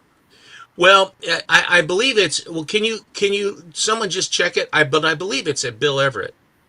Yeah. Yeah, no, it's Bill Everett. Yeah, I think you're right. Yeah. Namor. Namor. What was that? What was that? I think that I say Namor, it's offensive, so let's change it to Namor. So everyone, and then he's this tubby guy walking around. What was that? What were they thinking? I agree. All right, let's get back to our presentation here. Now you're trending. You're trending. I know Kirby. Yes. Did Kirby do any? Okay, Kirby did Daredevil 1 with Bill Everett, and then Wally Wood took over around what? I think issue 10 or so. Something like that. Okay. Go ahead, Bleak. These are the comics that are trending. First appearance of the second Spider Queen, Adriana Soria, has the ability to control those with an insect gene. Okay. I want to see the ferret in here and also Canoe Head. Well, this is based on sales, so this is what's trending in sales right now. So I'm very curious to see if Captain Canuck number Captain Canuck number 1. Way to go, Canada! The Canoe Head, dude. You almost caught it. Way to go, Canada! Captain Canuck on the top of the list, baby. Good for you. What's his powers, Bleak? He's Canadian. No. Maybe no. I mean, that's his kryptonite. What's his powers? Back off, Steven. Back off. First appearance of Captain Canuck, first Canadian published comic book distributed on the mass market throughout the United States. Oh, that's interesting. Yeah, it had disease on it. Well, it's up 833%. Relax. What, from 65 cents? It's a fucking $3 book. Easy killer. A $35 book and its high value here. We got Invincible number 0. 35 Canadian, please. This is American. Relax. 16-page profile of Invincible. All right, Grayson. Invincible 0. I guess that would be popular. That makes sense. Invincible's dead to me. West Coast Avengers 56. First appearance of Dark Scarlet Wanda Maximum. That fucking book again? God, when are they going to get over it? Holy shit. Yeah, this has been hot a couple times, eh, Big? I feel. Yeah, like 20 times. I'm not a huge fan of the art on this, to be honest. Who did it? I can tell you in a second. Andy Sema? I don't know. John Byrne wrote it. Go see if he did the cover. Byrne. Yeah. I don't like. I don't like Byrne. Everybody, Byrne, he's so fantastic. He's all right. I like John Byrne, but I do not like that cover at all.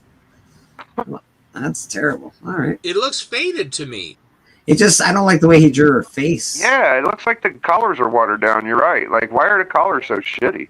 That should be like at least 4 times brighter, and it would look a lot better than that. Yeah, and her face is weird looking. I don't like it. Other than that, it's great. Daredevil 58. First appearance of Angela Del Toro, the 4th White Tiger, not in costume. Well, you have a key fact like that. My Yeah, God. yeah. That's a cool cover, though. I do like the cover. It's very cool. Painted cover. Yeah, it's very nice. I like Daredevil. He looks evil. It's cool. I dig that. Okay. The devil. Yeah, he looks like the devil, man. He looks like the devil coming out of the ground. Starship Troopers. Wow. This movie was so awful, and death was just everywhere. It was really sucking the guy's brain out. It was pretty good. I loved the movie. It was so these people. Ridiculous that it was great. 2-issue adaptation of Starship Troopers, 1997. March 2025, director Neil Blomkamp will reboot an adaptation of the 1959 novel Starship Troopers. Oh, all right. So they're doing something else with Starship Troopers. Interesting. I wonder if they're going to get Casper Van Diem again. They're going to fuck it up. It was a bad movie that was good. It was like a B movie that turned out to be good, and now they're going to try and do something with it, and they're going to mess it all up. Let's not do something new. Let's just go back in time. Okay? They're going to mess it up. Tried and true. Let's just go back in time. First appearance of Grand Regent Thrag, Viltrumite of immense power. So we got a lot of Invincible stuff, Invincible Returns. Because those are all the books that are going to be. Most of the ones that they're going to be looking at different things like the Viltrumite War and all the rest of it. Yeah. There's a live action adaptation coming, and Chris Pratt is tied to be Thrag. Yeah, but that's why it's actually all about the Viltrumite War. Boston Chris is right. That's why. Yeah, no, it's just like they're just going to be bringing in, like they're looking at new characters. You had Conquest, who, they already put on that. So the next thing is Thrag, and then everything else that comes. Yeah, after that. What do you think though, Boston? What do you think of that? That Chris Pratt could be playing Thrag live action. Listen, I just know that when he goes in the I know that everybody who was impressed with what what's the name Conquest did is gonna be shitting their pants when they see what happens with Thrag. Thrag is like 9 times worse than Thrag. I'm not talking about the animation. I'm talking about live action. Oh, I mean it's fine. I mean I just look at it where it's just like when you actually get to see Thrag, if you never read the story and you actually see Thrag come to the screen, it's like wow, he gives me no it's just one of those things where you see how just a badass of a character he is, and just a lot of everybody that's going to go against him is just so so below him, it's ridiculous. Where it's just like wow. So you're all right with Chris Pratt portraying him live action? I don't care. That's fine by me. Mm-hmm. So for a ASM first appearance cover, like Steppo said that Kingpin wanted his thing. Yeah. This is not my thing. I do not like this for a first appearance cover on ASM. This is the first appearance of Sable, first team appearance of Wild Pack. There's chatter. There's chatter once again. Sony has put a Silver Sable project back into development. I don't believe it. I don't either. Yeah, she's gonna be supposedly in Spider-Man 4. So here is Angela Del Toro as White Tiger. This is White Tiger. I'm guessing this is all based on the TV show right now. I see a lot of this stuff based on like the Invincible stuff is all TV related. Yeah, like that's. Oh my god, Invincible sucks. Yeah, the aftermath. I could appreciate that people like it. I guess it's well written and all this stuff. It just doesn't do anything for me. What? Like if you like a lot of action and like just big fights over and over again, like that's what Invincible is. Like Invincible will make you question whether or not, but like who's strong and who's not, like type thing. Like if you were to ask me, honestly, like my honest opinion is, someone like Thrag would wipe his ass with Superman.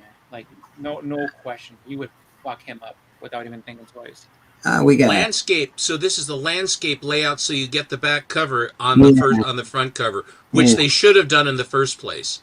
This is beautiful. I've always wanted this comic. I have the reprints of it, but this is the 78, and it's the Neil Adams cover. It's beautiful. Classic wraparound art by Neil Adams. I liked Ali as a boxer, but the stuff he did, I just that book never did a thing for me. I have almost all the other treasuries there are, but I don't want that one. Isn't that weird? But I don't. All right, we got Bug Wars. Yeah, I like the only one I want. We got Bug Wars. That's all right. I mean, I understand it totally. Oh yeah. Let's look at that one with all the with like, everything that went into it, like just the picture alone, like that was so much work. That's such a Neil really knocked it out of the park with that. Finding all the different faces is amazing too. Yeah. Bug Wars, Slade Slaymaker is a kid. That's easy for you to say. Yeah. Suddenly lost in a vicious world of marauding and ant armies. Okay, I'm not interested. I read the first one. The first one, it looks like it'd be an interesting thing. Like, would I see it coming to something at some point? Probably. It would have to be like a cartoon though. I know. I'm hearing great things about Bug Wars. Like Evil Mike says he loves Bug Wars. Everybody that's read Bug Wars loves it. I know that you guys fighting bugs is like dinosaurs. It's just shrink you down, and then you got these monsters. And bugs are monsters. Look at bugs, man. Bugs are monsters. You guys just did this issue on Collector Club, I think, the real G.I. Joe 21. Yeah, absolutely. It was a good one, I thought. Not enough background. Not enough story. Apparently. Not enough story. Not enough dialogue. Doesn't make sense. No backgrounds. I hate it. Yeah. First appearance of Storm Shadow, ally of Snake Eyes. Yeah. Nicely done, in my opinion, for a book with no words in it. It got the job done, and I definitely want this book eventually. Yeah. Well, I think TM did a beautiful job describing it. I have to say. Thank you. Marvel Secret Wars number 11. Doom's scarred face is healed. That was always the key to me. Like, I thought the whole Secret Wars was kind of based around that issue, in my opinion. No, well, when they show that first in that annual where they show his I think it's the second Fantastic Four annual, isn't it, Biggie? Where they show him in college with Reed Richards and Ben Grimm, and he's trying to contact his mother, his dead mother, and he has this, you mustn't do this, you mustn't do this, and of course he does it anyway. And the thing blows up, and then he ends up going back ostensibly to Latveria, but he isn't the king of Latveria as yet. But he goes back to Latveria, and his face is all screwed up. And they said, now we're going to put the mask on, and then they sizzle. They have this hot mask, and they stick it on his face, and they burn it right into his flesh. That is a key element to Dr. Doom, and for him to then just take off the mask and he's fine and stuff. That is absolutely against what was part of the tragedy of that man, and he was crazed and did all this stuff, but he wanted to be that Doctor Strange one, the graphic novel, where he tried to have Doctor Strange help him go find his mother, and to be able to because he loves his mother and he wants to be with his lost mother and does all this various other stuff. But I think that as a motivation and a reason why he turned out the way he was and did was because he's trying to contact his dead mother is an interesting twist. It's a very interesting plot twist. Yeah, well, and that, like in that story though, like the reason that it comes off is because he steals the powers of the Beyonder. So at that point, he's so powerful and knows it now, like because he steals his power and everything like that, so that he's able to just change and do everything. So like he stops being kind of an asshole, and he's just kind of like more or less like just giving people what they want. Because like he what's it called? Molecule Man actually gets really mad at him because he's like, you betrayed us, you sold us out. And so he's like, I'll rip you to pieces, I'll do this and that to you. And he's like, you could never control matter. He's like, but you could have the whole time. He's like, I'm gonna remove that little mental block you put on yourself. And then he's like, take everybody and get them out, like get them out safely. And so he it's like this one big shift of where like he just has everything. Like he's the most powerful being that exists at that point. So he's just like at peace with himself.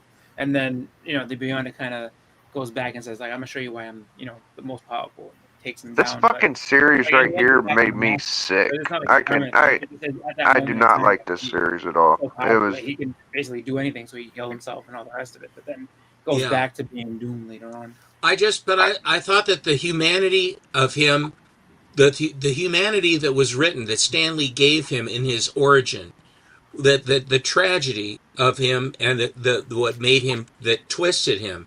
I think that it was that story was so good. I had a FF5. I read that book until it was tatters. And my favorite part was where the Thing could be Blackbeard the pirate, and he was happy being Blackbeard, where people didn't care what he looked like, and they all cheered him, and he's just kicked ass all the time and did all that stuff, and then they took him away from it. But he was happy. He was really happy being Blackbeard and doing that. I love that whole sequence. I really did. Dr. Doom, it tends to be like the worlds that he is the ruler over, they tend to do pretty well, to be honest. So I don't know. JLA Avengers, I don't necessarily need this in my life. How's it? The fourth cover with Superman with the hammer and the shield. Yes. I have to say that one cover is pretty darn cool. I mean, you're talking about some villain that could do that to the heroes. That's all that's left is Superman with those symbols of those fantastic heroes and gods. Well, that is a great cover. I've had that set at least twice and sold it twice, so I sort of have my answer on that. But I do like that fourth cover.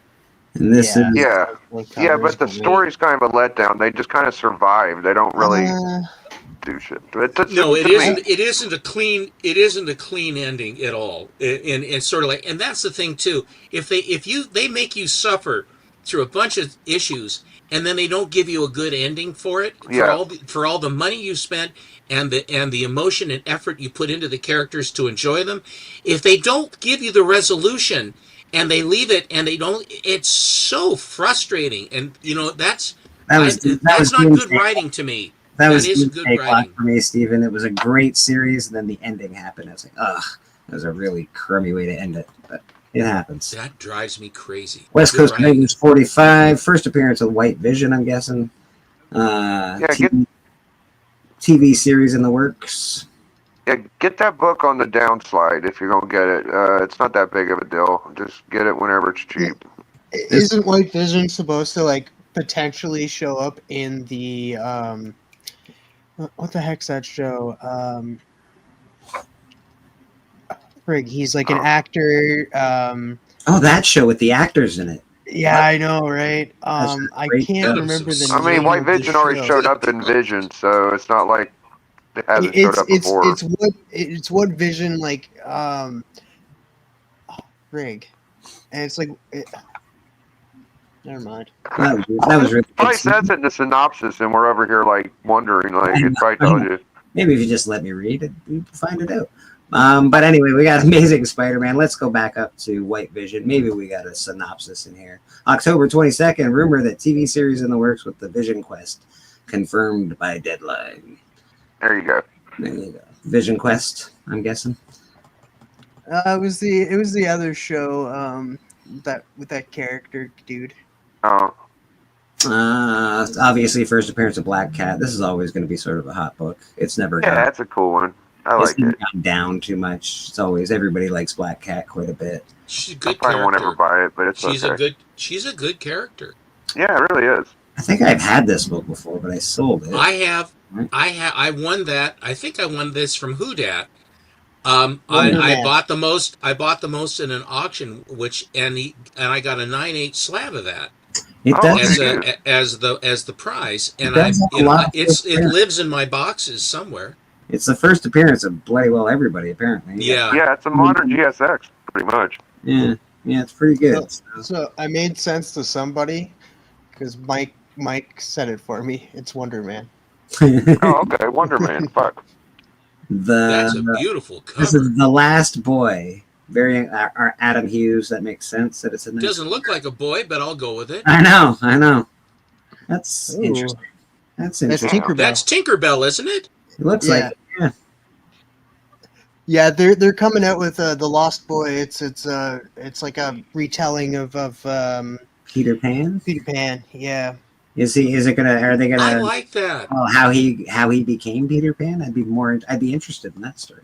I gotta say, this was a lot of fun, Bleak. Like, especially the old books compared to the new ones. The old books was a lot of fun talking about, dude. At least, yeah, because you know why, right? Some of the when they say, "Oh, key facts," and you're like, "It's the cover's blue." You're like, what? Why is this a key? What is it? Wow! Yeah, it's the first time Who knew? Yeah, the first time we used rocket blue on a cover before. Okay, real happy about that. All right, let's get back to the StreamYard. There we go. I'll stop that screen. There we all are. Yeah, I enjoy doing the keys of the week and stuff like that. I think that's a good thing to do. I think that it serves a very strong purpose to enlighten, and I think it's great. And then having the commentary on it, as far as how us guys view it. And of course, we've collected a few books in our lives, and to how that you regard that. Sometimes you wonder how the numbers are, if there's any fudging going on, which you kind of think there is, as far as to put them onto the list. But it's interesting what is being perceived as where to go. And I don't know if it appears to me or feels to me more like it's a spec thing than it is a love of the story. It's to get in on it while you can still get in on it and then flip it. Yeah, this is all that stuff is a numbers game. What we just went through, like top 10 keys of the week, 20 most top trending books. That's all speculation. People are buying it for movies and for TV, and then of course you're going to get some people that buy it just because, oh, I didn't realize that this was the first time. They just got into the character because they're watching Daredevil and they're like, oh, Daredevil, that's really cool. I want the first appearance of Stiltman, or I want the first appearance of whoever they think is a cool character, and they, that does happen as well. Most of it's for spec and trying to resell comics, I think. Should start a church top 10 and we all send in one book and our argument for it. I'm not against it, Callie. I'm not against it. Top 10 of the week, a church top 10 of the week. I don't hate that idea. Yeah, I got my Biggie commandments I do periodically, and I've always tried to get like other people to join. It's kind of hard to do, but on a format like this, it'd probably be a little easier. Yeah, there's usually a bunch of people hanging out on panels, so we would have a few ideas rolling around, I believe. We always, and also it is, if you say top 10 or a top 10 book, I mean, you almost have to go by era because, for example, if I still have a few Bronze books, my favorite Bronze book that I didn't trade away is House of Secrets 92. Oh yeah, that's such a good book. I wouldn't trade that one away. I had to hold on to that because that Rights and cover is just so good. Is it a Bronze book and Silver Age book, Stephen? I know it's 15 cents, and I know that there's an end of Silver Age, beginning of Bronze, and some of the 15 centers creep one way or the other.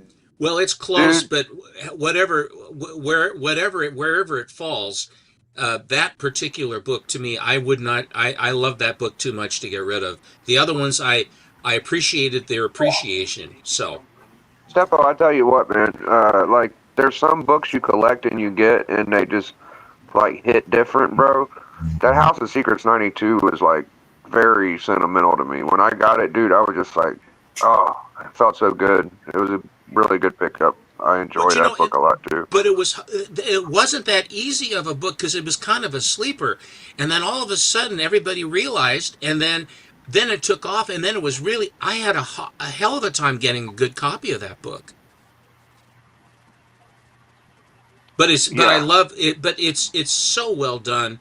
It really is so well done. I just love that book. Matter of fact, I'll go get it.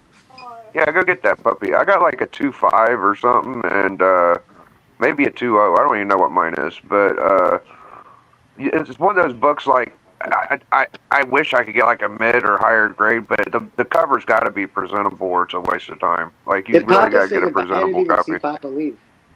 Did Papa say goodbye to us, or did he just bugger off? Did we bugger off K-pop? I'm sorry. No. Did Papa say goodbye? I don't know. K-pop was never on. Oh, okay. No, K-pop or Pop said that he was in the back for a half hour, and I said we should have said something, and I guess he took off. I don't know. Fair enough. I don't like when people sit in the back for an hour and they're like, "I've been back there an hour." Why didn't you fucking say something when you got here? Yeah, when I'm on the when I'm doing stuff, when I'm sharing a screen and I'm looking at the other, But you can't see it. Yeah, I can't see the chat or the page or anything. So I love K-pop, or not K-pop. I like her too, but yeah. Papa Willie, man, he's definitely someone that don't mind to give you a hard time. Papa, yeah, no, he's always giving you a hard time. He don't mind. Not at all. You can see behind me in my regular layout everything that's for Look at sale. that. Beautiful. Usually, damn, that background's getting fucking. That's like the Great Wall of Canada or some shit, man. It's getting there, brother. It's getting there. Holy shit! It's got a lot of cool stuff. I think the pink stickers are like really making it coordinate or something, you know? Yeah, it goes good with the red lights behind it, baby. Yeah, this book that Steppo's grabbing, dude, it's just a fucking masterpiece. Like, what's he grabbing? 92 or whatever? Yeah, he's grabbing that House 92. Yeah, that's a book that's on my list. I actually really want that book. Yeah, Unruly Simeon has like every Swamp Thing book you could think of except for House 92, and I'm sure he's kind of like doing it like you. He probably wants like a 9.0 or some crazy shit. I'd go 7.5 on that book. 7 even. I'd even go 6. Oh yeah. Yeah. Yeah, I'm the other way around. Like, just give me the House 92 and I'll call it a day. Like, I don't need all the other Swamp Thing shit. But there's a few I'd like, you know. Yeah, no, that's fair. But definitely House I would like to have. I want, there's a few big, like, there's not many Swamp Thing teas, but there's a few that I really like. So I like the Constantine. I like the dark, what is it? Bleaker, the dark, the Dark Hole or whatever. Dark Justice League. Oh, okay, yeah. I like that. There's a couple keys for that, but I'd like to get both of them eventually. I have one of them. Yeah, I don't know. Like, my top 10 list always, it changes, and books that I'm after, sometimes I can't get right away because they're at a height. So I try to wait until they come down a bit. Sometimes it's a mistake, sometimes it's not. But that's what's weird about my spec is like I like to shout out books that I'm currently going after, but if I was not currently had the books I had, who knows what I'd be suggesting? You know what I mean? So yeah, exactly. If I I'm suggesting go get a Bullseye, but if I didn't have House Secrets 92, maybe I'd be bringing that up. Who fucking knows? You know, so you should be. I think they're doing something with Swamp Thing, so pretty sure he's got a role coming up in the future. You would so that book might be at a price in a few years, to be honest. I think my only reason I brought James Mangold is set to direct the Swamp Thing project. Oh, neat. Yeah. What does Power Man have anything to do with Daredevil, or am I crazy? You're crazy. Power Man. I am crazy. And Wonder Man or something. Power Man and Luke Cage always had something to do with each other. I couldn't find the damn thing, but I'll show some books I found anyway. I got Oh, it in okay. an, I don't know, I put it, I've looked at it just the other day and I said, I'm going to put this in a special place. Do you think I can remember that? Forget Not it. acceptable. That's not acceptable, Stefo. That's not acceptable. All right, well, you're just going to have to console yourself with what I show you. Oh, only a Marvel Tales. All right. That's nice. That's beautiful. I'm inconsolable. Inconsolable. Oh, that's awesome. First Look at that. That's a big boy. Yeah, that's Oh, really great. nice. And again, the art is a lot simpler in those days, but there's something about that cover that strikes a chord. Mom, if you make me classical. wear that, if you make me wear those shoes, I'm going to get my ass kicked at school every single day. Yes, that's You make me right. wear these fruit boots, and I'm going to be beat up. Hey, I like those are the Last Dragon shoes. Lace your chuckas, fucker. Those are chuckas. That's funny. There you Oh, go. you dirty dog. Very nice. First Supergirl. Yeah, that would be it. Sheesh. Fruit shoes. What was the other one? That was the first Crypto, wasn't it, Stefo? No, I don't think so. Superboy 5 was the first tryout for Supergirl. Ah, okay. Oh, okay. Oh, yeah. I actually gave that away to somebody. I like that Spider-Man book.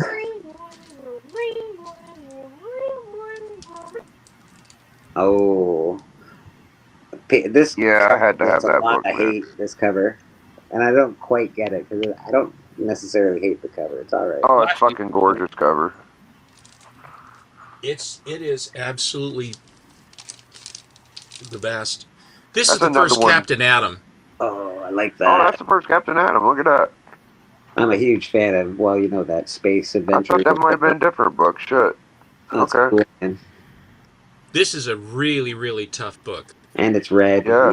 You got The me. red is always faded. Yeah. You I got wonder me. what book I'm thinking of.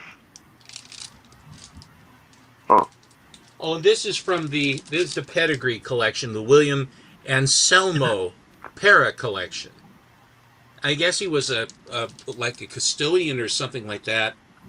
He says, was born in 1940 when the San Fernando Valley, weeks after the attack of Pearl Harbor, went to Notre Dame, and he worked as a machine operator for Jersey Made Dairies until his retirement, and he collected books, and he was very careful with them. Yeah, fair enough. First Sabrina? Yeah, that's a big book. Yep, that's the one I need. And I would say that guy whose collection, I was born just weeks after Pearl Harbor. Like, I would have said to him, if he's like, I was born weeks after Pearl Harbor, isn't that fucking convenient, huh? You skip out when you're having trouble. What's the grade on that stuff? Oh, that's a nice looking 7.5. book. It's Ooh, a 7 with white pages. Nice This looking. is an impossible book. They were all used up. That's a nice looking 7.0. That really is a nice looking 7.0. Oh, it's crazy. Like that's one that I look up all the time, and just it's a very expensive book. At 7.0, I don't even know. It's a frustrating one because you could run across the madhouses, but to find that one specifically, it's challenging. Yeah. God dang it all. I thought about grabbing one of those just to say one of those books. Oh, I got it, but The I Space just got Ghost too many is damn books ahead of me. I've loved this series so much as a kid. I had to step up for this. Yeah. And the guy that sent me the picture is one of these ones where the picture that is in the listing is murky, and you're going, I have no idea what I'm going to get. I said, could you send me another picture? Then he sends me the same picture again. And I'm going, and I'm thinking to myself, don't crap on him. I mean, if it's bad, you can return it, and I have ways, And when it arrived, I was so happy. And off-white pages, too, which is tough on these gold keys. We have ways of making you return books. That's probably the coolest gold key cover I've seen. There's a lot of gold keys that are great. They really are. There are a lot of really great ones. The Turok is great. Magnus is great. Dr. Solar is great. There's a bunch of good ones. But I'm sorry? Battle of the Planets is another good gold key. Yeah, but yes. And That one has a good superhero feel to it, though, to me. The last one I'll just show is this one that I always go round and around with Alan about. And I just the man in the anthill is not a superhero. It is a guy running for his life. He doesn't have any motivation. He has no costume. He has no way to talk to them. He can't control them. He has no raison d'etre to be there. He's not doing anything heroic. He hasn't identified himself to try to fight crime or anything like that until here. And so when he comes in here, then he studies the ants for months and months and months. He comes up with a cybernetic helmet. He has a costume that he has designed so that if the ants bite him, they can't get through to him. He befriends them and saves them from beetles and stuff like that, and they all kind of go, whoa. And then they take on the Russians, because at this point of time, this guy's actually a Russian. The story is Henry Pym has come up with an anti-radiation gas or something like that, and the Soviets find out about it, and they want to have that so that when the nuclear attack, because everything was nuclear attack back in 1962, that they ended up talking about the Russians came, and then Pym is the main guy, and he's working with other guys, and he makes sure that all the other guys don't have the pieces of the puzzle.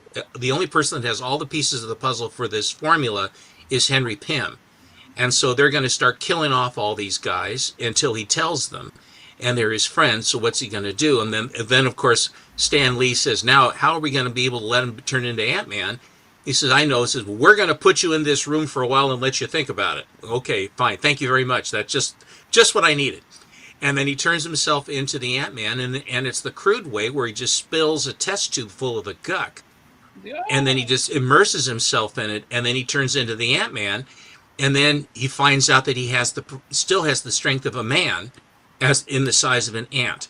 So it's all of these things. Then he talks to the ants, and he rides the ants, and he flies with the ants. He has a lab. He has a thing where he can launch himself out of his, uses a rubber band to launch himself so that an ant can catch him, flying ant can catch him. All of the things that I will fight against these guys, I will fight for good. Maybe the Ant-Man will come back again, etc. The Man in the Anthill doesn't have squat. It doesn't have squat. It was just another Marvel monster book. And it's a fine monster book, that's fine. But it ain't the first Ant-Man. Wow. And they say, are you going to die on that hill? I said, yes, I am. Well, you know what, Steve? You've died on some hills before, and you turned out to be right. So I think you got a pretty good track record of hills. Yeah, that Man on the Anthill book he's talking about is I agree with Steppo. It's way overpriced. That thing is not worth the money you would spend on it, in my opinion. No, as far as a key in the Marvel pantheon, that is nothing. This is the one that actually, when things actually happen, it's sort of like that when Marvel, there was a retcon of a character they had. What can we use? Well, let's just use Henry Pym. He was in the anthill. We'll just make it that. We'll do that, but we'll refine it and make it. And they rewrote they rewrote the whole story, the whole canon. It's a completely different story. There's no semblance between the two of these. But anyway, I grind my axe because Alan can't fight me. He'd have all kinds of reasons that are incorrect, but he's so close to the magnetic north, it affects his brain. You know what I like? I just like on that cover. He's pointing at that dude and is sitting there like, "Yo, ants, whoop this nigga! Whoop this dude's ass." They probably wouldn't have said that in 1962, Chris. But they were probably thinking that. Well, here's the deal. See, my half black side just came out because it's like when you get excited like that, it's just like, fuck. So I had my Booker T moment, unfortunately. Awesome. I kind of got the same kind of argument with like with the Hulk Annual 1. Everybody's like, "Oh, that's such a great cover. Oh, it's so amazing, Steranko." I'm like, Kirby did that in the third appearance of Iron Man, right? And people were like, "What?" I'm like, dude, I kind of argue that one a lot. If you're talking Steranko, you got to talk that Shield cover. That's a good Steranko cover. Yeah, well, the Polaris, that X-Men, was it 50? X-Men 51, I think it is. 51. The green cover with her. Yeah, 49 and 50. Yep. the 50, the 49 is interesting, but the 50 is a revelation. Absolutely beautiful book. Yeah, well, he actually like so I talked with him about this, and he was telling me all about like the logo. He's like the old X-Men. Like I'm the one that designed, and he's like I didn't know that was going to be the X-Men logo forever after that point. I just designed it because I thought the other one stinks. Yeah, I didn't get paid for that. I heard that story. I wonder what the fuck you thought they were going to do. Just use it for one issue? You know, like, of course they were going to take it. I'm with Biggie on this. You know, you do that, and they use it, and then you say, well, you know, it I don't know. It's his body of work is so small, but it's so good. Well, that was the thing. Is like, you know, I mean, yeah, I don't know whether he thought, oh, it'll just be a couple issues I use that for. I was like, no, it's a solid logo. Like you did something good, but unfortunately, I mean, people do great things for the companies they work for all the time, and it's just like, you know, and it's like, oh, like you recreated something. It's like you got to that. It would be harder to believe that they used it for just one issue as opposed to just continue to use it, in my mind. Oh, I mean, I think you know, I mean, when it comes down to it, it's just like it's solid. It was, I mean, it grabbed your attention every time you see it. So it's just like, you know, there was no way they were going back from that, and they own the characters. So it's just like, all right, thanks for the logo, Jim, and no, you don't really good luck with your life. It makes you wonder if Bleecker. I think Pop is back. At least that's what I saw. Yeah, it makes you wonder if 50's cover wasn't so good. Maybe the header wouldn't have made it. You know, it makes you wonder. Yeah, I mean, well, I guess like he said a lot of stuff that he had, a lot of clashes he used to have was between him and Stan over like Nick Fury and stuff like that. Like he was like, I guess there was a couple of covers that like he wanted to be like just more expressive, and he was like, no, he's like, I'll make you a bet, Stan. He's like, look. This is his words. He said, I'll make you a bet. He's like, we'll see which sells better. It's like this one that has all this and the mine that doesn't do much. He's like, I killed him. He's like, you know why? Because sometimes the silent, the thing that's you know, the most silent speaks the most. He's like, and so he's like, less is more. Sometimes less is more. That is a fact. Yeah, sometimes he's like, people are gonna want this more than they're gonna want that. And he goes, why? Because this draws them in. That you're giving them everything on one cover. Like you're giving them right then and there. They don't have to worry about anything. This is like, oh, what's this all about? Well, those surreal Nick Fury Shield books, the one, the Dally one with the stuff melting over the sides, and hell, the first issue with that pop art and all that other stuff and all the perspective that he used and the proportions of the characters and how he drew them, it's a masterpiece. It's just plain as a masterpiece. Yeah, it's very good. It's a very good. You know, it was funny. I was listening to him talk about. He was talking about the Superman. We're talking about Jim Starlin, right? His body of work is small because it's gonna be sad when Steranko's gone, dude. He's the last piece of those Silver Age artists that were just a whole different league, man. He was saying something about like he made a Superman cover. And the way that like he's like, if you look at this, like the way it works, he's like, and he was like explaining, he's like, do you see what's wrong with this at all? And like, you know, the people looking at it like, I have no idea. No, there's nothing wrong with it. That was the thing. People like, oh, and no, it's like in physics, he's like, I broke physics for this because physics, and he started like giving the guy a physics lesson about like why this wouldn't work, but because it's Superman, you know, he can defy all that. And like that's what I was going for with it. And then he looked very disappointed that the guy just didn't understand that, and he was just like. He's like, you couldn't tell that until I told you. The guy was like, oh, well, now that you say it. I mean, he's like, yeah, now that I say it. In schools, like, I mean, Jim, just to be honest for a minute, like you made books that made people not pay attention to school. So, you know, give the guy a little bit of slack there. But he was so kind of just like, you don't know that this doesn't work in physics when you're doing, you know, like the way someo's. It's a funny book, jackass. Figure it out. It's all real anyway, isn't it? All real. It's all real. It's all real anyway.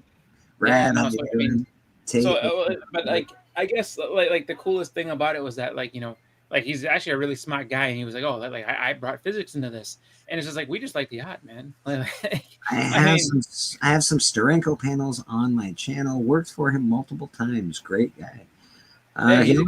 Wow, looks Mr. like O'Donnell. he always great. looks like a little mob boss to me. He's always wearing a shiny suit, and his hair's all done up real nice, and he's Well, like, at least he's not in his underwear as Mr. Miracle doing his escape artist stuff. All those pictures that you saw, he's in wearing a giant diaper as he's doing his Mr. Miracle thing. More power to him as a magician, and his history, the 2-volume history that he did, is outstanding as well. I will say that he as far as Steranko is concerned and all that, like I would have to say that, like, stories alone, like he's a very interesting guy to talk to. Great art and everything, but like he's naughty. Stuff. He's a dirty old man, but there you go. Oh, yeah. They all have interesting stories, usually gripes about working for whatever Marvel or this or that or the other. Yeah. Does Steppo, do you have a favorite comic that you've read, or is that too tough of a question? Like, I know you like Flash a lot, and I was just curious. I do like Flash a lot. I think that the book that I remember so vividly, but it was because I was so little when I got it, and it's ridiculous, but it's the first time that Bat Knight met Mr. Mxyzptlk. Oh, nice! And that story, that book, it just rang my bell because I just loved Superman and Batman. It's in a world's finest, and that was the one that was the very first book. I would say that the book that affected me the most was the remnant of Superman 17 that my father had that survived his childhood, that my mom ended up throwing away. The first Fortress of Solitude? That's the one. I would say the one that affected you most was the one that your grandma beat. Yeah, there was the Wiz 2 1, which was probably the nicest book that Dad had, and I was charged, tried, and convicted and executed before it was found out that I had done absolutely nothing wrong, for which my grandmother never said a word, never apologized or anything. Wow. That book affected your psyche. It affected the way you grew up. It affected your arse. It was the backs of the legs was where she would go. Ouch. That was the way that she would, and she wailed on me with that thing. And frankly, what bothered me more was that I was innocent and I was executed. But what bothered me even still more was that my dad's book was destroyed, because here I am reading this beautiful book, and I loved comics even then, and she destroyed it completely because my sister said so, and she believed her. It was not good. That was not a good situation for me. But, it is what it is. And back in the day, the spanking was not, I didn't get spanked a lot because I was a good kid. But my God, she just instantly decided that it was all she wrote for me. And it cost me the Wiz too, which I would have kept. However, I know that my mother would have thrown it away in 1964 anyway, because she threw all of the books away in '64, and so it would have been thrown away, and then I would have had to say, yeah, I had it, and then my mother threw it away. Well, it's my mom threw my comics away. It is such a trope, isn't it? My mom threw my comics away. My mom threw all my toys away, Stephen. My wrestlers, my Star Wars toys, my Atari system was all on the lawn when I came home one day. And that was just thrown in the garbage. I was like, what just happened? I was devastated. Well, it's these are things that you have, but the best story is Be Right Back Big. Okay. The story about my mother, because she hated clutter so much. We lived in a house in Eastmoreland, Portland, and the newspaper would be delivered to the front door. And then what happened was Mom went to get the paper, and Dad is at the little breakfast nook having his coffee and his breakfast. And Mom picked up the newspaper in the front door, and she walked through the kitchen, past Dad, and went into the garage and threw the paper away. And Dad said, Carol, would you mind if I read the paper on the way through? It was just that because she couldn't abide. My mother allowed comics. She didn't mind it. but she couldn't stand clutter. And so all the toys and things and cap guns and all that other stuff that I had as a kid basically went away because, it was on the ground. I'm a little kid, and it just was the way it was, the way my mom was. It's just, that's just who she was. So anyway. All you parents out there, I know it's tough, but if you have the room, save some of your kids' things. Sometimes it sounds like you needed to have a cool aunt, because all the other women in your family are just causing you all kinds of trouble. Your sister got you in trouble. Your grandmother was like, "Oh, I'll take care of this," and then your mother just tossed it out. You need a cool aunt. I tell you, I had a tough upbringing. I'll tell you, it made me tough. It made me tough, Chris. Steven, you look like you're really hard done by, buddy. I'm sorry. If you had a cool aunt or something like that was like, look, you know what? No problem. Like, just auntie, can you take this stuff from me and just keep it safe? Yeah, no problem. If I take it, keep it over there. Like there's my Wiz comics, there's my cap guns and everything else. Everything's good. Hey, Dad, I found a couple of your papers too. They're over there. I was wondering where that was. We had newspapers stacked up. It was so unsafe. The house we lived up in Portland Heights, down at the foot of the stairs, it was a 4-level house. It was a basement, first, second, and third floor. So we were 4 levels. Holy smokes. And he had this stack of newspapers from when Hatfield was governor, when Eisenhower was president, stacked up down below, which is a huge fire hazard. So one day I went downstairs. I was down in the basement gigging around doing whatever. And this is probably 1962 or so. Better not be touching here are these stacks. Here are these stacks of newspapers, and it's like, JFK this, Eisenhower did this, and the newspapers were bigger back then too. They were wider and taller as well. And the Sunday funnies were huge, where you had a huge Sunday section for the funnies. But finally I said, and then I went to school, they say, this is a fire hazard, blah, blah, blah. So I went home and I said, Dad, in school they said that if that caught fire, because if you ever been by an elevator and the door opens and you can hear the air sucking into the elevator shaft, that is because of a thing called stacking. Because there is a actual movement of when you open that up that the air is sucked up. It's called the stacking effect. I believe they call it a backdraft, Stephen. We've all seen the movie. I'm sorry, no, I have to use the antiquated method. So he said, I think you have a good idea. That's very true. Stephen, would you please bring all those newspapers up and throw them away? And I said, yes, sir. And I did. And that was saying, and I'm going through them as I throw them away, but it really was unsafe what he did.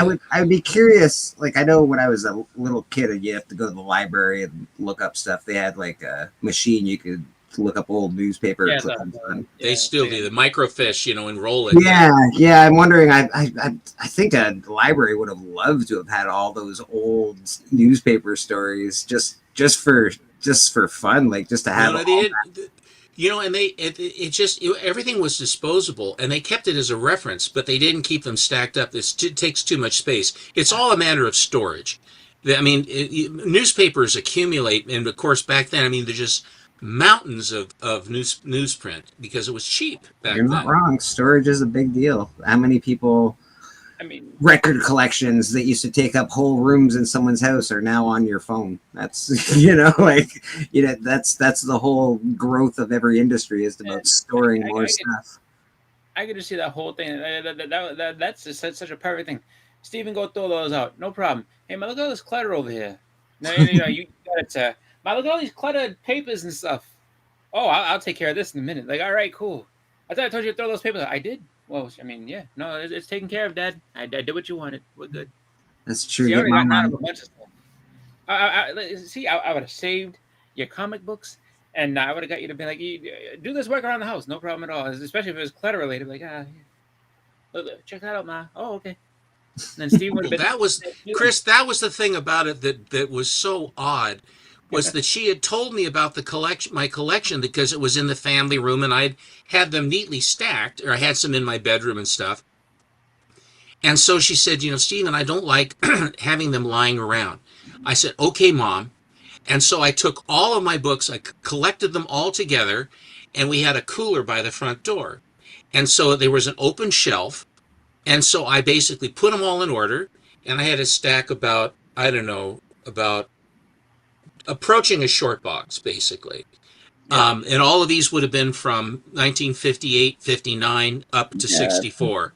And then all the ones that survived my dad, except for the King comics, I had those somewhere else. Thank God, I still have those. But all of those books, and I put them in there, out of the way, no problem. I come home from school, and and I said I wanted to read Secret Origins #1, the annual, because I love that book. That was one of the books I really loved. That's a big book for me, and just was a great book. And I opened it up, and they were gone. I said, "Mom, what happened?" She said, "Oh, I thought you didn't want them anymore." I said, "I got them up off the floor. I sorted them. I put them out of the way so that you would be happy with me. I did what you asked me to do. Are they in the garbage?" She said, "No, the garbage man came this morning." Oh my God! Steve. And I said, I said, I was distraught, and I didn't yell at her, but I said, "Please, Mom, don't ever do that." She never threw a comic away again, but. I think your mom tricked you, Stephen. I think she got you to clean up. She got you to put all the comics in one spot, and then she was like, "Perfect. Now I can just get rid of these comics. Now I have them in one place to throw them all away." That's right. So it's one of those things. I love my mom so much. I miss her terribly. She did so many nice things for me. That, I mean, as far as this stuff goes, it's so minor. I really was truly blessed with my parents. I really was very, very lucky guy. And I use this, I tell that story as more of an amusement than it affected my brain completely. Well, maybe it did, but I'm a comic collector, and everybody's brains that collects comics already are suspect, so. That is a fact. We're all hoarders. Yeah, this was the resolution of that story now. So the first was, do you happen to know if you were on good terms with your sister and grandmother? Because you never know if they were just like, you kept them in there. You should probably call you. I mean, your grandmother could have just called up your mother and be like, "Finish the job," and then on top of that, it's just like, and where were your sister and grandmother while this was happening? And like, because you might have to ask some questions and really find out like it was you the whole time. Like, yes, it was. When you knocked my ice cream cone down, take that, Stephen. I don't know. I want to thank you, Doctor, very much for this therapy session. You've helped me tremendously. I can now go and face the world where before I couldn't. Yeah, I think going down that memory lane is a tragic, sad story with all the lost comic books. But I don't know. Oh God. I think I came out okay though. I think that the comic thing. I think I kind of made up for that. So I think I'm all right. I think you fixed it. You did okay. I fixed it. Check out all the art behind Stephen. These are great pieces. I mean, that was an honest accident and everything, which is great because there's other people whose parents were just straight out mean. Was like, "No, you're too old for these things," and they just tossed them. Now look, his mom, they're all in boxes, Mom. You can't throw them out. They're all up off the floor. They're all in boxes. But there are too many. But Stephen, there are too many of them.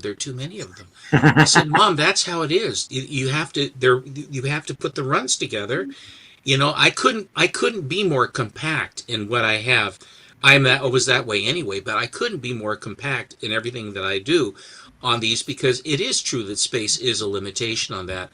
I do like these Zerdies. That's the Zerdie of the Le Chat Noir. Yeah, it's really nice. And then there's the Zerdie of Wilma and Betty. Yeah. That's my that Elvira thing is mounted on foam core, and it was a guy named David for Slab Addicts, and everybody was trying to buy that because it was a display when he would show books. And he says, "Where's that Elvira thing?" And he said, "Well, no, it was in a secret. It was in a gift pack or something that I got." I just thought it was kind of nice. See, it's kind of on this thick thing, and everybody's wanting to get it from him. And I said, what do you want for the Elvira? And he says, "I'll just give it to you." Nice. I saw a Zatanna up in the corner as well. Is that a Zerdie as well? That is, I think it is a can't remember the name. I don't think it's Zerdy, but it's Zerdy-like. Yeah, Actually, I think it is a Zerdy. It's very pretty. And when I bought that, I didn't realize that that's the size of it. I thought it was a book, and then it arrived. Yeah, Elvira is.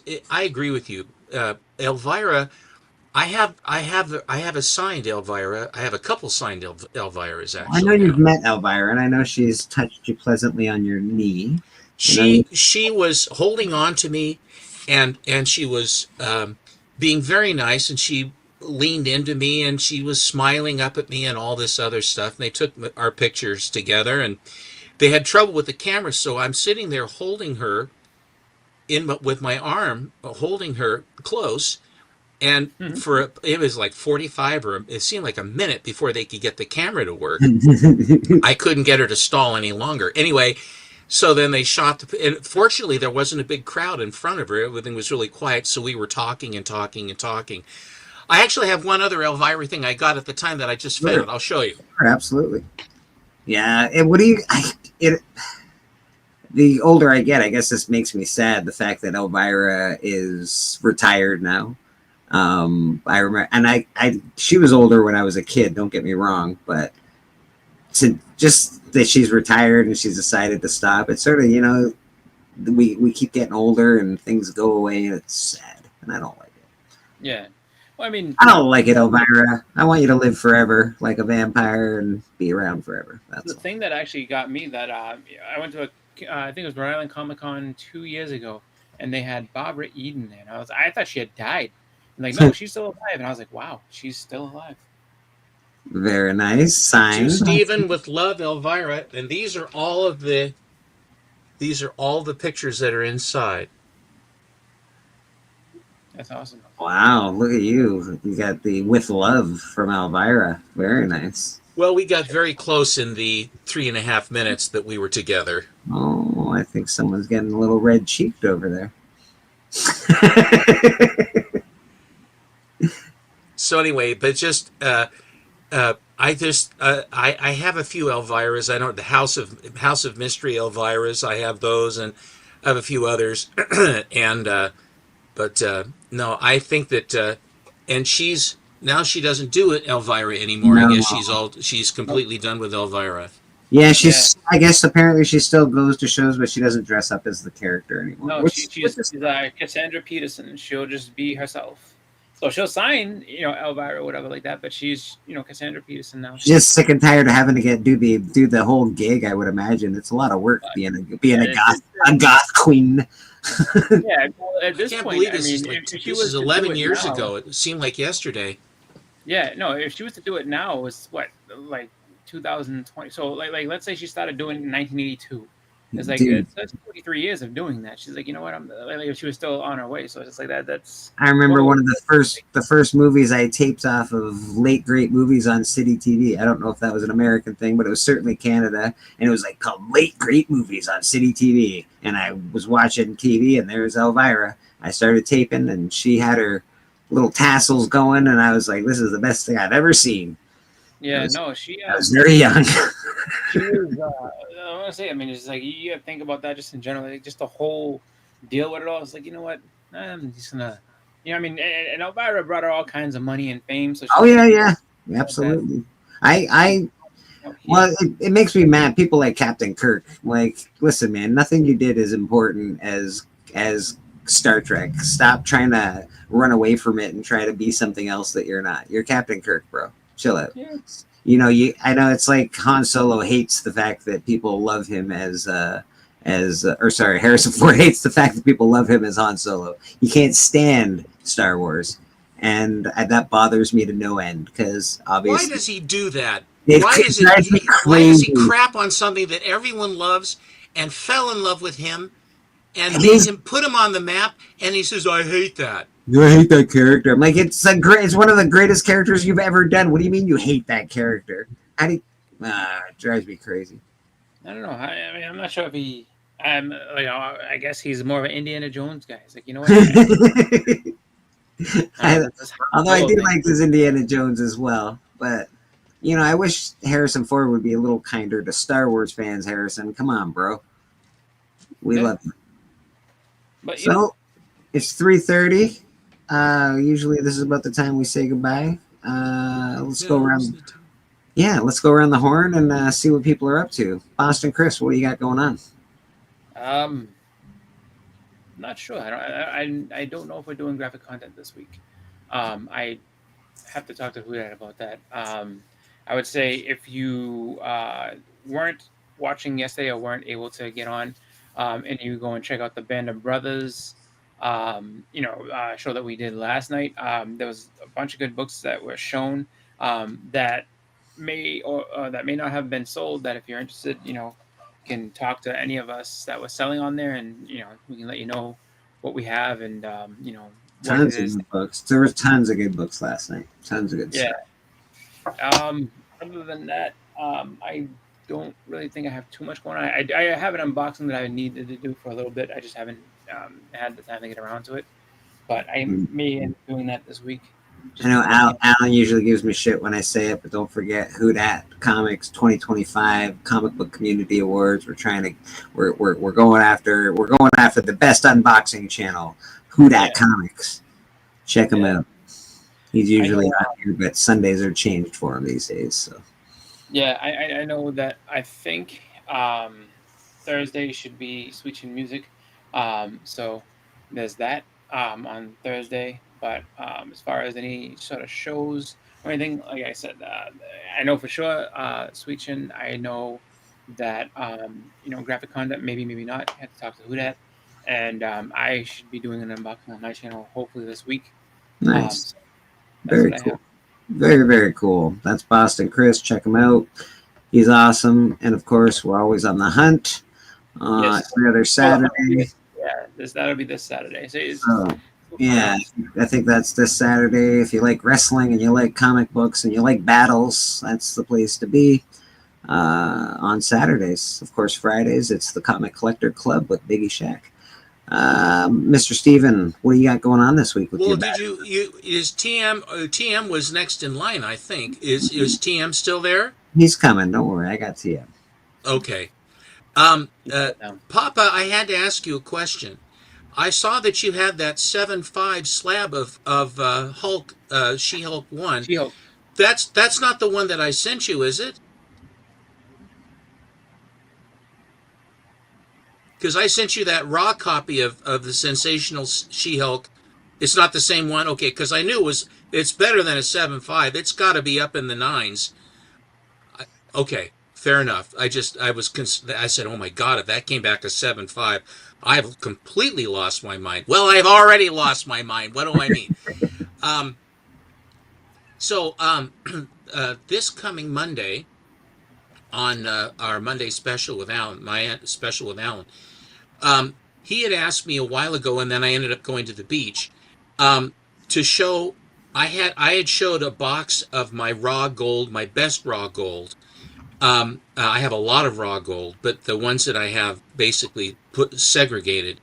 I have one other box of that stuff, and it is a lot of Atomic Age Good Girl and all my Schomburg, raw Schomburg books. Nice. And that also includes the Mile Highs.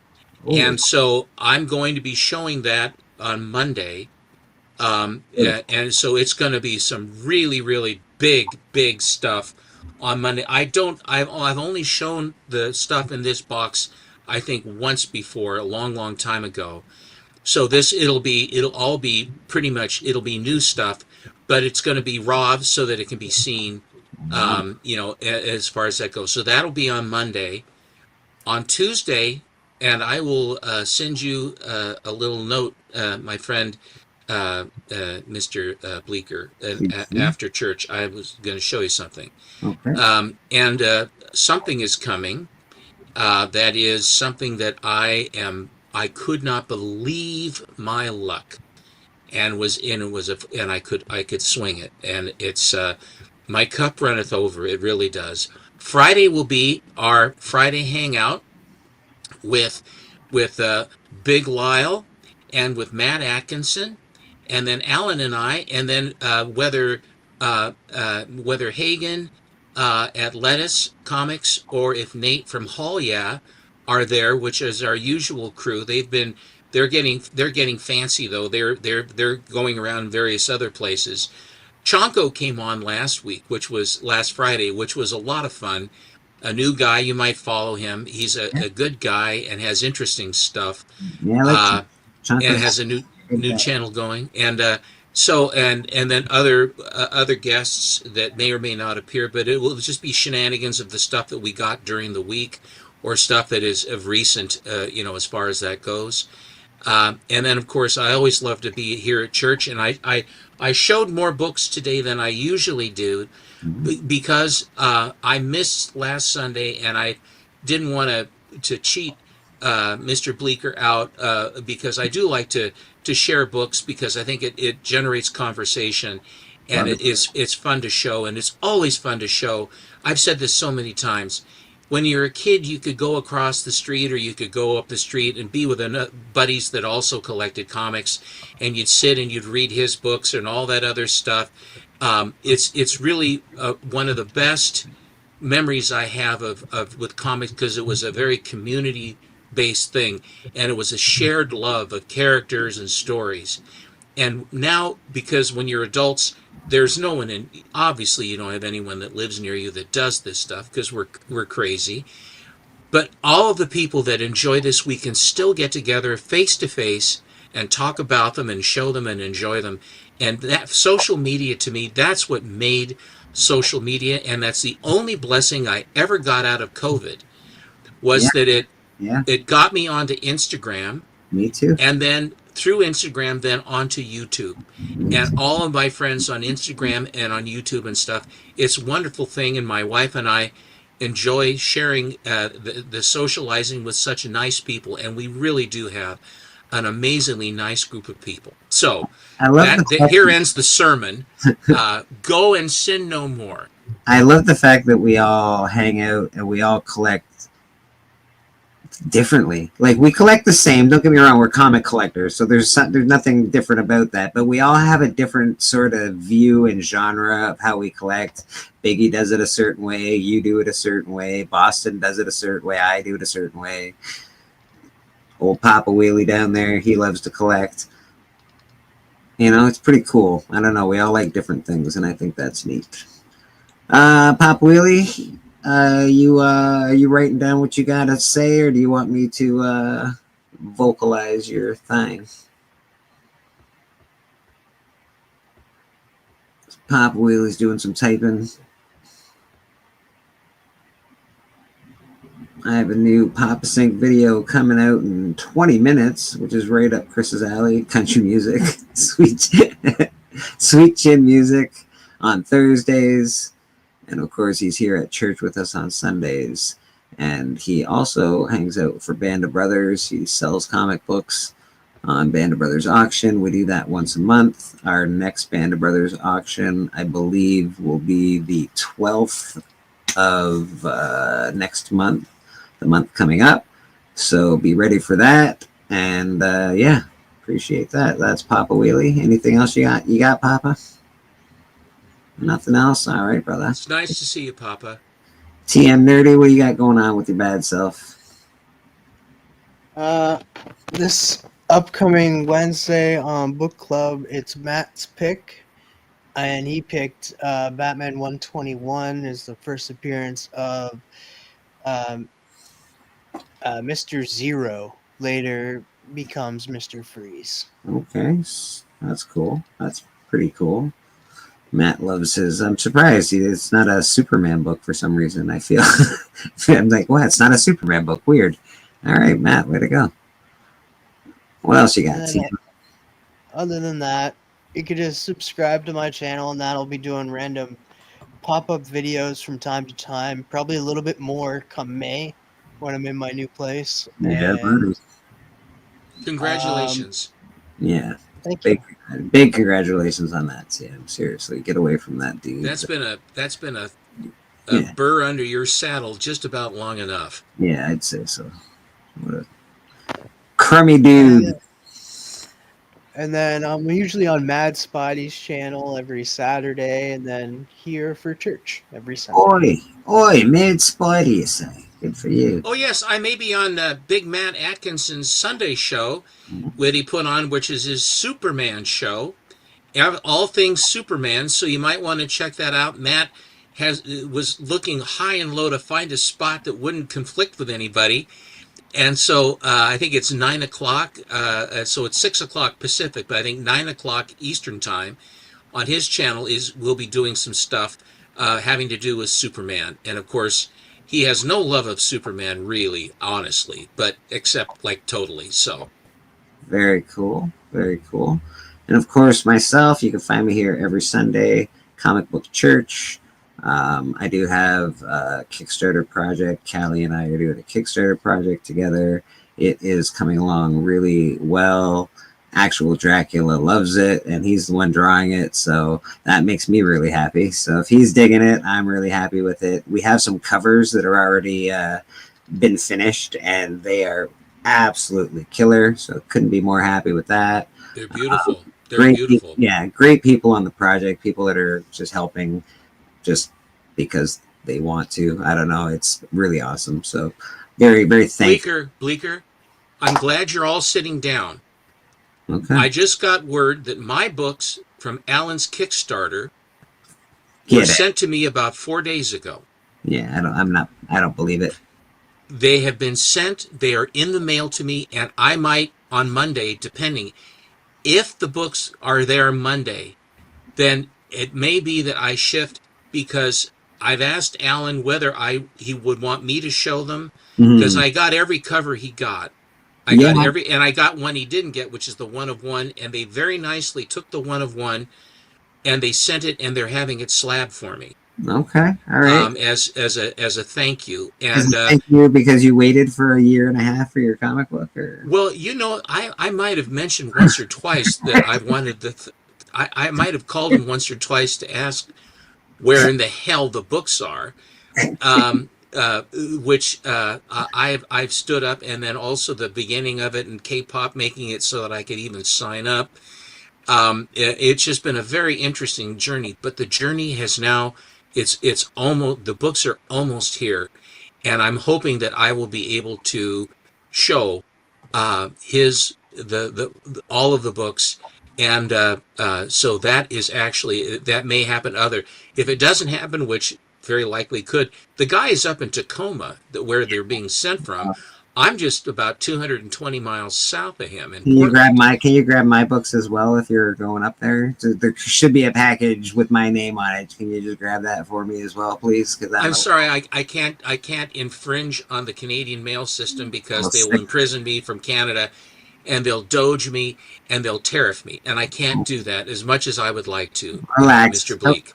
Don't get a 10, or you get thrown back over the border. Chill out over there. I apologize. I just flashed on it. I just wanted to let you know. Yes, hashtag Murder King. Murder King 69. Rad Art has done a cover for us, and it is absolutely out of the park, man. Everybody that's worked on this has been awesome. What else we got going on? I don't know if I have any. Comic Book Church, The Hunt, Biggie Shack. Don't forget to check out Biggie Shack's show. He's got the Comic Book Collector Club Friday nights, and he also does the book club, and he does like pretty much a show every day, the 2 o'clock to 4 o'clock news channel. So he's on his game. The Biggie Shack Network is real. Check out K-Pop Junkie.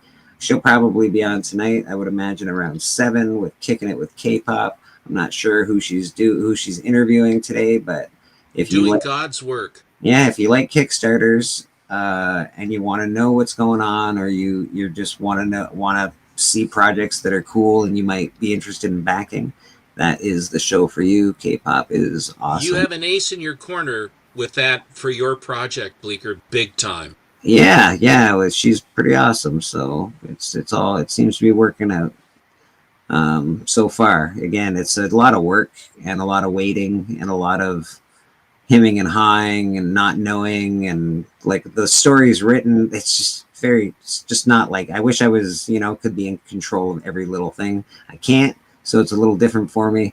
So we just got to keep going and just keep writing, and that's you got a good team. Yeah, man, that's all you can do, right? That's all you can do. A team of people that are just awesome that just were able to volunteer. Obviously, we're gonna hook them up with some things. I hope they like them, and we'll see what's up after that. Well, as soon as you go, why, you know, I'm all about it. I'll support you totally. Thank you, sir. Appreciate you. I think that's everything. Anyone else that we miss? Whodat Comics.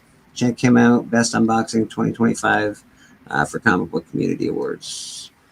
And, you know, everybody else that we like to watch. I can't shout everybody else because I'd be here for 6 hours. But here's some slab or not to slab.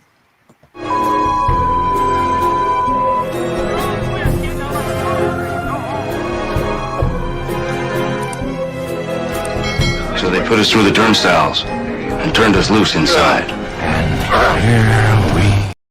Hey, wait, I wasn't done.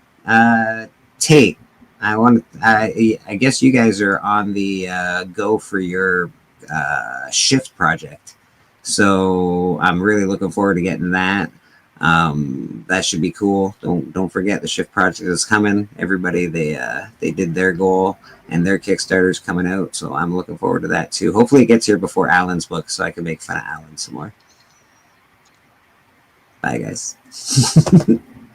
Oh, we gotta go. There we go.